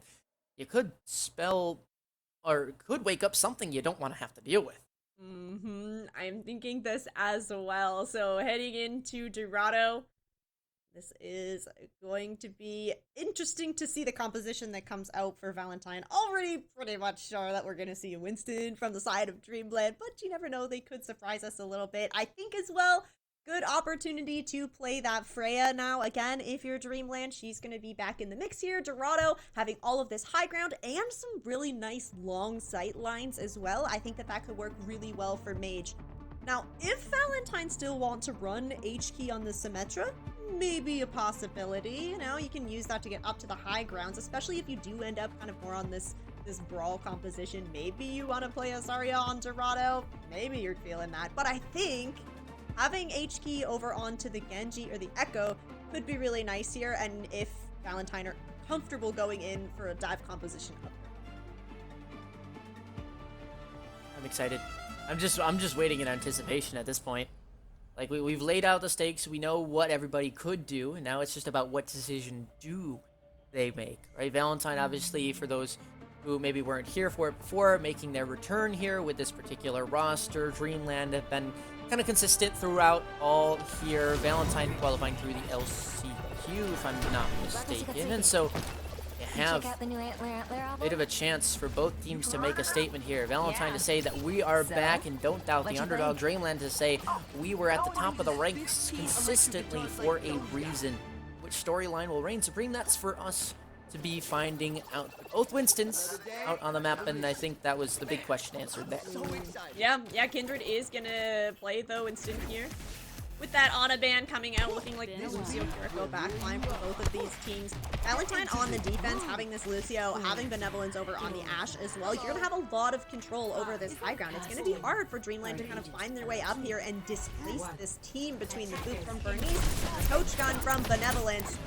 Dreamland are going to have to kind of find the angles here. Mage over on that Tracer, so having that Tracer for the side of Dreamland and not for Valentine, be a little bit more freedom for Mage to work with. Let's see. What can be done to tip the scales in your favor this time? Of course, Alexander up in the high ground, waiting and actually getting stickied out of oblivion. Be careful, that pulse, that Tesla cannon could pulse in your direction and leave you back in that spawn room. Looks like that high ground will be at least taken or being fought for actively, but again, this is all just kind of a ruse, a bait, if you will, to make sure that players don't drop onto this point and hope for the best in terms of a brawl fight. Now, picks are going back and forth, but at the end of the day, we're still waiting for something to make that big kind of segment that says, hey, we're taking initiative in this fight, and maybe just the damage enough by Valentine could be getting them in the right direction, but at the same time, it's like the spawn points are farther away for them, so we're still kind of waiting to see what that key is. All in all, Dreamland haven't really moved this payload too far forward, but Valentine are showing kind of a lot of respect for it. You don't want to get over-aggressive here. You do need to wait for the reinforcements to arrive, but now that Dreamland have pushed this payload just to kind of that archway, it would be hard for them to push it past this choke point. You really need to try and find an opening big to displace Valentine. There we go. There's the picks. Valentine finds 2. It's going to be an absolute stomp there. And Valentine, they wake up. I guess it was the support line that needed to do out the damage. It's very, very nicely done. And Valentine will hang on to this corner that they were slowly giving up. But Dreamland maybe stumbled a bit short there. Yeah, this is a great setup again for Valentine. This is where you're trying to burn most of the time off of the clock. But Dreamland are pulling up some ultimates here. And the Lola ready to go. Just need to find kind of an opening for some big value in this unit rush. Well, it is popped on out. Alexander will find the one. That'll be the Bola potentially used here in this scenario. But no, just shredding on out this Winston. Kindred gets a bit too antsy, and there you go. Dreamland found their way back into this one. It is going to be the Kitsune rush in response to the bomb. Very low on HP, but still managing to make it on out. Suzu burned as well, but all in good quality usage. It'll be the stall from Valentine. They will have a solid recontest, but Dreamland have ults to match whatever fight might be next. Yeah, that Primal Rage from Hittori could be the difference maker. She is gonna pop it. Get very aggressive. Where's the beast from Bernice? Adaptive circuits Being engaged. copy now, used onto the tier. I don't know if that's exactly what they want to do, but maybe it is. You never know. This time, not going to be able to even get a Suzu out, but Hittori still falls down nonetheless. HK backing on up. And it looks like when that dust settles, Valentine will be happy with positioning they still have gathered for themselves. All ults off the board here, so this is going to need to be either a quick fight, or farm up ults for Dreamland, or the opposite, and just win. And Valentine, I think, have the upper hand in these kind of dry fights because you have the positional advantage here. Dreamland are kind of pushing into Valentine. You have this high ground. HD alone is able to put so much pressure on Hittori. Benevolence, of course, able to help as well. Careful, and there's the headshot. Beautiful stuff from Benevolence. Very nicely done. Valentine, again, just cleaning up those picks when they need to, and like we said with Dreamland, they needed to make a quick fight, farm up the ults, but they don't really have the ults online yet, do they? No, Valentine make that fight so quick, allow no damage to be done really from Dreamland at all, and now, 10 seconds here, Dreamland are looking at an overtime push to try and get this first point. This would be absurd if we could see a full bridge hold. That would be really nice, and well, there are the touches. That's the case. Now, gonna need to be the attackers that need to find something in their favor. Pulse Bomb coming up shortly. Of course, that is if Mage can live, or anyone can stay on the point. That is, and well, that's the second time we've seen that one today. Round one indeed complete, but certainly not at the fate that Dreamland was hoping for. Oh my gosh, that is a really great hold here from Valentine on this Winston composition as well that we were maybe questioning a little bit. Basically no deaths on the side of Valentine. Everybody doing such a great job playing on that high ground, kiting back, giving space when they had to, but going for those fast re-engages so that Dreamland never really got cart progress for free. You can see the Benevolence didn't even die once. The Ash staying alive the entire time, which means that you're just able to put up so much consistent damage from Valentine. I think it's funny to me as well that Cinnabar never died a single time as well. Which is like, oh, what does that mean exactly? Now, it could mean a variety of things. It could mean that you C9 the final fight. Well, yep, we got checked there. But for the rest of them, it's like, okay, are you just using your front line a bit too far forward and they're getting punished for it? And I think that is also the case, right? Valentine, they're just dealing high amounts of damage, and at Dreamland, it feels like are sending in somebody and they're going for as much value as they can, and they end up falling short. And Dreamland never really gained control of some of those high grounds. Valentine, every time after they want to fight, getting reset onto the high ground meant that Dreamland were just forced once again to commit all these cooldowns just to try and displace Valentine, and then Valentine are just backing up to the next high ground. Like, it's just been great disengages from Valentine to make sure that they're pretty much always a consistent pressure on Dreamland anytime they try to push this point. And on the defense here, Dreamland, Alexander's going to move over onto the Tracer Mage, over onto the Freyera. Otherwise, very similar composition as their attack. Jump onto the high ground, not going to get too much value, just force out some of those cooldowns. Kindred as well, spotting a player kind of low. It is the Tracer though, so can't chase that one too much. It'll be just that defensive jump to make sure that everybody is okay on their team. Of course, HK has been known to get so much value and really does create something out of nothing a lot of the time. Bernice, though, that's a big punish. Alexander will find that pick. Mage as well onto the Freya now. And this fight looks about done, although there is still that pressure on the points. They do get a lot of cart progress. It's still Valentine just hoping and waiting to get themselves into that fight where they can push things across the finish line and also just dominate in the team fight. I feel like when the victory line is so close that Valentine can almost just go for, like, hold all your ults and then push in. Finding the pick on the Cinnabar, great way to start things out here. Dreamland do really have this hold up response, but oh, it's all falling apart. I was gonna say, you might not even need to get to that ult situation. There you go. Valentine now, after that win in King's Row, and now a win here meaning 2-1 for the underdog, in quotes, we'll say. But keep that in mind. Valentine coming on back. Benevolence, by the way, as much as we haven't said their name too much, I feel like has really been popping off. These shots have been crispy. They're always there for that final blow onto the key player that they need to, and it really just is a massive display of high skill. Yeah, absolutely. They have looked so impressive on the Ashe, and I think that, especially on Dorado, they really got to shine a little bit more than on King's Row because they were doing a great job kind of controlling these high grounds. And I mentioned it, Dreamland just had a hard time kind of pushing onto the high ground to try and deny some of this space, so it meant that Benevolence oftentimes was more or less kind of uncontested on that Ashe and just hitting all their shots. Right, you let them have some free range, and that's exactly what they're going to take away from you. Now, oh boy, this series is a doozy. Like, it's been, what, 3 maps? We've had map 2 attempt to be a draw, it felt like. I mean, this could have very, I guess, easily been a 3-0 if we saw maybe Valentine wake up in the first one. I mean, we really don't know how to posture this because on the one hand, it's like, okay, Valentine are doing everything that they need to. And on the other side, it's like, well, now what do we do to kind of improve back to the form that we were in before because we had the map choice and we let it fall short? It's so many questions.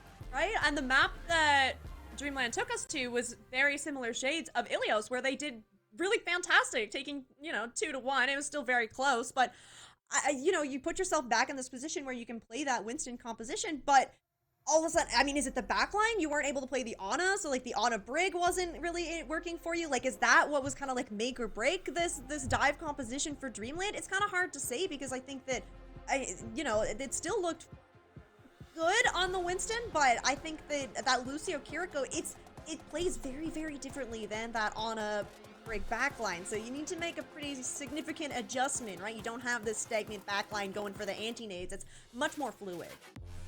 Yeah, absolutely. I mean, even just the chances that these teams have had to close out these maps and or, certain team fights and then just being completely knocked away by a certain player, whether it's a Symmetra wall in your face, whether it is somebody else that's just stepping up constantly. There's so many different things that you need to think about all the time, and it can be a bit mentally taxing to play, to say the least. So we'll give the players a break. I guess we'll give ourselves a break as well. And when we return, we will have the conclusion of this series. Don't go too far. You're not going to want to miss how this one ends. We'll see you in just a bit.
Dreamland versus Valentine. And no, you are not dreaming. And no, we are not having two teams that are completely in sync with each other. No, they are battling every single map. Somehow, some way, they just keep pushing things to the limit. 2-1 in the first, 4-3 in the second, and of course the 1-0 in the end. But still, everything's so close. The leader in this one right now, Valentine, up 2 maps to 1. The underdog, 7 seed over 2 seed right now. Keep that in mind, right? Yeah, and I mean, Dorado, definitely not as close as maps 1 and 2. So really feels like Valentine is kind of picking up speed right now, kind of adjusting really well, getting some bans out that have maybe been kind of impactful here for Dreamland, taking Dreamland on their map pick, meaning Dreamland will once again get a map pick ready to go here for map number 4, potentially their last map of the series, and there's only 2 options of map modes left. Looks like we are going to be going into Runasapi for that map number 4. This is an interesting pick to me. I don't know why, we don't see a lot of Runasapi a lot of the time, and now you're like, okay, what are we thinking in terms of these bans? Because this is a completely different map to everything that we've seen, right? You could go for the Winston dive, it would be alright, right? I mean, there's still a lot of open sight lines, so you're thinking probably something like a Freya, a Sojourn, things like that. But on the other hand, you're like, okay, well now what do we ban? Because if one of the teams is going to ban one of those major DPS, you're going to have somebody else that wants to get rid of something. So is it Valentine that wants to ban the Winston, or that? Is it a longer range thing? And the Dreamland ban onto the Symmetra, I think, is a bit interesting for me. I'm not quite sure about that one, but hey, maybe they're cooking.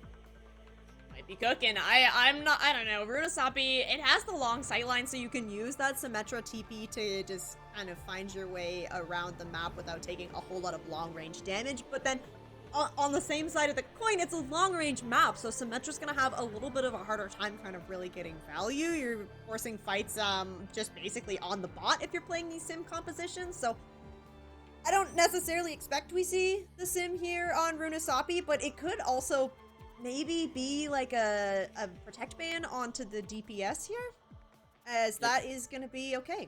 Zarya ban coming out here for Valentine. Yeah, I think you were right on the protect ban of maybe just not wanting to ban either Genji or some sort of tracer or something that they're planning on running. But the Zarya ban, I think, is reasonable in the sense of you're banning a beam character so HP can play Genji, would be my guess. But at the same time, right, Winston could very well still be the case. I mean, you can still see a Diva, which, you know, it's not a beam character, but has that similar effect of dive, and so you're like, okay, what exactly are we going for here? Either way, this one's going to be a big shakeup into everything that we've been seeing. Runasapi, just a whole different feel to it. These big open sightlines will brighten up your day, shall we say. I certainly hope so.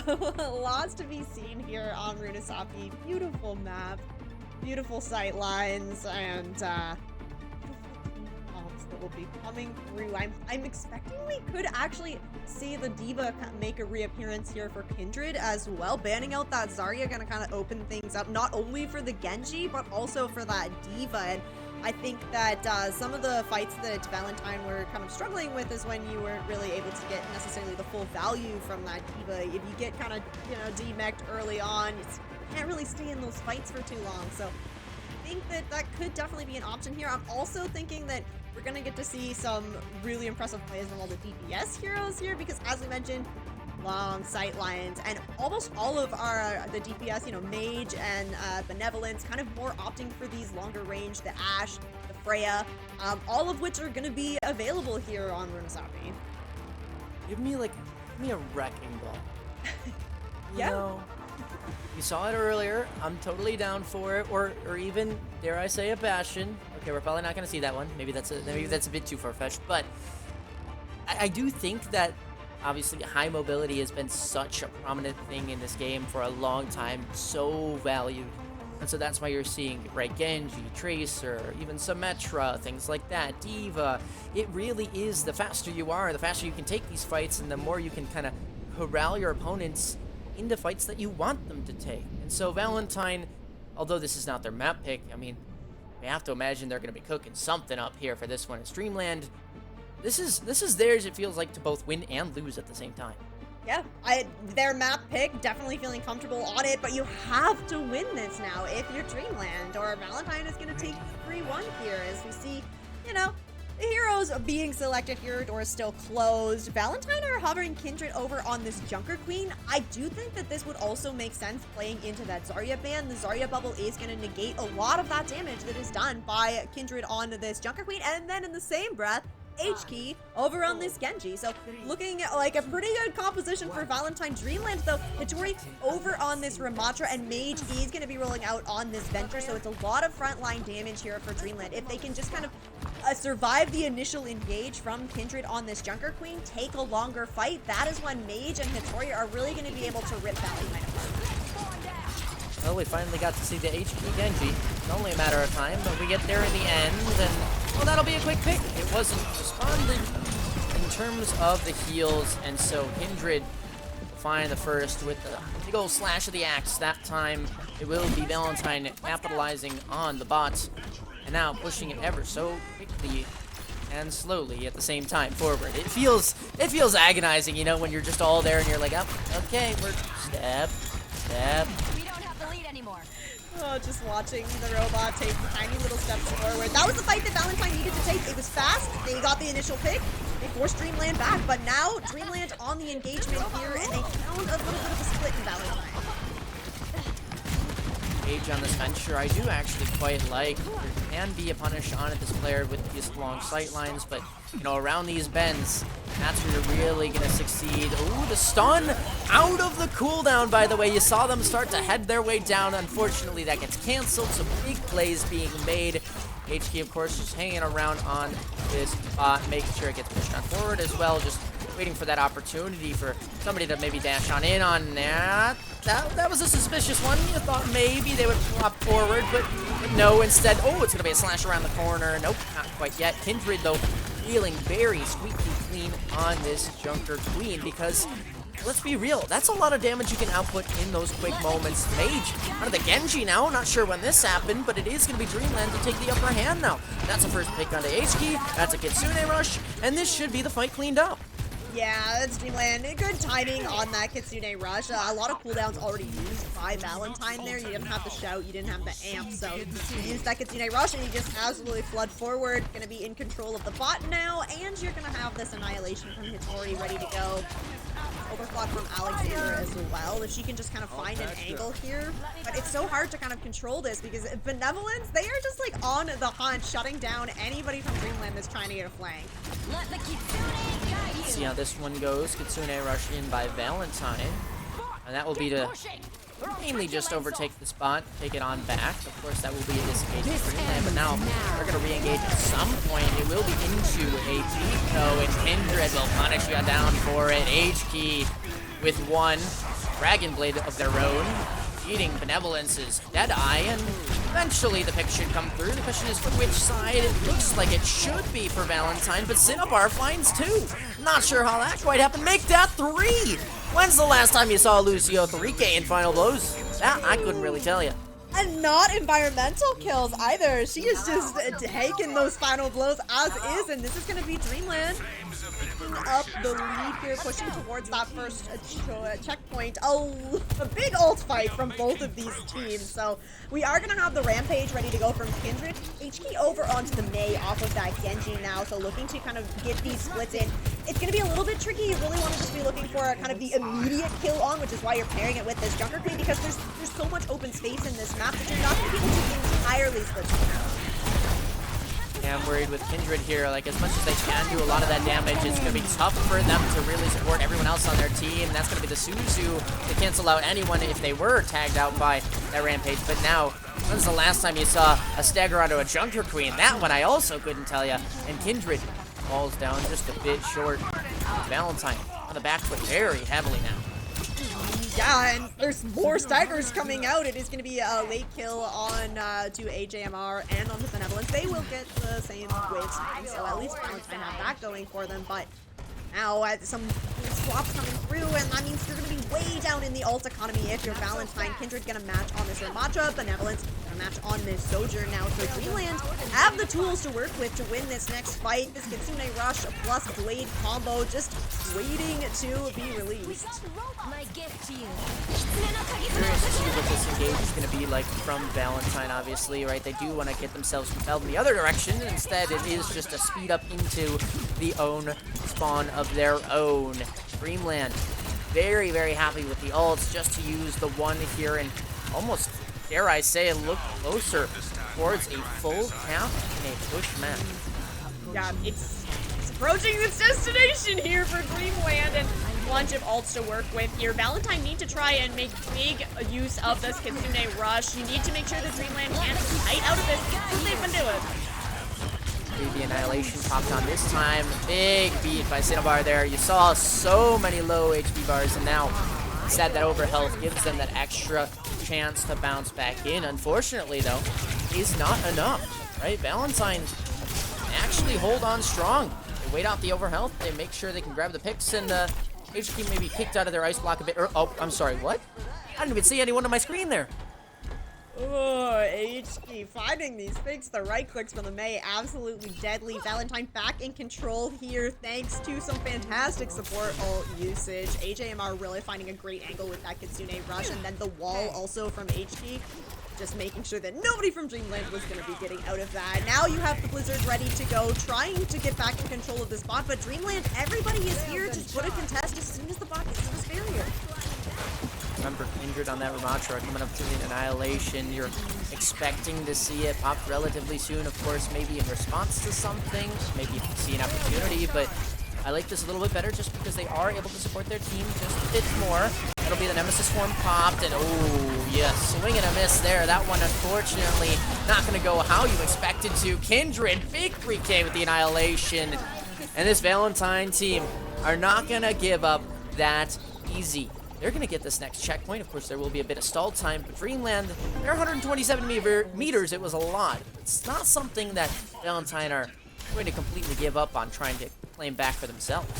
No, definitely not unreachable here. Valentine still have both these DPS ultimates as well. You can essentially just let Dreamland kind of push in here and then use this overclock from Benevolence. HP still having this Blizzard as well. Super impactful, but now having the little and Dreamland having this pick on a Bernice.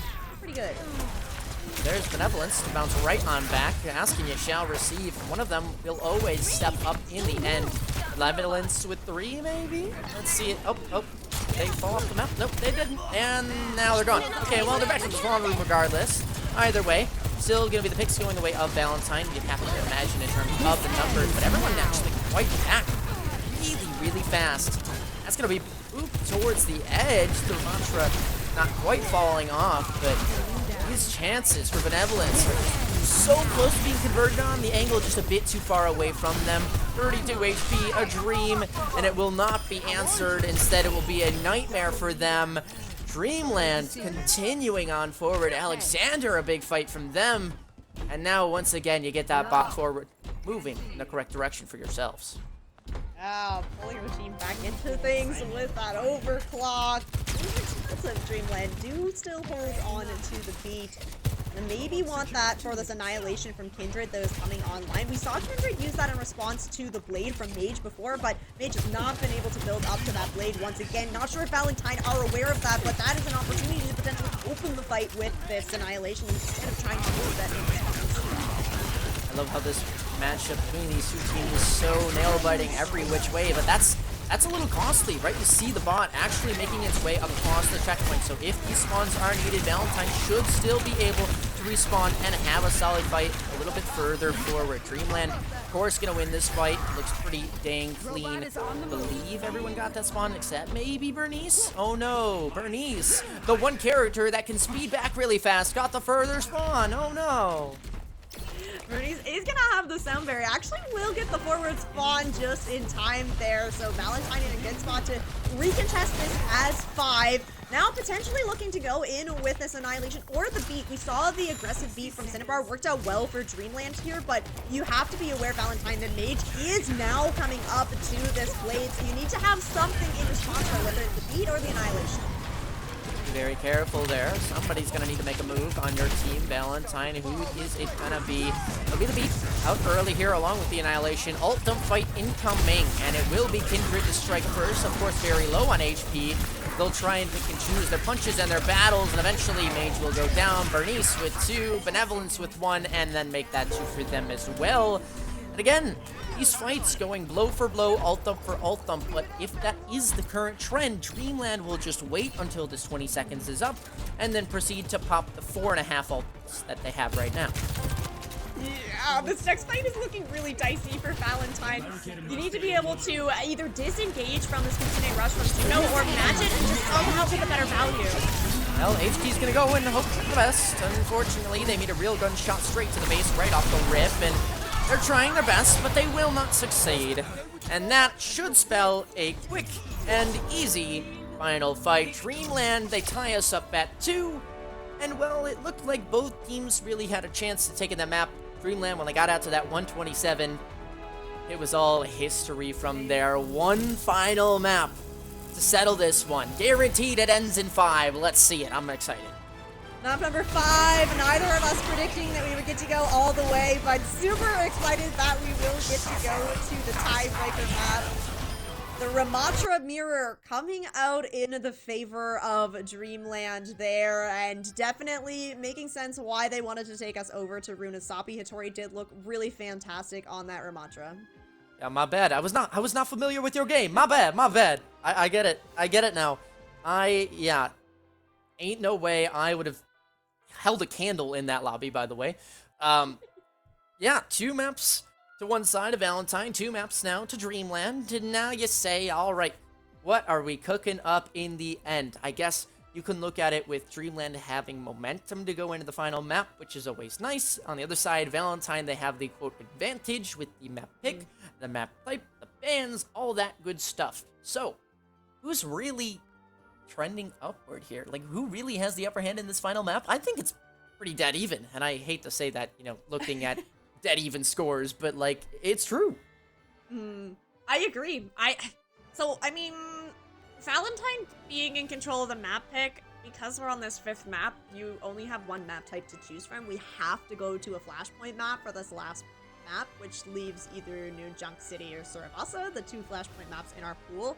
And have to be so, I don't know, I think that if Dreamland are able to play this Ramatra composition again on either of these Flashpoint types, maps, I think that they'll have the upper hand here. So I'm thinking that maybe if I'm Valentine, I don't know, maybe I want to ban out the Ramatra, but it's tough because I don't know what, we couldn't really play dive on New Junk City. So I think that if you ban out the Ramatra, that might put Dreamland in an awkward spot, but no, okay. Going for the Venture ban, especially on New Junk City, oh, I do think that's a good one as well. Dare I say we see a Junker Queen ban? Maybe. Like, Maybe. I don't know. Dreamland did manage to force Valentine off of that Junker Queen fairly quickly, I believe, and kind of forcing this. I think that if you have the Ram versus the Junker Queen, I don't know. I think that the Ramatra's probably going to come out on top. Maybe not as easily without that Venture, though. You'd have to sub in like a Reaper or something. See, and that's the problem, is we say, we think this is the case, we think this is the case, and guess what? We thought it was 4 maps, too. Yeah. So, we're heading to 5. Anything that we've said, you know, take with a grain of salt, because, again, we're trying our best to predict what's going to happen here, and then these teams are just showing up, giving us phenomenal content and competitive displays. It really is amazing to see what exactly these teams are whipping up for us, and now, of course, we can get the final piece to the puzzle here. If Dreamland do finally ban out one character, what's it gonna be? I just don't know. I'm waiting in anguish. What's gonna happen? We know that it's not going to be a DPS. We know that it's going to have to be a tank or a support. The support lines for both of these teams have been pretty similar. Like, we've been running the Lucio Kiriko for both teams, so I don't anticipate that we're going to see support ban come out. So Dreamland right now need to kind of think about the tanks. They aren't going to be able to ban out the Ramatra. Not that I necessarily think they were getting the worst of that, but they have already used that Ram ban in map 2. So And you have to think about the tanks that you're expecting to see here on New Junk City, and typically is going to be more brawl style. You can potentially play the Wrecking Ball, but we haven't seen that from Valentine, so I'm not expecting that that's going to be it. It is going to be that Junker Queen fan coming out, essentially forcing us into this Ram duel once again, I think. Why is it that every time I think I know nothing, they give me a little bit back just to say, no, we'll tease you, we know you know something. And it's like, okay, well, I guess I get the Junker Queen ban right, but other than that, I couldn't tell you where that's gonna go past it. I mean, yeah, we said it's probably the Ramontra Mirror, but New Junk City, you never know what happens out there in the fray. It could very well be even a Zarya, if you want to go that route, but I'm just excited to see how this one shakes up, because Venture has been really, really potent a lot today, and then as well, Junker Queen, kind of a comfortability pick for Kindred, now not an available option. So I'm excited. I'm excited to see how this one shapes up. Obviously, I think with this being map 5 in a big series, you're talking about chances for people to even let the nerves get involved, dare I say, and like actually have moments where they aren't as comfortable, they make a decision that goes a little bit awry, something of that sort that these teams might want back. Ready for battle. Alright, heading into New Junk City. Both teams fairly locked in. I'm expecting that these are probably the compositions that we're gonna end up seeing here.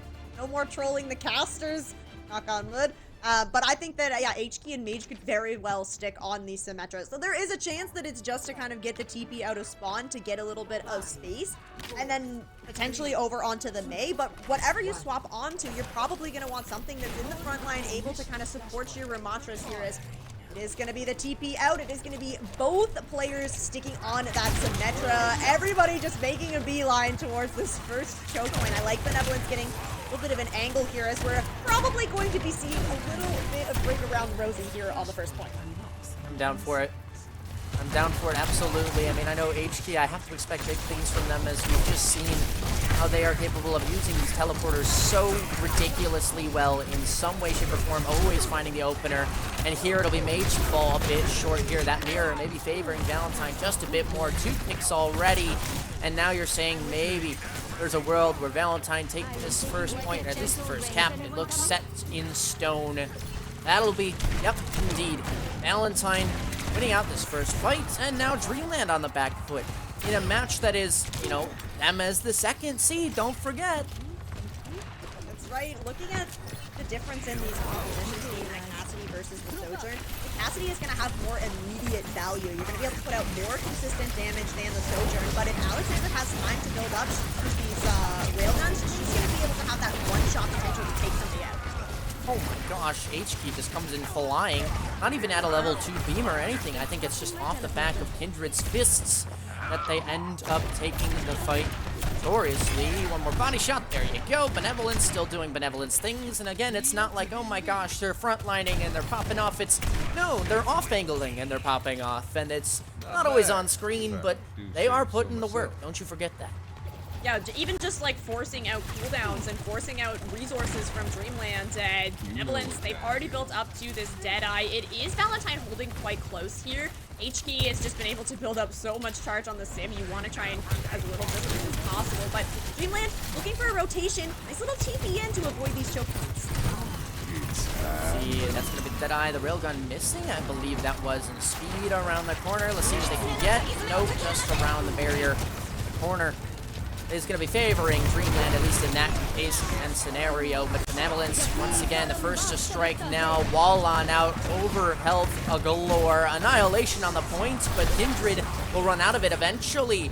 So all the ults are popped, but it looks like Valentine are going to be the ones that have to reset here.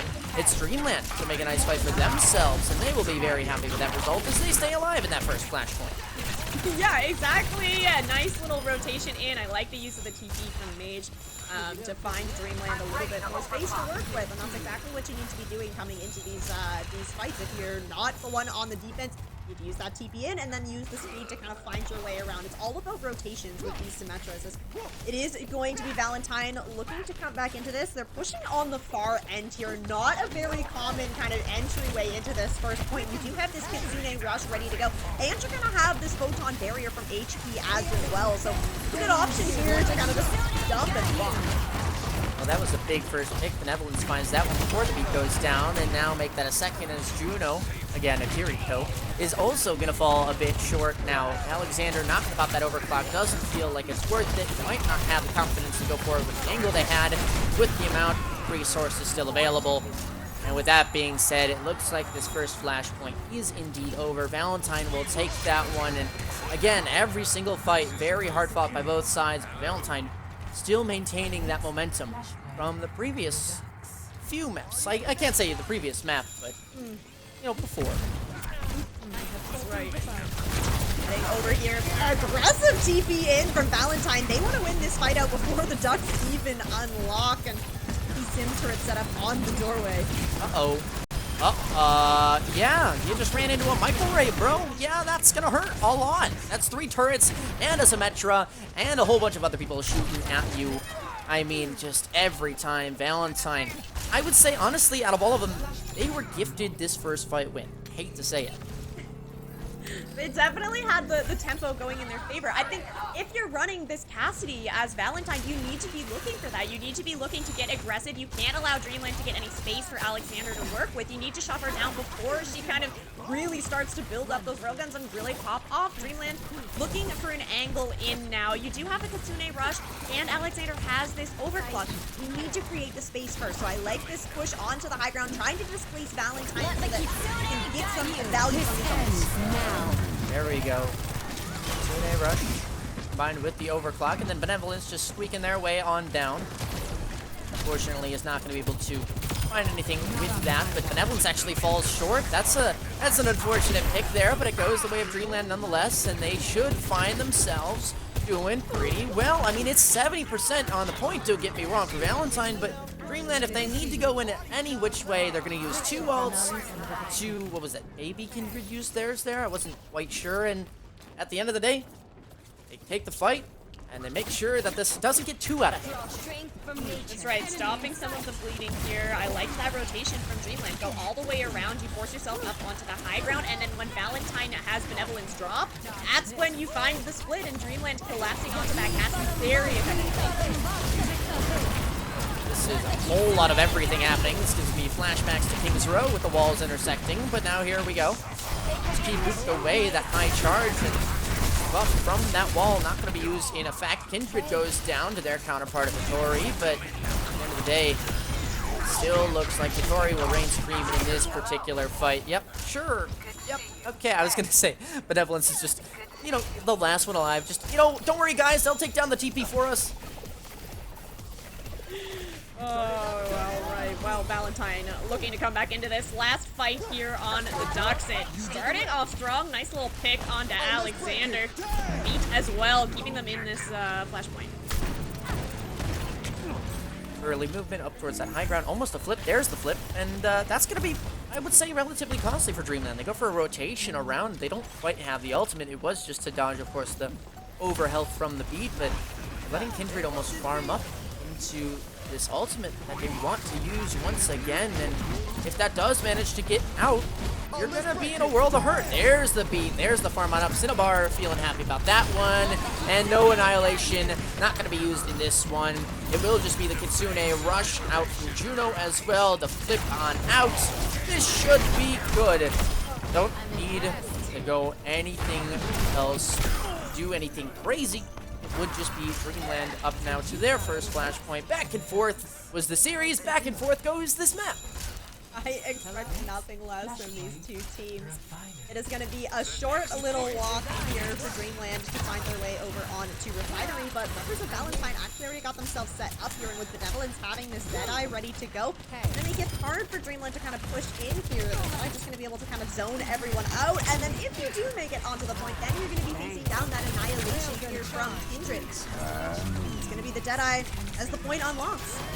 Oh my gosh, what is happening out here? We got a Peacekeeper TPing on through, and somehow Valentine end up on top, at least for the first 2 kills. That is Mage. Be slicing and dicing their way through damage and gets their counterpart of HK, Alexander, as well, finding 2. But again, we need that consistency spread through the entirety of the rest of your team. Kindred going for a gamble play does not work out for them, and so the cleanup is actually on the side of Dreamland. Keep your eyes peeled, guys, because that decision could be what loses them this point, or, you know, could have been something that would have won them the fight. It's all about the snowball effect here. Dreamland winning that fight, Hattori's able to build up the Annihilation. Mage has the Photon Barrier as well. Now, HP does have it ready to go as well. We've seen these Sims pull out the Photon Barriers at the same time, so I'm expecting that's probably what we're going to have here. So the difference being you're probably going to be that Annihilation from Hattori. There's both the voice lines. You can tell that was the case, but it looks like the Valentine Ball is slightly better than the Dreamlands, just in the sense of the amount of space that they're being allowed to gather. However, they'll punish Koji onto Alexander first, and then Hattori. So those are those big 2 factors that you're constantly looking at in every fight to make sure that damage gets output. Those are both removed, and now the rest will follow in suit. It'll be Valentine to finally get themselves the point back, but again, 82%, and actually the ult cycle is almost even now at this point. Yeah, now having Juno with this Kitsune Rush kind of advantage is pretty good here for Dreamland, especially where you just need to really win one more fight. You're at 82% here. You can play a little bit slower here, build up this speed, build up this Kitsune Rush, and then try and engage with it. But Benevolence has built up the Deadeye again. We saw the quirky little TP strat before, but you don't necessarily need to go for that. You just need to buy time. Expecting one of these support ultimates to come out first, and it is going to be actually everybody at the same time. A big Peacekeeper shot out by the High Noon. It's just that everyone had over health. Oh my gosh, Cinnabar going in for a dive of their own, and they do get punished for it, but Ramatra running at you menacingly as Alexander will choose the opposite way to go instead. And yeah, Kindred just going to be stuck here and eventually will fall on down. Of course, they'll have their own Annihilation, but this point should be done and dusted. Dreamland up to now 2 of these flashpoints, leading just 1 more to secure themselves not only the map, but the series. Being very down to the wire here. Excellent pick onto Benevolence as well. This means that Dreamland is going to be able to find themselves onto this point first. We head over to Bomb Flats. You have this overclock from Alexander ready to go, but Kindred having this Annihilation is pretty big if you can just kind of find your way on to this point. Benevolence is going to swap off capacity now, so as we move on to these kind of more wide open flashpoints, you're going to want to have a little bit more control over these angles, so I like to swap over to the coach. This ends now. Some of these ults going to be popping here. It's going to be Dreamland first, Alexander, and that will find at least the first. Annihilation, don't forget, still in the mix though, but Alexander lives it on out. This could be that key fight, and it indeed is. Dreamland with 4 big picks off the rip, 3 from Alexander. And it feels like the cycle has always been Valentine capture first, then Dreamland respond back with their ult dump, and then it keeps going ult dump for ult dump. But now Dreamland has won the first fight. Valentine cannot repeat the cycle. No, Alexander have really coming alive on that overclock. Massive value here for Dreamland as we are going to see Kindred swap over on to the Zarya here. So looking to build up some charge. The Graviton Surge potentially fight-winning ultimate, but you've reset the kind of the ult cycle now. So you've got a long way to go if you're Valentine, and we can see that Mage is looking to use this Photon Barrier to make it that much harder for Valentine to take a fight on it. There you go. The wall going to be placed on out. So big microwave once more will ensue, and it'll be Mage that is out supreme with the rest of their team. Dreamland cleaning up. Kindred takes themselves out, says, no, you're not doing it. I'll do it myself. Thank you very much. And Valentine falling short once again. They're going to need a hard recontest, and yeah, that swap onto the Zarya quickly goes away. You need something with mobility here. This is the last fight, potentially. Dreamland have this Kitsune Rush and the Annihilation here. Valentine is going to have a very scrappy fight on point. Yeah, especially with this wall in the mix, you really just want to jiggle around and make sure you can stagger touch, but it's not going to be given to you. Dreamland decided to wake up from their slumber only to dish out a nightmare back to Valentine, and finally the series is over. Not that I'm relieved, but that finally we get to answer all these questions about what we were asking. Dreamland truly is the one to take this matchup, and the favorite will reign supreme yet again. so close though. Dreamland had to fight so hard for this. I think that when it came down to it, kind of having these fight-winning ultimates ready to go and getting so much value from Alexander had fantastic overclocks, not just in this little play of a game, but all throughout New Junk City. And then, you know, finishing up the last fight with an Annihilation and a Kitsune Rush, there's just nothing that Valentine could do to try and pull that one back. I didn't know that's exactly what happened with that 3K in real time, that play of the game, by the way. I'm absurdly astonished. I cannot believe they just... It felt like they locked on to every single, like, click that was in that ult. It really just was a great display of skill and raw aim when it comes down to it, and that's why you put the players on the DPS role that are on the DPS role, because they can do those sorts of things. So very well done to them. I mean, GG's to both sides, right? Obviously, Valentine coming in as that 7th seed, the second from the LCQ. They come in relatively late. They haven't been playing together all year, but they still make it, I mean, make it that quality of game. Let's be real. That was that was absolute cinema. It was absolute cinema. Very, very competitive. And this does mean that Dreamland will advance on to that next round of the upper bracket, the winners semi-final.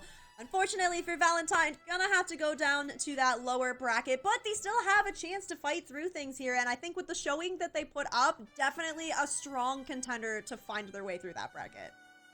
Absolutely, and like we always do it, with this being the 3rd completed match, we will take a quick break, and afterwards we will hopefully get you an interview with somebody from the winning team. If not, we'll just keep on going with these games, so stay tuned. You won't want to miss it. The day is certainly not over yet, and you gotta finish out this first round of the upper bracket matches, so stay tuned. We'll have more content coming for you in just a bit.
Well, we did it. We made it to the end of the series, but guess what? We still got one more. Before we do that, however, we do have an interview, and before we get to that, of course, let's reflect on what we just saw. 3-2 scoreline. Rain. My brain is fried. Take it away. Oh my god, it's so close. And, you know, I feel like there were moments there where it really, really did look like Valentine were going to run away with it. I mean, Dorado, like a full hold, you get 1-0 over Dreamland? Like, how do we come back from that? Well, Dreamland make it happen and make the adjustments, find their way over to the Ramatra composition for map 4 and map 5, and I think that that is where they really started to kind of find their groove here. Hidori looked fantastic on the Winston, but I think just overall, the team was doing a little bit more kind of flow with the Brawl composition versus that dive, especially when they weren't able to play that on a brig backline to really support the Winston through the engagement. So very close series here between our seed 2 and our seed 7, but just narrowly Dreamland able to show how they got to be that seed 2, and we'll continue on to that winners semifinals. Yeah, so there you go. There's your abbreviated scouting report. If you're a different team, maybe trying to look for some info on them, you've got your case study to work with, and you've got your example. Now, just about applying that into future matches. Of course, for the team that falls short, Valentine, of course, they are not eliminated. They just move down to the lower bracket. They'll find out who they are playing against a little bit later. But there you go, the preview of this bracket right now. Me and my friends Gaming and Nightmare Eclipse, our first 2 winners of our first 2 games today. And then Dreamland, of course, going to be going up against the winner of Exo Sakura and Vindarive, which will be coming up shortly. Man, these teams, like, just seeing them all together, it just gives me chills to know that this is, like, the competition that we're running through. And, like, Nightmare Eclipse and me and my friends Gaming, like, although one was maybe a bit more dominant than the other, you're still like, wow, okay, these matchups are insane. Dreamland versus whoever they go up against, you have to fear it, right? And then, yep, there you go. Down to the lower bracket, Cafe Violet and Fable. I feel like that's just such an iconic matchup.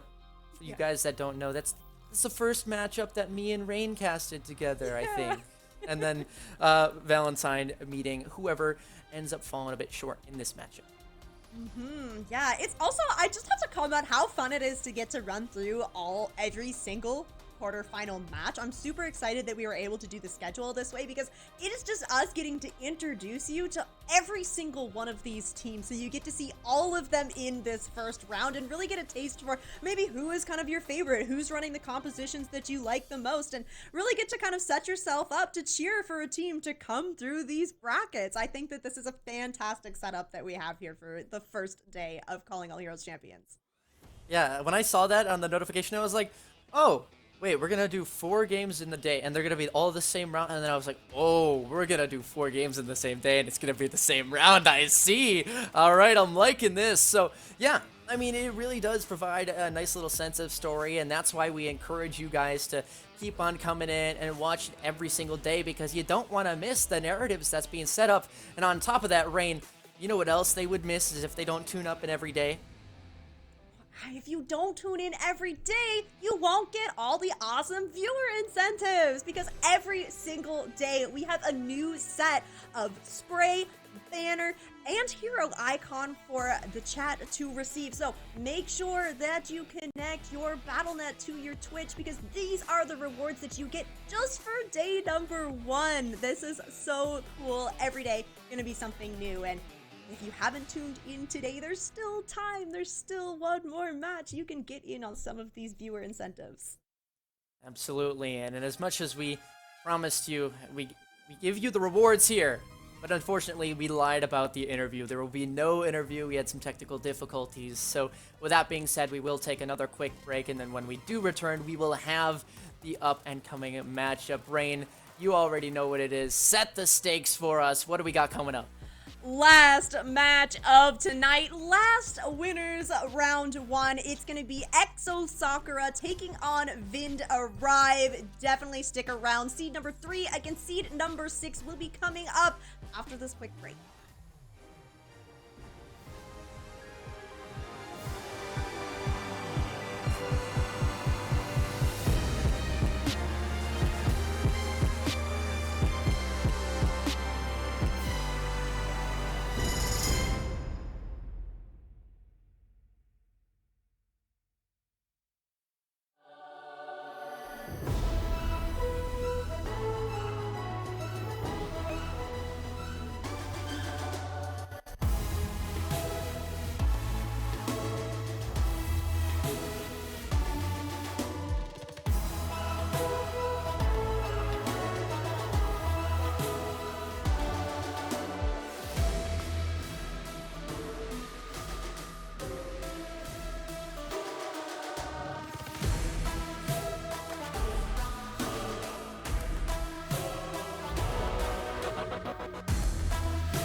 Hello, hello, kings, queens, and all those all around and in betweens. Welcome back to our final matchup of the day here at Calling All Heroes by Overwatch.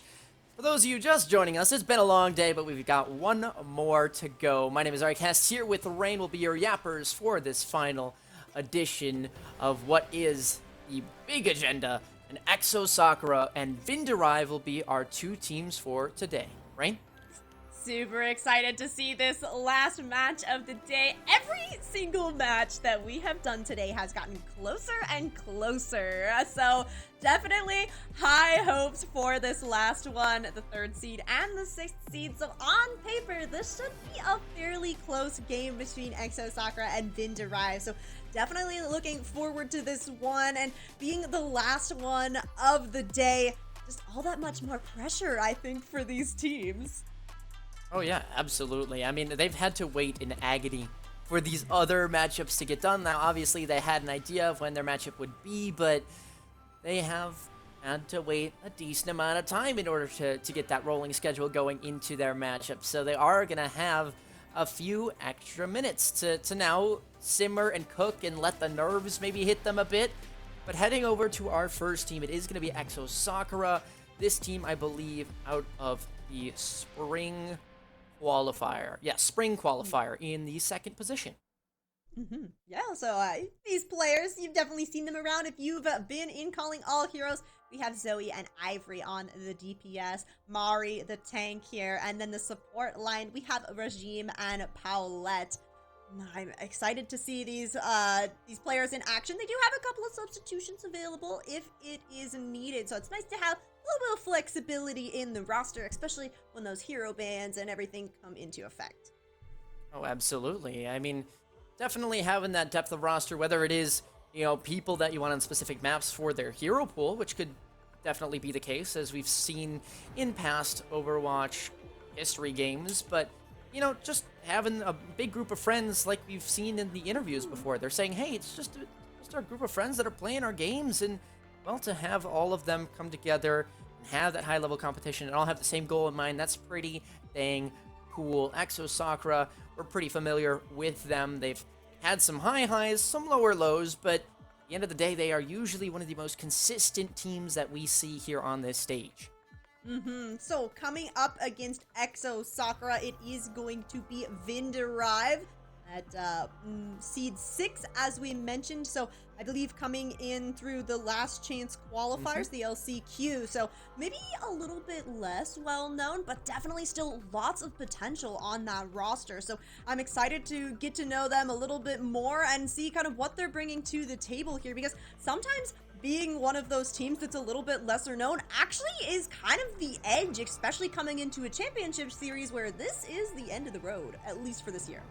Absolutely. I mean, with a team like Vindarive, you have players that are well known with a team that maybe just hasn't come together for such a long period of time, right? We didn't even see the name Vindarive up until LCQ, so keep that in mind. We literally have no results on them, at least under this name.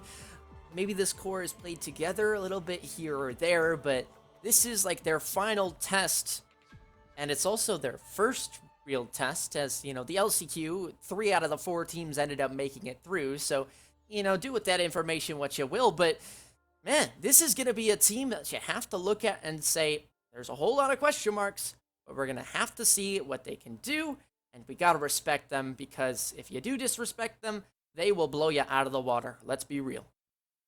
Yeah, you really can't underestimate any of these teams. All 8 of these teams that are here in the championships are here for a reason, and it's because they have worked so hard throughout the year to make it. Whether you're here in the spring season, the summer season, that last chance qualifiers, everybody has worked so hard to make it here for this last spot. So everybody is so hungry to try and be that victor for the 2025 year here in Calling All Heroes, because that's the thing that's so awesome about Calling All Heroes, is that we have been building up to this all year long.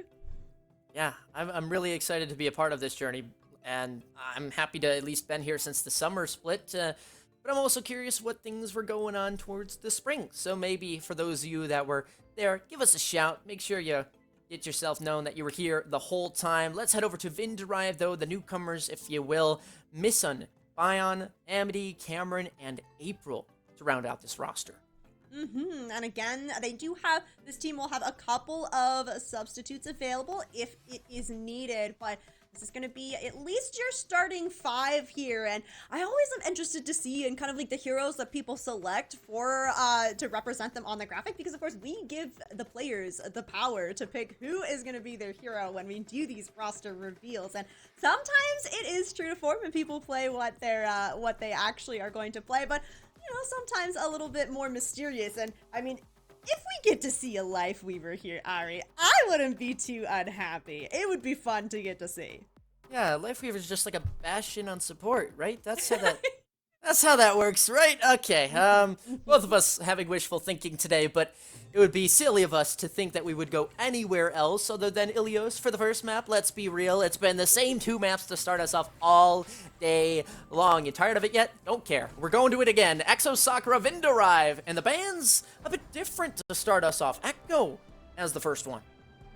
Okay, yeah, the Echo Band coming out here. Echo, of course, gonna have a lot of potential in really burning down tanks with that Disruptor Beam or the Focusing Beam, and I think that also if you're playing like a dive tank here, the Echo can really kind of shut you down that way. So seeing that come out, very interesting. The Ana ban as well. In just the last series that we had, we saw the Ana break from actually both teams on the first, or on Lighthouse at least for the support line. So having this Ana band out here is going to shake things up a little bit potentially, but you know, there's still some support backlines that we could end up on. The Lucio Kiriko always going to be a staple as long as either of those heroes are drastically changed. And keep in mind, by the way, with Vindarive coming in from that LCQ and being a new team, the same kind of theme is going to come in with the deal with Valentine, right? They had that sort of pre-existing results and things like that, and this team may not have that, but they are well-known players, and they are very capable of, you know, oh, sure, this is a 3 versus a 6 seed. Yeah, in our minds, it's maybe a 4 versus 5, a 4.5 versus a 4.5, because these two teams could very well stack up just as equally, if not the same, as the previous matchup. We could very well go to all 5 maps, and so as we start to see these hero selections, right, we get a little bit of an insight as to what might be going down for the rest of the series as well. All right, yeah, we will be starting out on Ilios as well. A look at these rosters that are kind of locking in. Doors are going to open pretty soon, so if this is what you're going to play, this is what it's going to be. It's going to be the TP out from Zoe. Looking like we are going to have Pauline. Oh, nope, not on the Yari. It is going to be the Lucio Kiriko backlines for both teams. Cameron swapping off that Juno just to get a little bit of speed here for Vindarive. Big difference being in these 10 lines, right? The Diva versus the Zarya here, so more high ground control for Exo Sakura, but if Vindarive can force Exo Sakura onto the low ground, that's when Amity's really going to come alive on the Zarya. April goes down off the rip. Not exactly ideal for Vindarive, but, you know, you're going to have to make do. Coming back from spawn. The team will be maybe unhappy with that result, but hey, you got to make up for it. So Exo Sakura happy with their space that they've been given so far. Now just continue to push this advantage, but no, not super aggressively, right? You don't need to brawl it out. You've been given the points, and I'm starting to get already, just in the diligence aspect, a little bit of a flashback to Nightmare Eclipse, right? We've seen them play the similar style of just making sure that you get yourself the right picks and the right positioning at the right time. This fight, first one at least, was over, just in the sense that one player had to go back to spawn, but now you get the chance at that real team fight, and it's Amity with a decent amount of charge, and Ivory, I guess, waddling around the other opposite angle on the other side. Oh no, oh no, oh my! No! You just hear the Freya screaming all the way as April is going to find that final kill on to Mari as well. Vindarive flipping this back over 33% here for Sakura to start with, and now Vindarive need to try and just hold this as long as possible. You have the Zarya, you really want to just keep Amity alive, keep the charge up. You can see Vindarive are looking to take a decent amount of space here.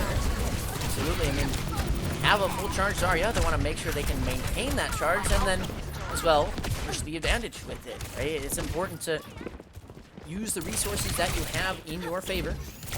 Sun over towards this off angle. He's gonna be playing with some people that are in the smaller corner, and that's 1 HP onto this Ivory, the Freya. Indeed, they will fall. Pulse Bomb, that one rings out a little bit wide, but still chances for both of these teams to strike on in here. It's still Vindrive, though, with that point control. Should eventually be them to at least hold on for the moment until Exosoccer, of course, can regroup here in the end, which they say they will, but Zarya's here. Okay, yes, they will choose to just wait for those cooldowns to come on back. Yeah, Amity has this Graviton Surge ready to go, but Exosoccer, everybody's going to be playing fairly split here. I mean, so Ivory is going to be way far in the back, so he's off on an angle. If you're going to lose, you're going to be able to just kind of fight out here, but Exosoccer are looking to hold on to this with the Kitsune Rush. Absolutely, April hanging around as well. That pocket if they do choose to use it, but now it's going to be Vindrive holding on for dear life in this fight, it feels like, as they've captured a decent amount of this. You know, enough to flip it, but just not quite all the way across the line. Both supports just getting out of dodge, and Ion will actually be the first to fall here in this one. The others to follow suit. Exosoccer, consistency being the key. And no, that is not a punt for one of the members that may not be here in this moment, but Exosoccer still doing very, very well. Yeah, and managing to just get it back with Kitsune Rush. You still have the bomb, you have the pulse bomb, and you have the beat from Regime. Okay, yeah, we are going to have the recalls forced out for both teams by grab on the side.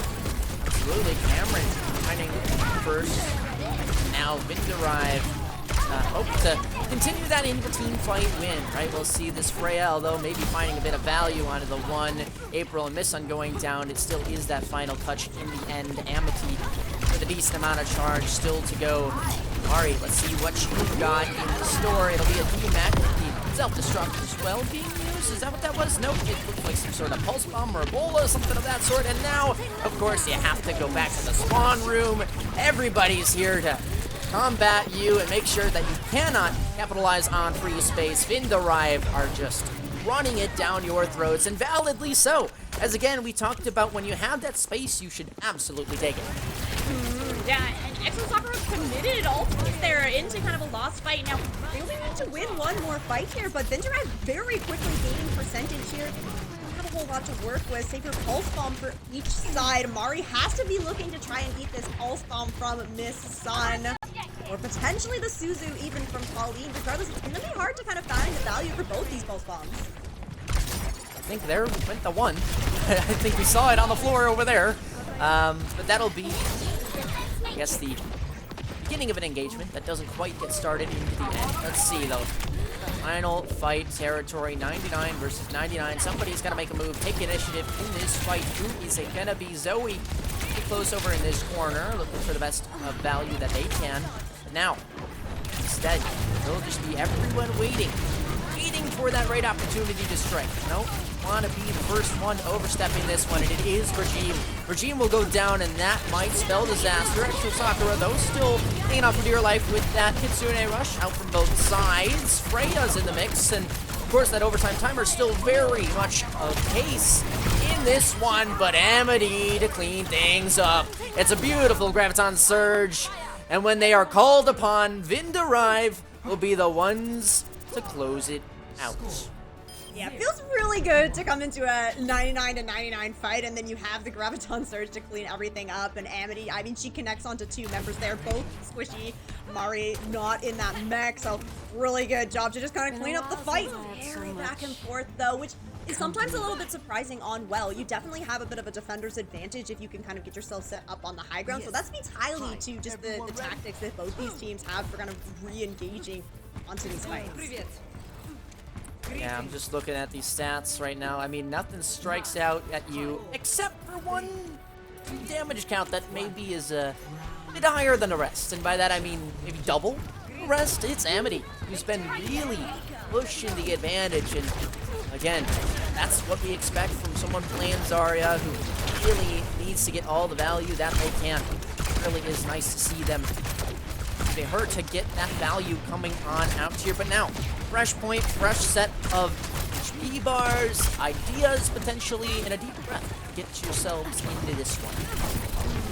Mari has swapped over on to the Zarya here, so it is mirror compositions right now, which is all about just trying to force out cooldowns from the other team, and then you go in with your own.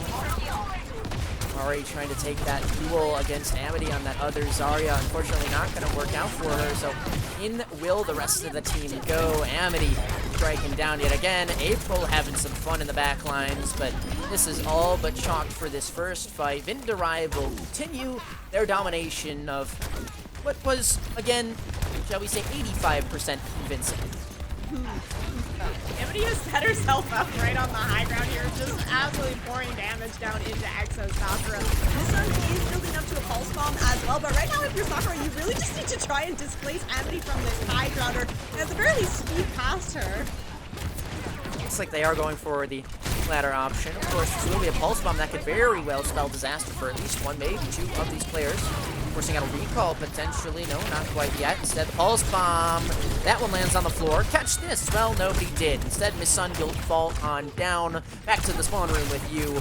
Ivory, though, still trying to put in the work for her team. And, well, it's there, but unfortunately, nobody has really made that extra step to get you across the line. Just that one-for-one pick. Both Zarya's going down, and now TDM ensues. April Bion going down. There you go. Exo Sakura. Not only do they complete the flip, but they also win out the fight in the end as well.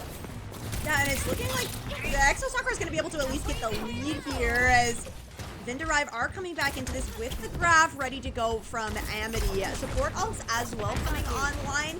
You really just want to kind of win this off the back of this graph from Amity, but Regime does have the beat if they really need it. There's the one. Of course, now there, Mari could still be alive after the dust settles. Never mind. Okay, my bad. My curse is out. I'm sorry. But Miss Sun to also make up for it, continuing to prove that Vinderive, regardless of the curse, still would have won the fight anyway. That's 3 big picks for their side, and that means that Vinderive will once again find the flip. 57 is all that Exo Sakura will get in this moment. This is really big for Vinderive. You want to win the fight that you can make Graviton Surge into, but now, on the flip side, Exo Sakura, Mari, she has this Graviton Surge ready to go. April will be on her to try and use this beat to the extent, but when you're all locked in one spot, if Mari can just build up some charge before she pops that grab, even if you use the sounder, you might not win. Oh boy, yeah, I can see that from a mile away. It's tough because you can't really avoid it if your Amity is coming as well. Unfortunately, can't get out of dodge fast enough. Regime with 2 kills. Nice good job to clean up this fight, make sure that they can complete it a bit quicker. Miss Sun, though, still with the 1. Might commit the pulse bomb if they're feeling a bit antsy. But no, she decides not to, and so instead, Exo Sakura will continue to clean up this fight. Will let Vinderive not get too much farther towards that final fight territory and will instead propel themselves towards one. Yeah, and Ivory is getting herself set up on the high ground here, has the bola ready to go, just waiting for Vinderive to kind of commit through one of these choke points. You'd love for Amity to use some of these bubbles as well before you go for that ult, but you gotta find the opening, you gotta commit something. Also available for Zoe. Choose to use that one, but no, the overhead coming out from April's. That should provide enough for this fight win, especially when you count those first 2 picks in the first place. Now, granted, low HP onto Amity on the Zarya here. Be careful. Make sure you want to maintain your charge. Yeah, nice little bubble there. You go. And fight 1. Once again, Vinderive. I mean, these are just back and forth fights. And if this is the case, I mean, are we going to see 1 more or are we going to see 2 more fights? Because I'm still not convinced either side has control right now. No, right? But Vinderive do have this Graviton Surge nearly ready to go for Amity here, so that might just be the spelling disaster here for Exo Sakura. All he needs to build up to this Kitsune Rush. It's kind of the last hope. Oh boy, I don't know how April fell into there, but instead just meets a whole lot of damage to the face. That's going to be the dashes all around, Kitsune Rush, and barriers, orbs, bullets, oh my. Somebody's going to have to come out on top, and Vinderive, well, they're trying their best to make sure it's them. Graviton Surge, though, back towards Amity. Very valuable in that pick, but now you need to clean up the rest. Cameron just on a lick of HP, they'll fall, and now April, Miss Sun will be the only 2 that are left standing, and neither of them will have a chance to really make a big enough say. Amity is back on the Doomfist, but again, how much can you really do? It doesn't look like they really have that solid footing. And Zoe cleaning up these kills.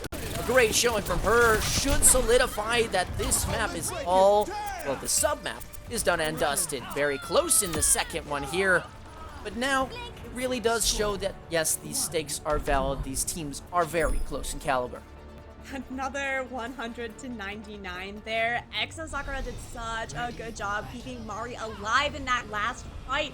She was a decent way off that Graviton Surge. I think she was around 70%, but all of the resources committed into that Zarya just to make sure she stays alive. And as a result of that, crazy high charge. So Pauline gets that Kitsune rush out, and Mari is able to just absolutely tear everybody apart, building up to that Grav, which really just kind of locked Vindarive out of that ruined sub-map, bringing us over to Lighthouse. Oh, this is it. Comes down to this for just the first map. We are only on map number 1. Well, we were happy that we got a 3-map Ilios in our third matchup of the day, but now we get one again in the fourth. Mari, though, heading over to that Diva, the big swap in my eyes, and Vindarive, of course, hanging out with Amity on that Zarya. Of course, this Diva may be paying off as Mari. She'll find a few first picks in her rights, and yeah, this might just be that first fight done and dusted as Exo Sakura come out of the gate swinging, and that's a whole lot of value to be found. Vindarive to be a bit too slow on the get-up. Ooh, yeah, not necessarily expecting this aggression to come out from the Diva composition here from Sakura. Mari's basically kind of chasing out the members of Vindarive so that Ivory has free reign to just attack them and find the limbs here. Really well played from Sakura to take control of this and to be able to get themselves set up kind of around the high ground here. Vindarive on this Zarya, you have to force out Exo Sakura before you just take this fight on point. See what we got, Regine. Be careful, please. Okay, well, they got poop somewhere. Nope, there they go. Swing on around, and they're still at 1 HP. It feels like eternally. Oh, be careful. Thank you, Miss Sun. Stays on the map, and there is a flip in sights. However, Bayon goes down, and that high charge Zarya of Amity on the point, well, they're doing okay, except only for the moment as they manage to take themselves out. Not sure if that was a boot or just a right click. Either way, they fall a bit short again, and the flip now from Exo Sakura back into place as they continue finding that juicy percentage. Thing is, Vindarive were trying to force a fight on point there, which makes sense when you're playing this Zarya composition. You want Exo Sakura to get in close so you can build up this charge, but you gotta be so careful in the rotations. We saw that Cameron got caught out there by Mari as Vindarive was trying to find their way to the point. So although the flip comes through momentarily for Vindarive, Exo Sakura really taking the better of that fight.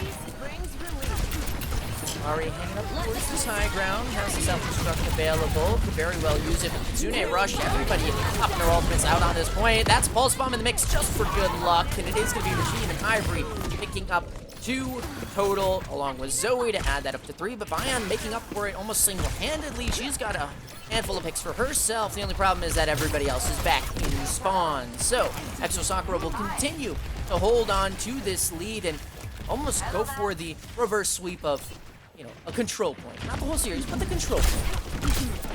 This is tough for Vindarive. The sub-maps have looked so back and forth, but now that Exo Sakura are on this competition that can control the high ground, it feels like Vindarive is suffering a little bit. Definitely does. I mean, at least they get a positional switch out here, but so Sakura feels like trying to push some sort of advantage that they actually did not end up having. So there you go. Mari, she'll fall off the edge, and that will mean that Vindarive, I don't want to say are gifted an extra fight, but it certainly wasn't as hard fought as the other ones that we've seen. Definitely that one maybe a little bit lower stakes. Yes, I agree. EXO only have the beat to come back into this next fight as well, so it's still looking good on paper for Vindarive to come out on top here, where you have this Graviton Surge, you have the Kitsune Rush, and you're gonna have the Bola. You can potentially combo either the Bola or the Pulse Bomb that's coming on live with this Graviton Surge, but again, if you can just get the charge, you should be able to just really melt people that are in that grab. Vindarive, what do you got cooking up for us? 4 ults, and one of them is going to have to turn the tides in your favor, win this team fight. It'll be the beat that goes out first, but that by Exo Sakura.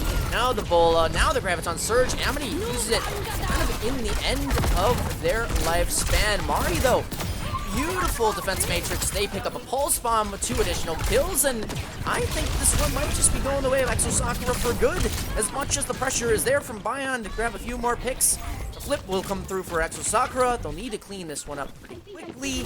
Otherwise, you are going to see a world where Exo Sakura just completely run away with this. There's the Vin-derived touch. It's Amity on the Winston in a whole different case and scenario, but that will be now self-destruct available for a potential touch later on. I mean, it's the Sune rush to chase out April. There's a touch on out. Remember, you need to have everyone there at this point, sticking around for as long as possible.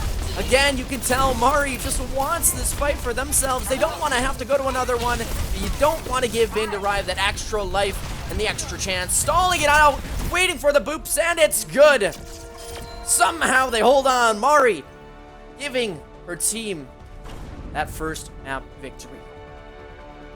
Feels like she swapped onto the D.Va and